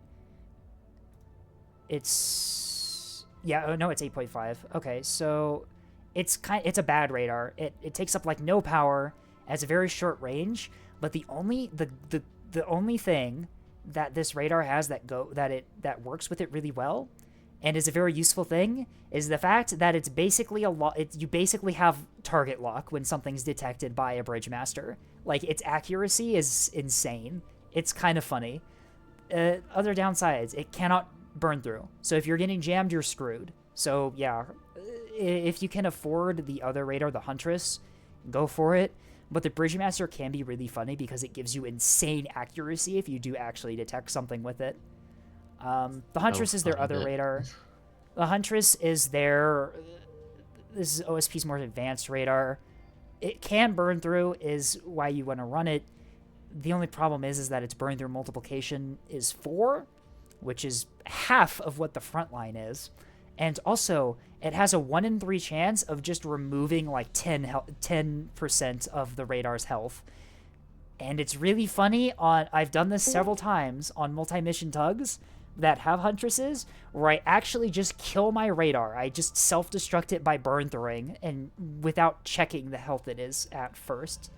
But yeah, this is one of OSP's weaknesses. Just their radar tech is not good at all. Tethys is here. Oh, Tethys is here. And Hello. so. I am. He's arrived. What's up? So, he's loud. Do you wanna send in a fleet for me to review? Ooh, we can see if I can find some of my older ones. You can send me that bow tanking line ship fleet you've been going on about. Oh yeah. Seen that in a Screamer video. What if I made like a ship and then like you could critique the ship as a concept? Well, if you want to, that works too. I have a concept for a ship. And also, yeah, there's a bulk mag here. You really don't need a bulk mag. You have the capacity to have a reinforced here while still having all your ammo intact.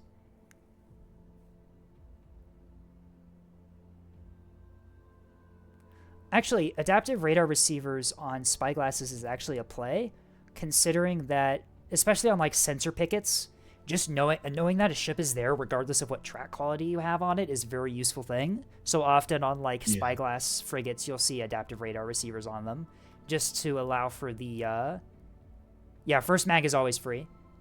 Yeah, but the adaptive radar receivers just make your spyglass able to detect things really easily at their max range. But yeah, for a first battleship fleet, it's not the worst. Yeah, there's like two different ways of fitting out a spyglass, where you either use it as an AWACS without having a sundial, or you turn it into your combat radar with a bunch of track correlators. Right. It's one of the two things. Yeah, you can't have a middle ground because then it's just rubbish at both. You can't have both, but you can build into either one pretty effectively. All right, so that was Bartlett's for 50 battleship fleet. That was their first attempt. Yeah. Well, glad you got to see it. I know you've kind of been doing other things, I think you said. All right, I think this full Tanto Leviathan, I think this is Levy. I think this is Leviathan's fleet.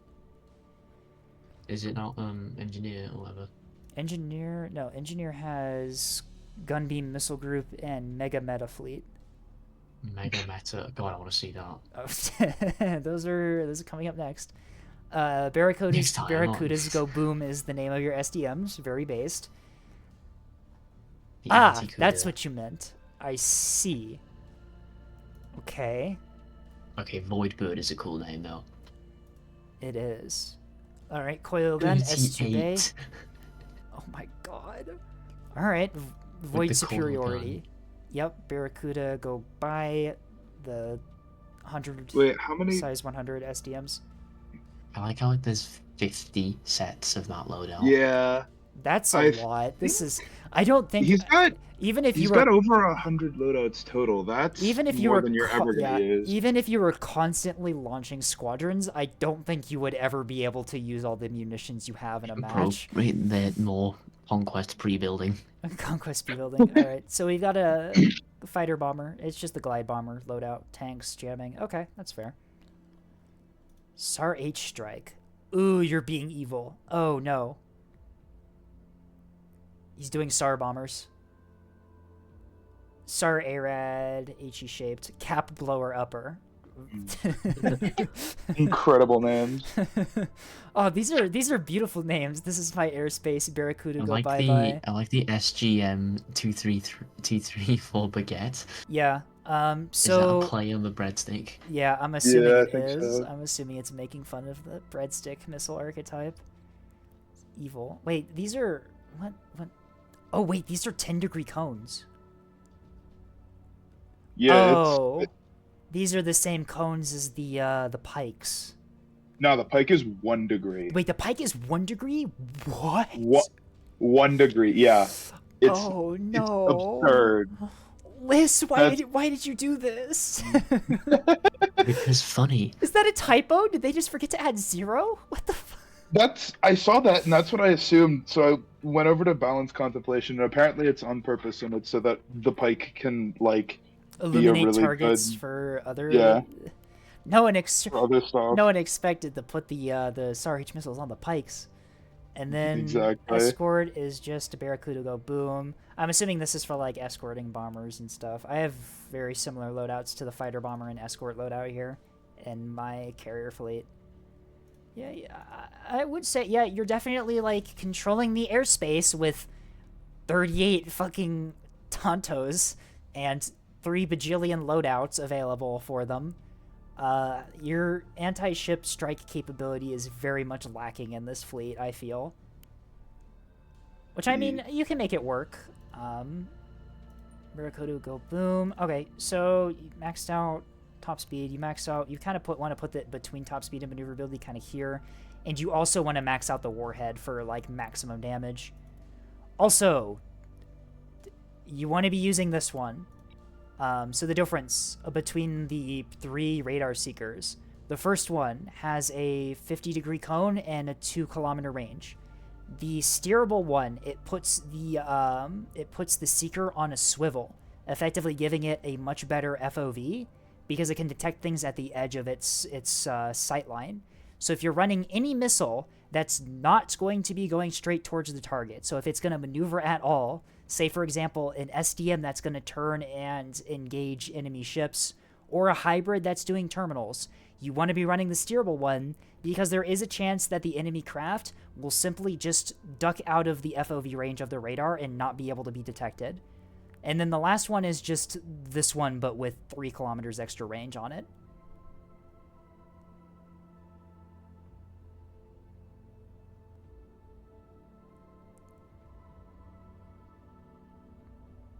Isn't that just a 2-degree difference in effective cone?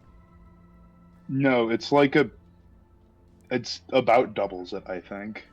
I'd have to do the math, but it's definitely worth the half point. You can see the 2 different cones if you press space and look at radar. If you fired the missiles, it's definitely more than just 2. I've seen it. It is very much a lot. Yeah. Yeah. Yeah. So that's the primary difference between the 3. My general philosophy is if you have the points to do the steerable one, you should always be doing the steerable one. It just has much better FOV for actually detecting things. This is my airspace. The AMM. Very beautiful name. ACT. Once again, yeah, on like AMMs and stuff, you would want to be running the steerable one because missiles have very good maneuverability, and if you're maneuvering very heavily to keep on target with them, you want the steerable one just to make sure you don't lose the track. And G's a turn right. Yeah. SAR ARAD. So this is cap lower upper. So this is mounted on a carrier or on a fighter. So I would not have the warhead this small. You can afford to get the drive section a bit smaller on this thing. Since it's loaded in a fighter craft, you can just dump it right on top of them, and then your range doesn't matter. Yeah, wait, is that a 15-kilometer range missile on like a fighter? You don't need this much. You can take this down to like 5 kilometers and be fine. There's a good reason that the fighters have a setting to not launch missiles until you're within 2.5 kilometers, and it's because that's usually the best range to launch. Yep. Direct, no maneuvers, minimum angle. Okay. Also, difference between minimum angle and free approach, because not a lot of people know this. Minimum angle will basically plot the target's movement or trajectory, take into account its own trajectory, do a bit of math, and basically plot an optimal interception point. Whereas free approach will just always point towards whatever the target is and just continuously maneuver as the enemy does. So yeah, minimum angle is gonna like plot an interception point, which is generally better because it basically improves your chance that you'll actually hit.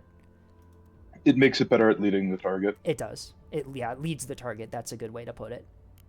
SAR H, we've seen the illuminators on the Tontos, and then an ARAD backup. Okay, I can see this working. Yeah, no, ARAD backup is really good. Jamming out the SAR H will attract the missile. Okay. And then the baguettes are typical baguettes. Normally baguettes are like, they max out the warhead, don't they? For just instant. You need the warhead absolutely maxed out for it to one-shot bombers, which is their main purpose, right? Right. The bomber deletion tool. Right. Guys, it's been fun. Steerable wake. Oh yeah, see you around, man. See you, Iron. Some good matches. Yeah. See you around, my guy. All right. Yeah. So you want to be maxing out the the warhead on this thing for just removing sturgeons from existence. Void Sparrow. Oh, we're gaming with the hardened skin S2s. Are these launched from spacecraft as well? I don't think so. No, where are these? One ship. Where are these? What are they mounted on? Oh, they mounted on this thing? They are, okay.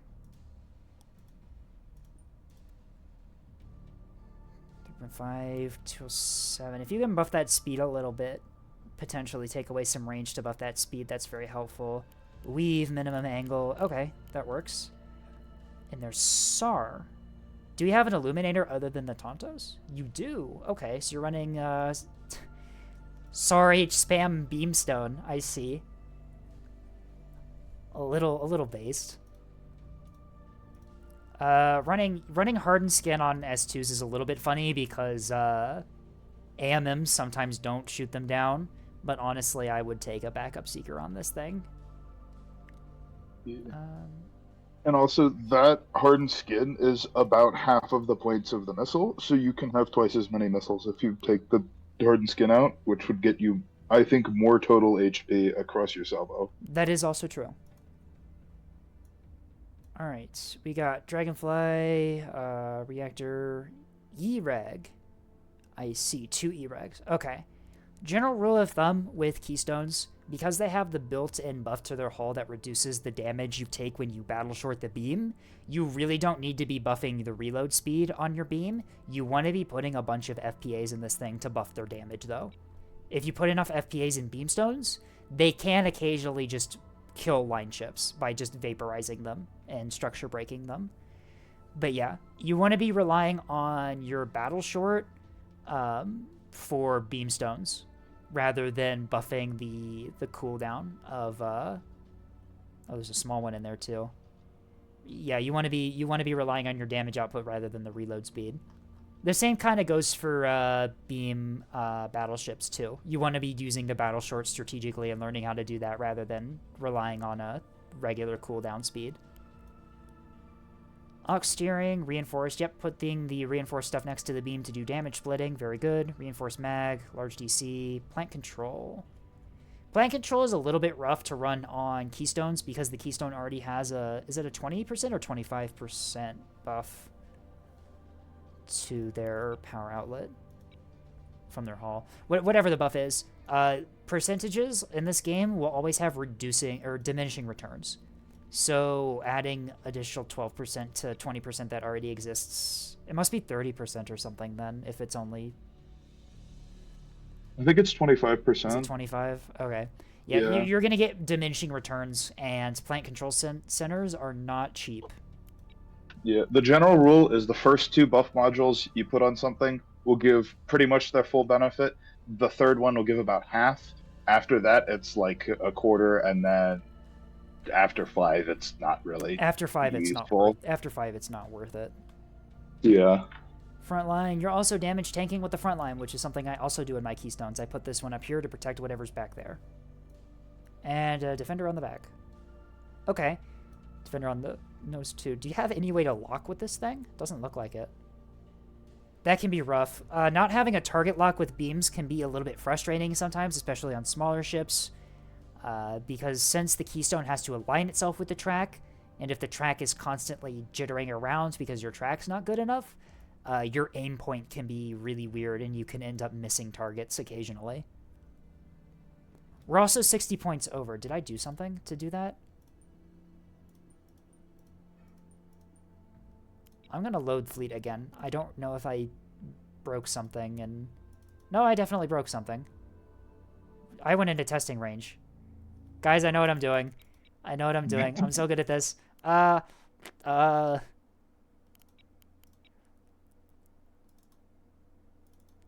at me go. Gaming. Okay.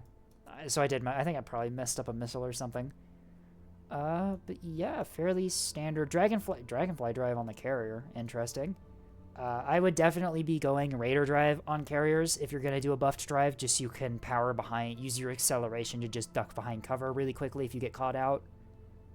In terms of the buff modules, large in the top, pretty vulnerable there. It could die pretty quickly. Spacecraft repair, plant control in the... What? Oh, you're running a spyglass on this. Oh, I see.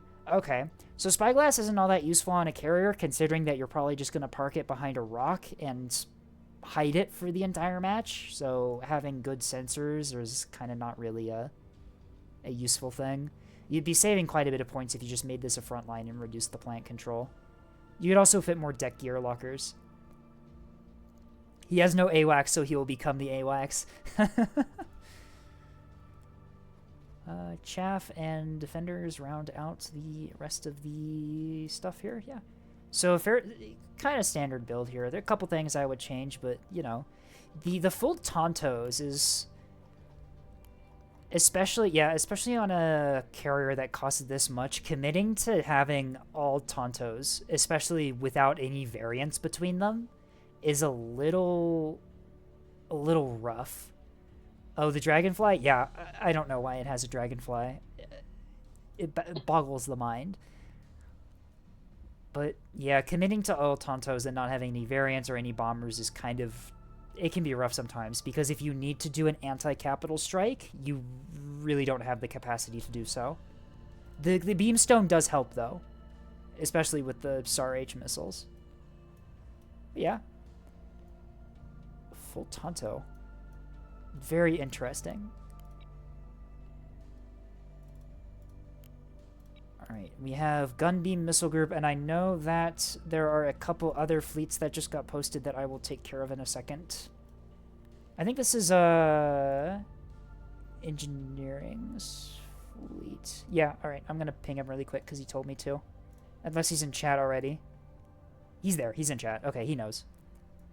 Oh, this is the fleet you ran in the match we just did. Okay. Reinforced stuff in the nose, very cool. Ammunition elevators, parallax. I would swap places with the parallax and one of these in the ammunition elevator there, just to increase your battle tanking capacity. Parallax radars have ridiculous health, by the way. You can absorb damage really well with them. We're running a Greedford here, so we've got guns on the side. Oh, you've got jamming on the Axford. Interesting. Okay.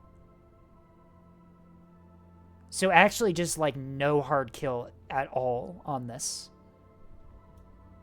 Do you have AMMs? No, you do not. Alright, so a very risky play here. Worked quite well.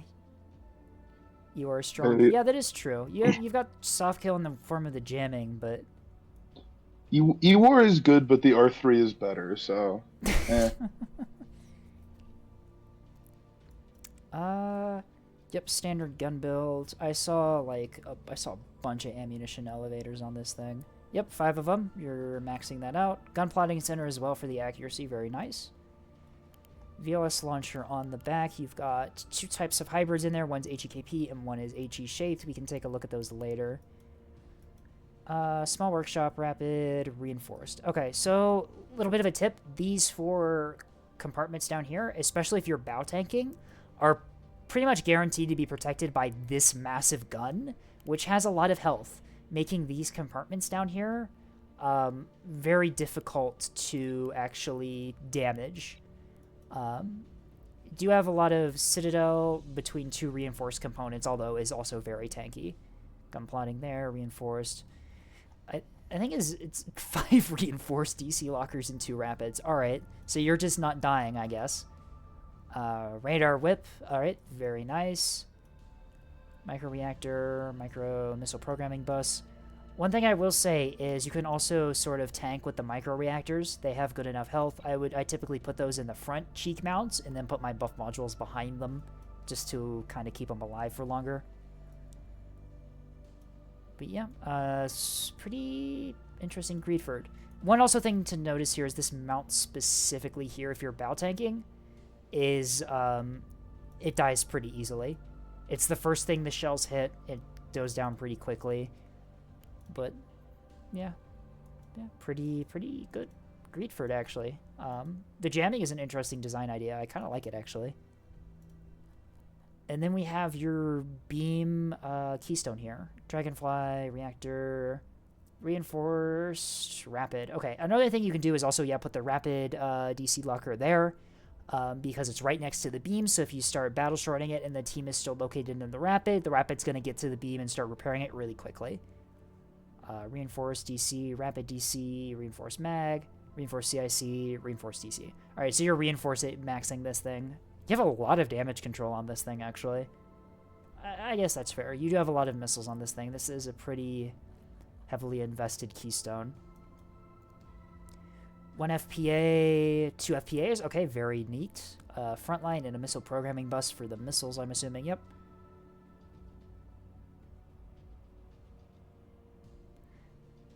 I have that DC loadout for better damage splitting, so the beam dies slightly slower. Yeah, reinforced here. I also put a reinforced there, too, can also help with the damage splitting with the beam, but the rapid there is also pretty cool. VLS in the back with some chaffas and flares, and we also have more of these missiles we'll take a look at. Actually, we should probably take a look at those now. So the Type 1s are extended steerable with command validation. Alright. They're direct, free approach.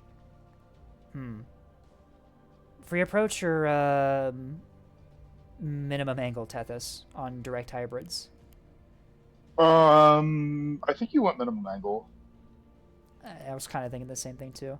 Free approach makes terminals better, I guess, but it can also lead to your missile missing. Weave. Oh, it's weave. Okay, I see. Offensive, resume search. Okay. Radar and command eval is very useful, especially on command missiles where it's just direct fire.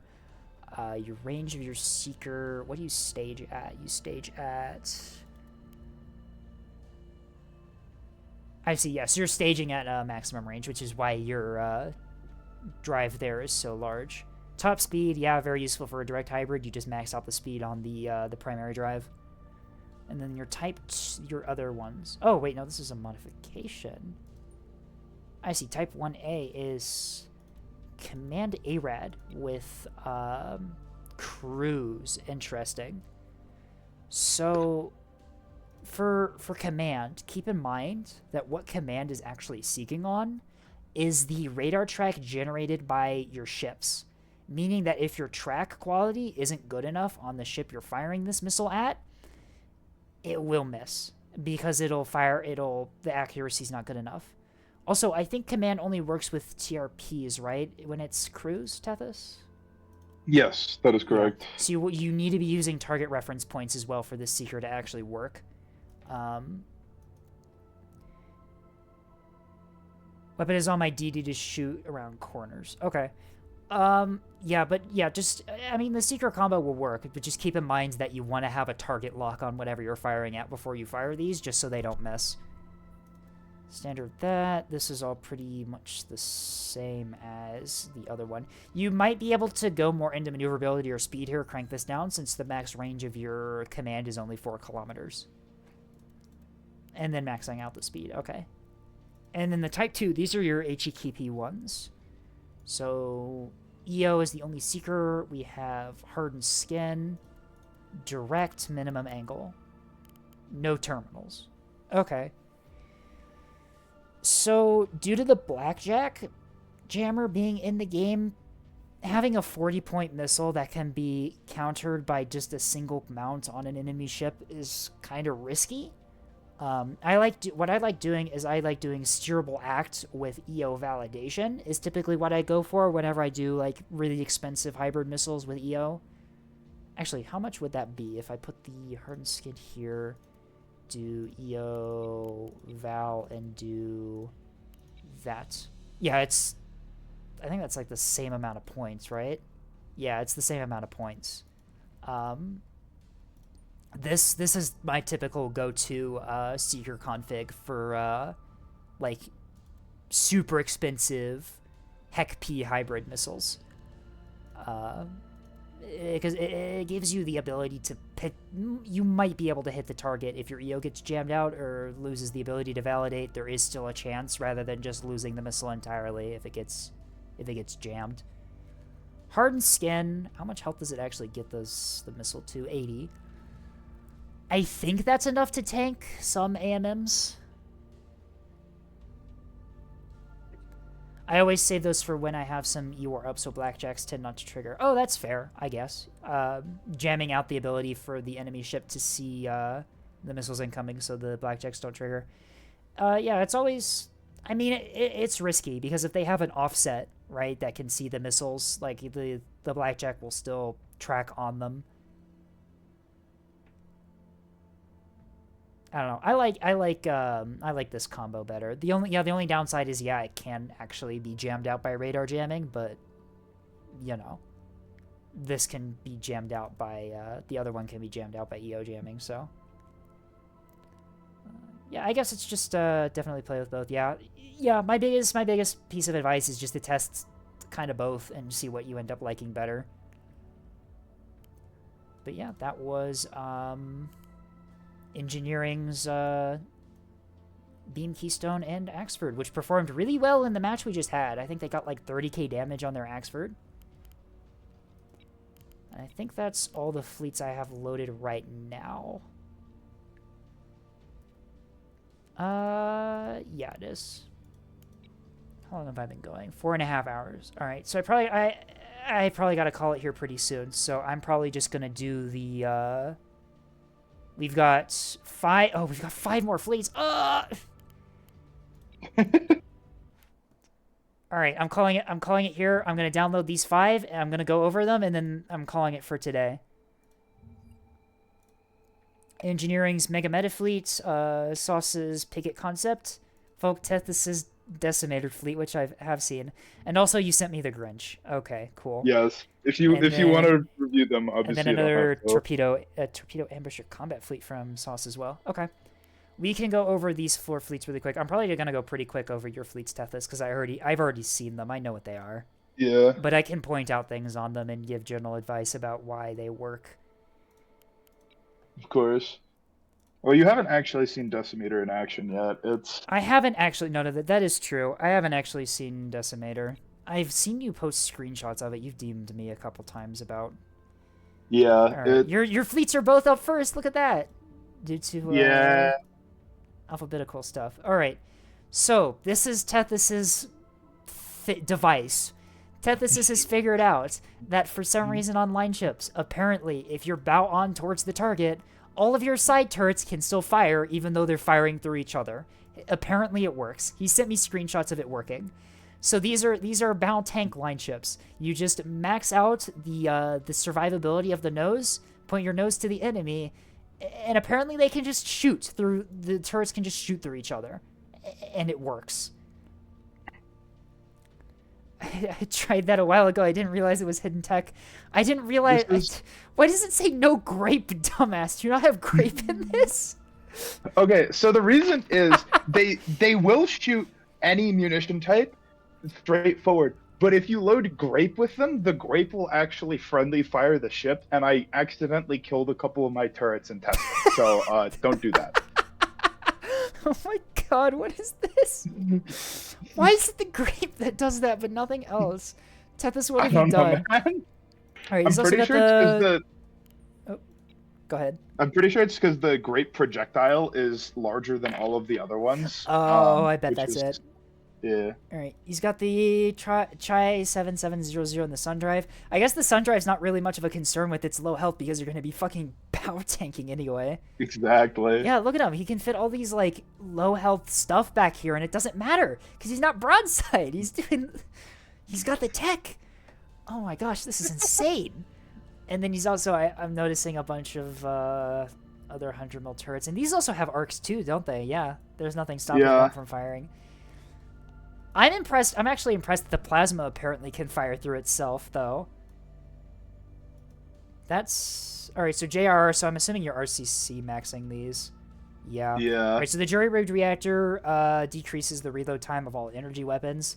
However, if you do rapid cycle cradles on all of them, you can just dump the entire magazine of the turrets as soon as you start firing them, and then your reload time doesn't really matter because the enemy is just...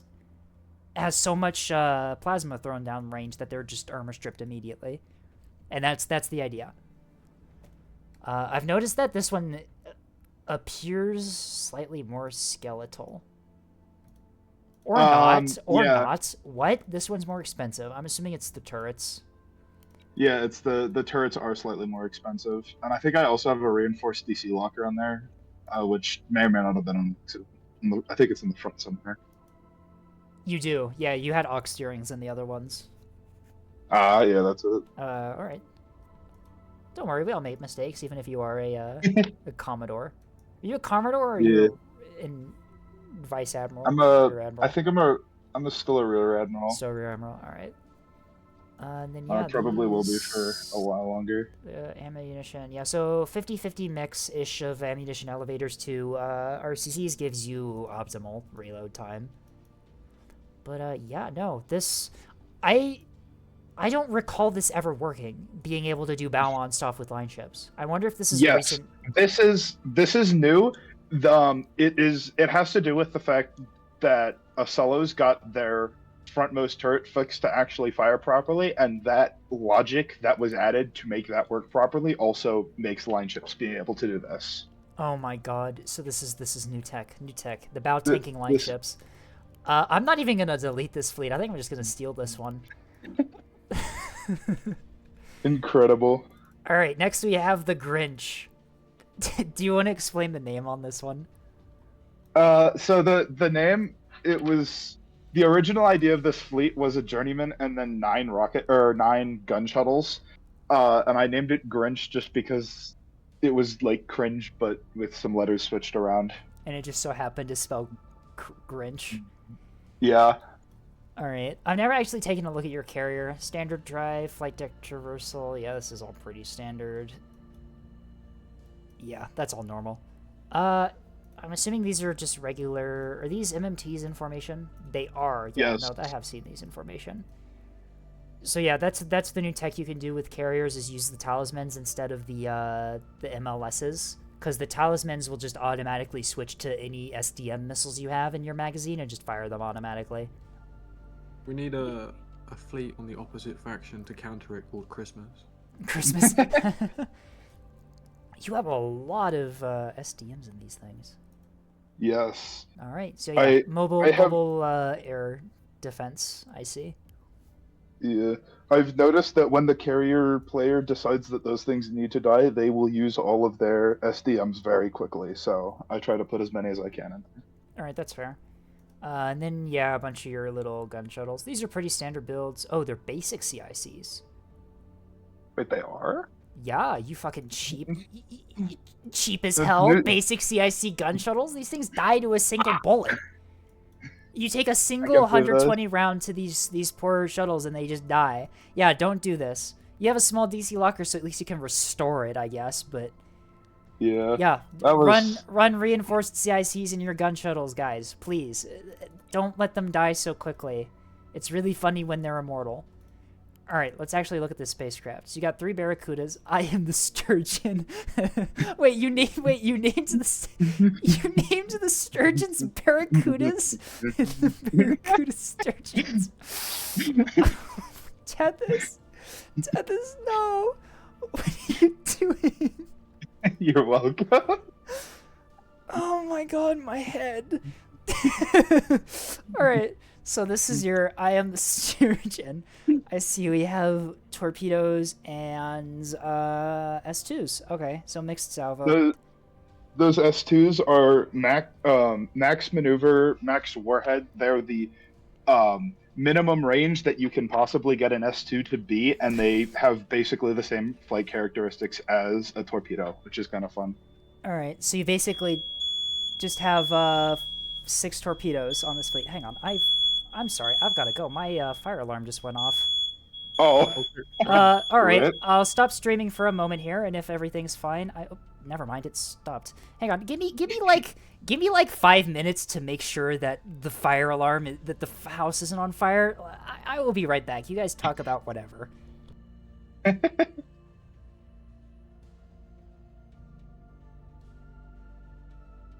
Since it's up, I might as well talk about my goofy fleet. So the next Sturgeon loadout is it's got 2 rockets and 4 KBU-22s. The idea is I have the rockets to deal with like mid-weight targets that are still functional, and I have the bombs to finish off anything that I can get close to. And then it also has the decimeter donk, which is just 100mm high explosive. The Sturgeons have 3 loadouts. There's the standoff loadout, which is just a couple of SDMs and a couple of SGM-1s, and then fuel tanks. And then we have the fighter bomber loadout, because if you look at the ratio of craft, I only have 3 bombers and a lot more Sturgeons. Or a lot more Barracudas that I've named Sturgeons, like a goober. Falling prey to your own trick. Yes. So I have a fighter bomber loadout that has 2 of the same max maneuver, max warhead S2s, and then 2 KBU-15s. And then I have a dirt cheap loadout that's just okay. fuel tanks. Everything's fine, but the garlic bread is gone. My roommates were cooking. Oh no! My roommates were cooking garlic bread. The garlic bread no longer exists. It's just charred black substance. Where did that go in? I think that's grounds for a crash out. How can you burn the garlic bread? That's not acceptable. No, I gotta review these fleets. Okay, so you basically, sorry, where I left off, you're looking at the, definitely a Barracuda, guys, trust me. With, like, this takes 2 minutes to arm, goddamn. Okay, so we've got a lot of, you basically just put 6 torpedo-esque things in the enemy. That's fair. You're kind of doing mixed salvos with the S2s and S3s having different seekers. I would still vary up them a little bit more, but all right, softy. All right, this is just your unguided bomb stuff. Spearfish and unguided bombs, interesting. So you've got a little bit of a mix, and then the decimator donk is 100 mil HE. Okay. Yeah. We've got these fucking names. Now I see. You're now welcome. I understand. That's what the first image you posted in my server after I made it was. I am the surgeon. I am a surgeon. I am a surgeon. All right, and then we have the sturgeons, which are not sturgeons. They're barracudas. Catch me if you can. Whoa, my UI bugged out there really badly for a second. We have a bunch of SDMs and a bunch of. I'm assuming these are AMMs. They're corgis. I think I saw those over here. Yeah. They're... And then fuel tanks. Okay, so pretty standard combat air patrol. I am a sturgeon. Unguided bombs. Oh, it's a bomber loadout. Of course it fucking is. That fucking course. So yeah, slow moving missiles with bomb finishers. That makes sense. And I am it's the guy. It's the guy. We've already gone over this build. I've already shown chat what this is. Apparently, the most optimal Barracuda loadout according to someone on the internet. Apparently, I mean, like, yeah, you've got a lot of guns. You know what? Like, don't get me wrong. It is a good loadout, but calling it the best loadout for a sturgeon, maybe not. Yeah, I think the real thing is it's dirt cheap. That is true. Yeah. The gem pods and the gun pods don't actually like cost points to bring. So you need money for the gun pods or ammo for the gun pods, but yeah. Yeah. Look, it's been all of 2 weeks since the carrier update. We already figured out the meta. Like, this is objectively best loadout. FCR Speedboat is the name of your designator ball pikes. Alright, so these are pretty standard. The EO targeting ball allows you to get a visual track on enemies at range when you illuminate them. Very useful for scouting out like enemy point defense and stuff. And then the halberd. Oh, you have a wake sensor halberd. Interesting. Yeah. How peculiar. How is that, by the way? Is it any good? It's useful. I think it would be significantly more useful if I had 3 or 4 of them, but it works. All right. Greyhounds. These are these are the Naginantas with a different name. Yes. Arming missiles. Yep. Corgis are your AMMs with regular Act Seeker. Can you fit this without increasing the cost? Tethys, you want to explain that? The explanation is that I imported a missile design that was min warhead EL blast frag and then forgot to change the warhead. Or change You said EO? No, I forgot. They were originally fixed active and then min warhead blast frag EL. And then I just forgot to change EO. I thought you said seeker. EO. I thought you said EO, like EO Seeker, and I'm like, what? All right, so these are the missiles you use on the MMTs. Rejecting unvalidated targets. Interesting. Yes, they aren't really supposed to go after things with comms jamming, and so that way I can fire at targets without a lock and be more confident in them hitting. Okay. Leave, minimum angle, maneuverability, 212, 4.5 Gs. Yep, these are pretty standard MMT-esque missiles. bullfrogs. Oh, these are your torpedoes. I am a torpedo. Hang on, let me fix this.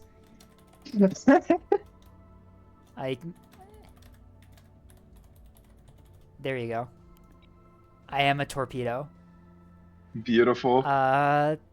Very fast, not a lot of range. No, sorry, not really fast. You've maxed out maneuverability. Did you do cork on these? No, you did weave on these. Yeah. 6 so, Gs. God damn. When you have 6 Gs, you don't need corkscrew. They're pretty hard to hit with defenders. Either way. That is fair. All emissions, act. Alright, you want to explain that one? Huh? Wait, really? Am I? I am not very smart. Incredible. This is why we have second opinions, chat. It's very useful. Alright, and then you have the, I am also a torpedo. Who also has the same problem now that you see the torpedo, you panic, and then it weaves, loses track, and floats off into space. Yeah, your maneuverability is too hard. Yep, nope, that one doesn't increase the cost either. Good job, Tethys. Although that's because I. Oh, these are even cork. These are even cork. Yeah, what are you doing? Oh, it's because I tuned them to be. They should have been 15 points, and then I moved the engine like 2 millimeters to the left on accident at some point, and they became more expensive. I'm gonna fix that on my version of this. Nope, messing with the drive also does not make the steerable active make the missile more expensive. No, the maneuverability. The maneuverability. I accidentally messed with the triangle and put it. It's current. The version that I sent you, the missile is like 15.1 points because I spent slightly more than I meant to on maneuverability. I see. Okay. So this is an error. This is not the real. I am also a torpedo. You should rename them these, by the way. It fits. I am renaming them. Okay, so yeah, pretty standard mine loadouts. Command Val works really well, especially if you're just dumping it on the enemy. It does mean that you might potentially have to keep your bombers in the area for a bit longer, just so they provide the radar track for you if you don't have any teammates in the area, but it shouldn't be a problem. This has been the Grinch. Oh, sorry, I renamed your missiles and it fucked up all your loadouts because that happens. Because for some reason, loadouts on fighters are tied to the name of a missile and not the missile. I don't understand why they did that, but okay, it's whatever.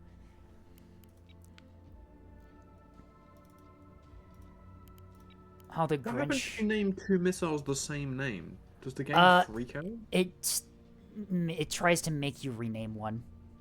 Okay. Mega Metafleet. Oh no. Oh no. Oh lord. This is the one that engineering was talking about. Here we go. It's beautiful. So, pro tip. You can't, this doesn't work. Like, they don't have any, like, gun depression, and so you can only fire one side at a time. I guess you can make that work. One of the ones that I see, I know Quiz runs a rocket line ship occasionally. What they did is they did one side with the rockets, and then they did one side with the torp launchers, the MLS 3s. And so basically you fire some torps, which the point defense starts shooting at, and then you fire a bunch of rockets, and you get massive damage output.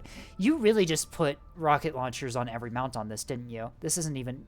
Nope, that's a VLS 1. What's in the VLS 1? Oh, are those S1 offensives, or are they AMMs? No, they're AMMs. Okay. It would have been a lot funnier if those were S1 offensives. I didn't even look at the internals of this thing. We got a long-haul yard drive, yep, for good speed. Ithaca Bridgemaster, mount gyros, civilian... Why are you running so many reactors? Oh, that's why. What? What is taking up the power on this thing? The Bridgemaster. There. Okay, that's fair. Yeah, there's just rocket launchers on every available mount on this thing, except for the one pinpoint and also the VLSs. Very beautiful. What's your damage control? Complex Citadel mag in the front. Complex 2 reinforced and 2 larges. Alright, that's fair. And then you also have like 3 other rocket sprinter or shuttles because of course you do. 2 rapids. Oh wow, high. Okay, for the I was tabbing over the radar and it was at the edge of my screen, so it did that little flip around thing it did, and I thought that these were both Ithaca Bridge Masters for a second. Sun drives, rockets. Yeah, these are pretty standard. I'm assuming these are all the same. Yeah. Oh, the creature. Beautiful creature. Oh, wait, no, it has Pavises. How did I miss the Pavises? I missed the Pavises. It has Pavises on it. Instant meta fleet. Instant good fleet.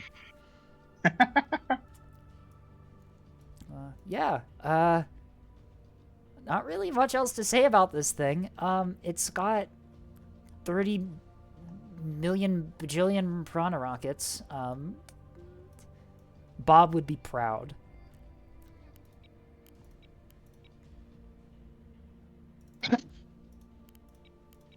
Picket concept. All right, so yeah, this was who submitted this? They wanted to know.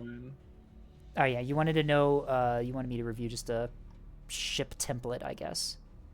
So yeah, what do you intend to use this for? In my head, I figured like, could I build a fleet that entirely exists to support other teammates, and part of that would be a dedicated like picket ship that would follow around other like strike groups.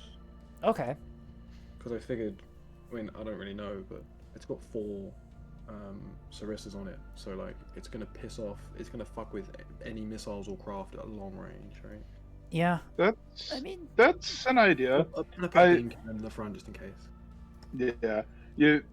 In general, full-on support fleets that don't actually have much of a way of dealing with the enemy aren't that great.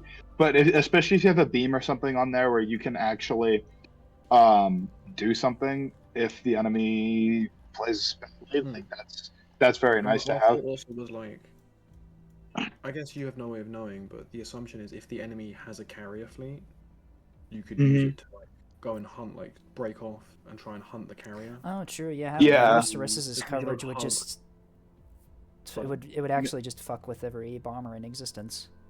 Yeah. As long as you don't hug rocks, as long as you come wide enough when you approach the carrier, everything they can throw at you is going to be craft, and you're going to shoot them down. Right. And you've got a big beam on the front to fuck the craft up with, the carrier up with. No, I can see it. The Prowler drive's interesting though. The Keystone's already like very slow and non-maneuverable, so making it worse is not. I didn't really know I was doing with that. I just saw the reduced radar profile, and I was like, "That's." Oh yeah, it's useful for ships, but the beam implies that you're going to be on the front line anyway, where detectability is less of a factor. The beam is more of a like panic button because I didn't want to put like a rail. I see. Because it's going to draw attention to it because it's actively firing. Yeah. Right. Also, the other nice thing about a beamstone is that if you're escorting like a 450 fleet or a fleet that likes to stay at medium to long range, you are now serving as a big fat "do not come close to this fleet" button or like warning, so that also adds to the whole support value of the Keystone, which could be nice. Yeah, my only. Like Tethys said, having a fleet that's entirely dedicated to like support ships can be a little bit risky, because if your team doesn't have the punch it needs to, you're not really helping, right? Yeah. It's something I imagine you would do if you were like doing coordinated play with play. Okay, yeah, I see it. Yeah, I can see that. Having the Sarissas is an interesting play because you can just put. I think you can put 4 Sarissas on a frigate, right? You can, but you can't run very good radar if you do, if I remember correctly. There's only a front line on this Keystone as well, so. Yeah, but you can put 4 Sarissas on a frigate. If you have to put a micro reactor on there, I'm pretty sure though, right. And then like a front line or whatever. I've been running a frigate that's 3 Sarissas and then a bunch of surface air missiles, and it's pretty nice to have as an escort for any capital fleet. Yeah, I would say if you want to do like a Sarissa spam ship of some kind, I would go with a frigate. Paying for a keystone, it kind of implies that you want to be making a lot of use out of this beam, and having not having the power to run FPAs in it is kind of rough. Okay. But no, I like the idea of like a hunter vessel to hunt down the carrier, but for 1,000 points, yeah, you can get it much cheaper than this. Okay. Got you. But yeah, no, I like what you're onto though. Yeah. Already inventing tech, I like it. Although, on a side note, you could probably stand to lose a little bit of that 20 mil, go down to, I'd say, 8,000-ish is probably going to be enough. What's your firing time? 3 minutes? That's only 3 minutes. That's only 3 minutes. Oh, wait. Oh, also, you want to be doing it in multiples of 2,000, by the way. Because that's how much 1 point of, yeah, that's how much 1 point of 20 millimeter cost. So yeah, do it in multiples of 2,000. And like, I figured you can't really have too much sand shot because it's got so much range. It kind of just shoots the That's whole true. net. 18 minutes might be a bit much, but yeah, no. Maybe, yeah. You definitely want more firing time for Sarissas than you do other point defense weapons, just because it's like constantly firing at long range. Yeah, no. Probably do with the radar upgrades and shit, but I just sort of threw it together as a concept. Yeah, no, it's an interesting concept. I like the idea of a ship to hunt down the enemy carrier, but I feel like you can do it more effectively with like missiles on like a frigate that also has Sarissas for much cheaper. Okay. All right, and I think the last fleet here is also one of yours, your torpedo ambush concept. Yeah. Oh, it's a I voxel. just wanted some feedback on it as a concept. Okay, torpedo ambush voxels work. It was supposed to be. Sorry, that there's the feathers. The kilo of feathers was supposed to be hot launch, but I miscreated. Oh, all right. So you're doing cold hot launch tech. I see. It's all hot launch, yeah. So the idea is it comes out quickly and you don't have time to react to it. Oh, I see. Or a jamming missile in with 4, lethal warheads that are gonna come corkscrewing at you. 5 programming channels. What you can do is if you're doing 2 different types, and especially if you're running the CLS ones. I do this on my Corvettes. You can. Whoa, I see. One of them support. Like fleshed out because I just kind of wanted to get the core concept across. Just put. The only thing the size of putting a support thing in the warhead slot does is the only thing that buffs is decoys, right? Yeah, I changed the Oh, so I should put the decoy where that is, or would that increase the cost? You that can. will make it cost However, literally like look 300 points. Yeah, look at the point cost. Yeah. So like, That's the reason the compartment's bigger is because I wanted to keep their stats the same because I didn't want like one missile to get too far ahead or too far behind. That's fair. Same speed, relative. Yeah, pretty close in terms of range as well. This is a really small warhead for a torpedo, though. Yeah, but I wanted that 5-kilometer radius because I figured like 5 kilometers is a fairly medium range for a torpedo. True.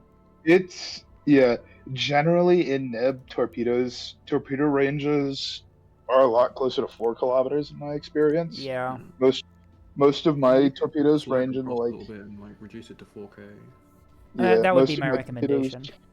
Range between like 3.5 and 4 kilometers, and some people run them even closer range than that, just because.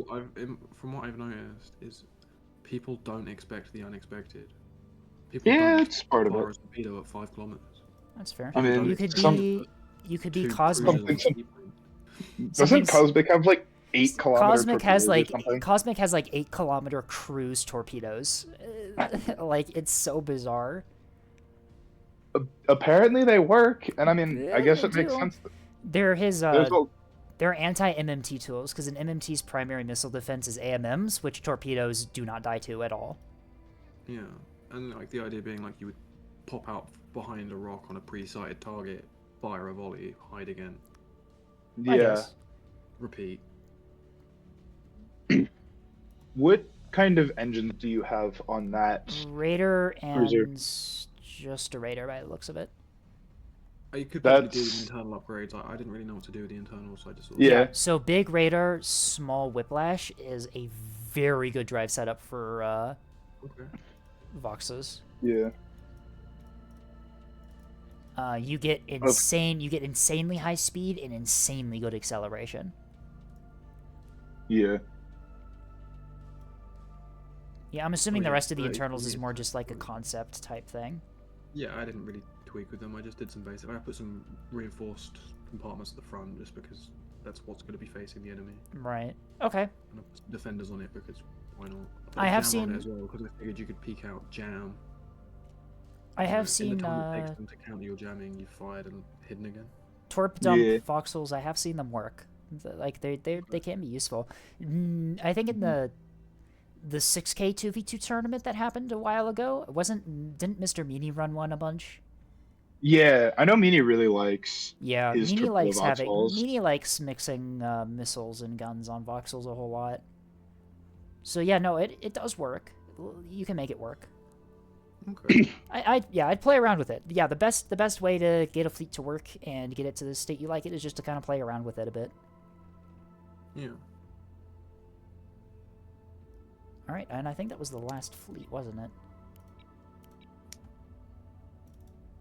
Yep, because there's this fleet which I'm stealing, borrowing, sorry, and then that one. Okay. I've been going for like 5 hours here, and it is dinner time, and I also have some work to do. So unfortunately, I think I'm gonna have to call it here. I know I said that we were gonna do another match at the end here, but you submitted a lot more fleets than I thought you would, so. Honestly, though, yeah, I'd rather help you guys go over your fleets than like do matches and stuff, because I know that my channel has attracted a lot of new players to the game, and I really want you guys to make the most of your experience. Everybody make 1,000-point fleet. We'll do a quick one. No, I've definitely got to head out here. Yeah, no worries. All right. Let's see. We can raid someone. Is there anyone else streaming Neb right now? Is Darg still streaming Neb? Darg is still streaming Neb. We can raid Darg. Looks like Darg's doing more Coliseum casting matches.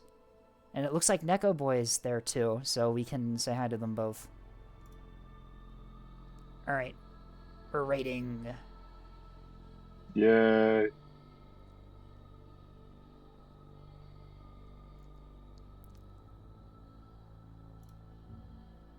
Alright, let's get them. Music is from Command and Conquer Generals. This is specifically the GLA tracks. Been listening to RTS music all night. It's been quite nice.